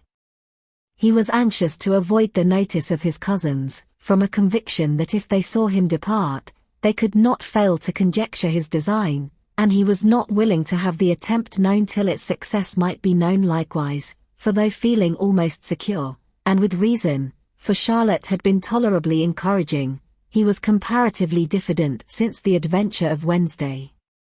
His reception, however, was of the most flattering kind. Miss Lucas perceived him from an upper window as he walked towards the house, and instantly set out to meet him accidentally in the lane. But little had she dared to hope that so much love and eloquence awaited her there. In as short a time as Mr. Collins's long speeches would allow, everything was settled between them to the satisfaction of both, and as they entered the house he earnestly entreated her to name the day that was to make him the happiest of men, and though such a solicitation must be waived for the present, the lady felt no inclination to trifle with his happiness. The stupidity with which he was favored by nature must guard his courtship from any charm that could make a woman wish for its continuance, and Miss Lucas, who accepted him solely from the pure and disinterested desire of an establishment, cared not how soon that establishment were gained. Sir William and Lady Lucas were speedily applied to for their consent, and it was bestowed with a most joyful alacrity. Mr. Collins's present circumstances made it a most eligible match for their daughter, to whom they could give little fortune, and his prospects of future wealth were exceedingly fair. Lady Lucas began directly to calculate, with more interest than the matter had ever excited before, how many years longer Mr. Bennet was likely to live, and Sir William gave it as his decided opinion, that whenever Mr. Collins should be in possession of the Longbourn estate, it would be highly expedient that both he and his wife should make their appearance at St. James's. The whole family, in short, were properly overjoyed on the occasion. The younger girls formed hopes of coming out a year or two sooner than they might otherwise have done, and the boys were relieved from their apprehension of Charlotte's dying an old maid. Charlotte herself was tolerably composed. She had gained her point, and had time to consider of it. Her reflections were in general satisfactory. Mr. Collins, to be sure, was neither sensible nor agreeable, his society was irksome, and his attachment to her must be imaginary. But still he would be her husband. Without thinking highly either of men or matrimony, marriage had always been her object. It was the only provision for well-educated young women of small fortune, and however uncertain of giving happiness, must be their pleasantest preservative from want. This preservative she had now obtained, and at the age of 27, without having ever been handsome, she felt all the good luck of it. The least agreeable circumstance in the business was the surprise it must occasion to Elizabeth Bennet, whose friendship she valued beyond that of any other person. Elizabeth would wonder, and probably would blame her, and though her resolution was not to be shaken, her feelings must be hurt by such a disapprobation. She resolved to give her the information herself, and therefore charged Mr. Collins, when he returned to Longbourn to dinner, to drop no hint of what had passed before any of the family. A promise of secrecy was of course very dutifully given, but it could not be kept without difficulty, for the curiosity excited by his long absence burst forth in such very direct questions on his return as required some ingenuity to evade, and he was at the same time exercising great self-denial, for he was longing to publish his prosperous love. As he was to begin his journey too early on the morrow to see any of the family, the ceremony of leave-taking was performed when the ladies moved for the night, and Mrs. Bennet, with great politeness and cordiality, said how happy they should be to see him at Longbourn again, whenever his engagements might allow him to visit them. "My dear madam," he replied, "this invitation is particularly gratifying, because it is what I have been hoping to receive, and you may be very certain that I shall avail myself of it as soon as possible." They were all astonished, and Mr. Bennet, who could by no means wish for so speedy a return, immediately said, "But is there not danger of Lady Catherine's disapprobation here, my good sir? You had better neglect your relations than run the risk of offending your patroness." "My dear sir," replied Mr. Collins, "I am particularly obliged to you for this friendly caution, and you may depend upon my not taking so material a step without her ladyship's concurrence. You cannot be too much upon your guard. Risk anything rather than her displeasure, And if you find it likely to be raised by your coming to us again, which I should think exceedingly probable, stay quietly at home, and be satisfied that we shall take no offence. Believe me, my dear sir, my gratitude is warmly excited by such affectionate attention, and depend upon it, you will speedily receive from me a letter of thanks for this, and for every other mark of your regard during my stay in Hertfordshire. As for my fair cousins, though my absence may not be long enough to render it necessary, I shall now take the liberty of wishing them health and happiness, not excepting my cousin Elizabeth. With proper civilities the ladies then withdrew, all of them equally surprised that he meditated a quick return. Mrs. Bennet wished to understand by it that he thought of paying his addresses to one of her younger girls, and Mary might have been prevailed on to accept him. She rated his abilities much higher than any of the others. There was a solidity in his reflections which often struck her, and though by no means so clever as herself, she thought that if encouraged to read and improve himself by such an example as hers, he might become a very agreeable companion. But on the following morning, every hope of this kind was done away. Miss Lucas called soon after breakfast, and in a private conference with Elizabeth related the event of the day before. The possibility of Mr. Collins's fancying himself in love with her friend had once occurred to Elizabeth within the last day or two, but that Charlotte could encourage him seemed almost as far from possibility as she could encourage him herself, and her astonishment was consequently so great as to overcome at first the bounds of decorum, and she could not help crying out, "Engaged to Mr. Collins! My dear Charlotte, impossible!" The steady countenance which Miss Lucas had commanded in telling her story, gave way to a momentary confusion here on receiving so direct a reproach, though, as it was no more than she expected, she soon regained her composure, and calmly replied, "Why should you be surprised, my dear Eliza? Do you think it incredible that Mr. Collins should be able to procure any woman's good opinion, because he was not so happy as to succeed with you?" But Elizabeth had now recollected herself, and making a strong effort for it, was able to assure with tolerable firmness that the prospect of their relationship was highly grateful to her, and that she wished her all imaginable happiness. "I see what you are feeling," replied Charlotte. "You must be surprised, very much surprised, so lately as Mr. Collins was wishing to marry you. But when you have had time to think it over, I hope you will be satisfied with what I have done. I am not romantic, you know, I never was. I ask only a comfortable home, and considering Mr. Collins's character, connection, and situation in life, I am convinced that my chance of happiness with him is as fair as most people can boast on entering the marriage state." Elizabeth quietly answered, "Undoubtedly," and after an awkward pause, they returned to the rest of the family. Charlotte did not stay much longer, and Elizabeth was then left to reflect on what she had heard. It was a long time before she became at all reconciled to the idea of so unsuitable a match. The strangeness of Mr. Collins's making 2 offers of marriage within 3 days was nothing in comparison of his being now accepted. She had always felt that Charlotte's opinion of matrimony was not exactly like her own, but she had not supposed it to be possible that, when called into action, she would have sacrificed every better feeling to worldly advantage. Charlotte, the wife of Mr. Collins, was a most humiliating picture. And to the pang of a friend disgracing herself and sunk in her esteem, was added the distressing conviction that it was impossible for that friend to be tolerably happy in the lot she had chosen. Part 1, Chapter 23. Elizabeth was sitting with her mother and sisters, reflecting on what she had heard, and doubting whether she was authorized to mention it, when Sir William Lucas himself appeared, sent by his daughter, to announce her engagement to the family.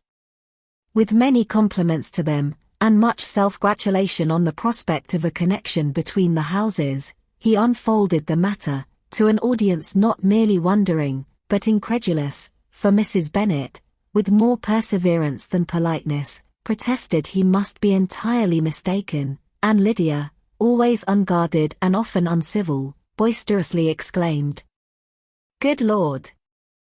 "Sir William, how can you tell such a story? Do not you know that Mr. Collins wants to marry Lizzie?" Nothing less than the complaisance of a courtier could have borne without anger such treatment, but Sir William's good breeding carried him through it all, and though he begged leave to be positive as to the truth of his information, he listened to all their impertinence with the most forbearing courtesy. Elizabeth, feeling it incumbent on her to relieve him from so unpleasant a situation, now put herself forward to confirm his account, by mentioning her prior knowledge of it from Charlotte herself, and endeavoured to put a stop to the exclamations of her mother and sisters by the earnestness of her congratulations to Sir William, in which she was readily joined by Jane, and by making a variety of remarks on the happiness that might be expected from the match, the excellent character of Mr. Collins, and the convenient distance of Hunsford from London. Mrs. Bennet was in fact too much overpowered to say a great deal while Sir William remained, but no sooner had he left them than her feelings found a rapid vent. In the first place, she persisted in disbelieving the whole of the matter. Secondly, she was very sure that Mr. Collins had been taken in. Thirdly, she trusted that they would never be happy together. And fourthly, that the match might be broken off. Two inferences, however, were plainly deduced from the whole: one, that Elizabeth was the real cause of the mischief, and the other that she herself had been barbarously misused by them all, and on these 2 points she principally dwelt during the rest of the day. Nothing could console and nothing could appease her. Nor did that day wear out her resentment.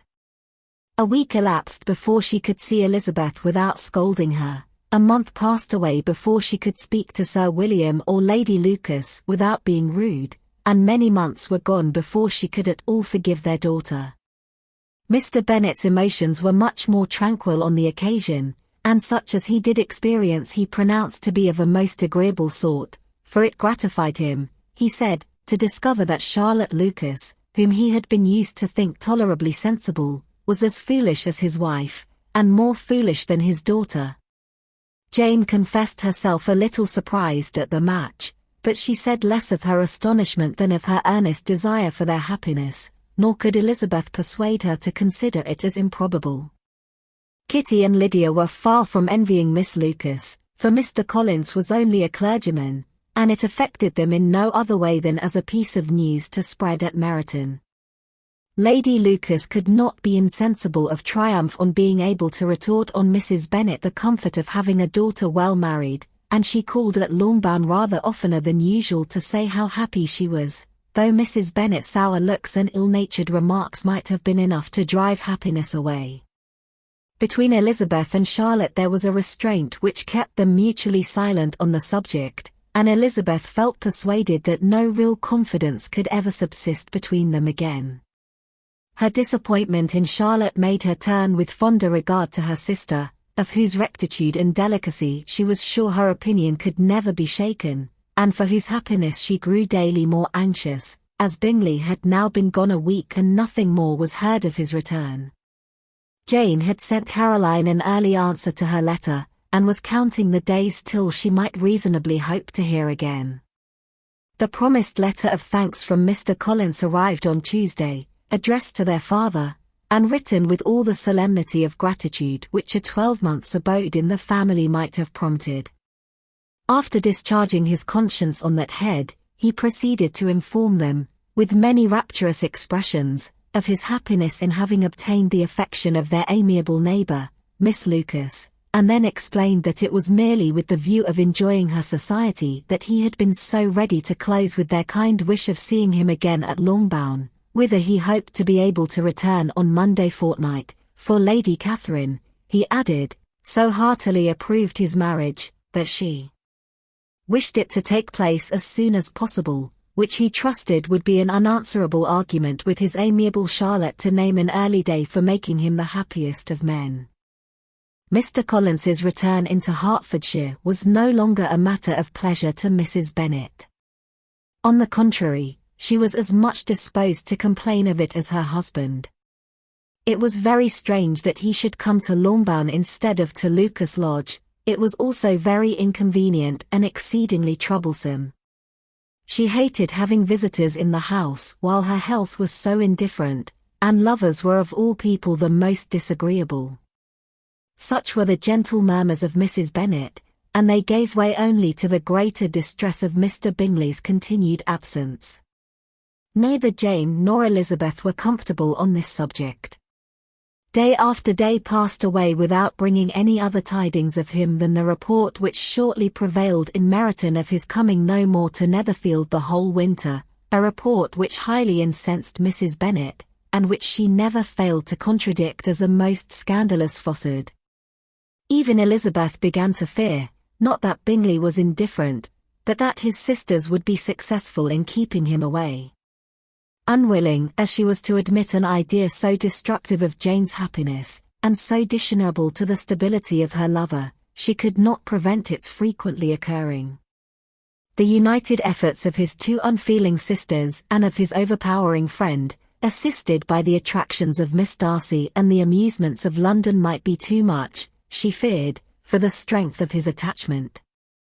As for Jane, her anxiety under this suspense was, of course, more painful than Elizabeth's, but whatever she felt she was desirous of concealing, and between herself and Elizabeth, therefore, the subject was never alluded to. But as no such delicacy restrained her mother, an hour seldom passed in which she did not talk of Bingley, express her impatience for his arrival, or even require Jane to confess that if he did not come back she would think herself very ill-used. It needed all Jane's steady mildness to bear these attacks with tolerable tranquillity. Mr. Collins returned most punctually on Monday fortnight, but his reception at Longbourn was not quite so gracious as it had been on his first introduction. He was too happy, however, to need much attention, and luckily for the others, the business of love-making relieved them from a great deal of his company. The chief of every day was spent by him at Lucas Lodge, and he sometimes returned to Longbourn only in time to make an apology for his absence before the family went to bed.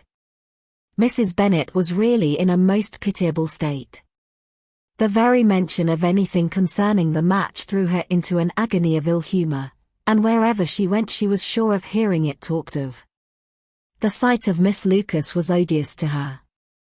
As her successor in that house, she regarded her with jealous abhorrence. Whenever Charlotte came to see them, she concluded her to be anticipating the hour of possession, and whenever she spoke in a low voice to Mr. Collins, was convinced that they were talking of the Longbourn estate, and resolving to turn herself and her daughters out of the house, as soon as Mr. Bennet were dead. She complained bitterly of all this to her husband. "Indeed, Mr. Bennet," said she, "it is very hard to think that Charlotte Lucas should ever be mistress of this house, that I should be forced to make way for her, and live to see her take her place in it. My dear, do not give way to such gloomy thoughts. Let us hope for better things. Let us flatter ourselves that I may be the survivor." This was not very consoling to Mrs. Bennet, and therefore, instead of making any answer, she went on as before. "I cannot bear to think that they should have all this estate. If it was not for the entail, I should not mind it." "What should not you mind?" "I should not mind anything at all. Let us be thankful that you are preserved from a state of such insensibility." "I never can be thankful, Mr. Bennet, for anything about the entail. How anyone could have the conscience to entail away an estate from one's own daughters, I cannot understand, and all for the sake of Mr. Collins too. Why should he have it more than anybody else?" "I leave it to yourself to determine," said Mr. Bennet.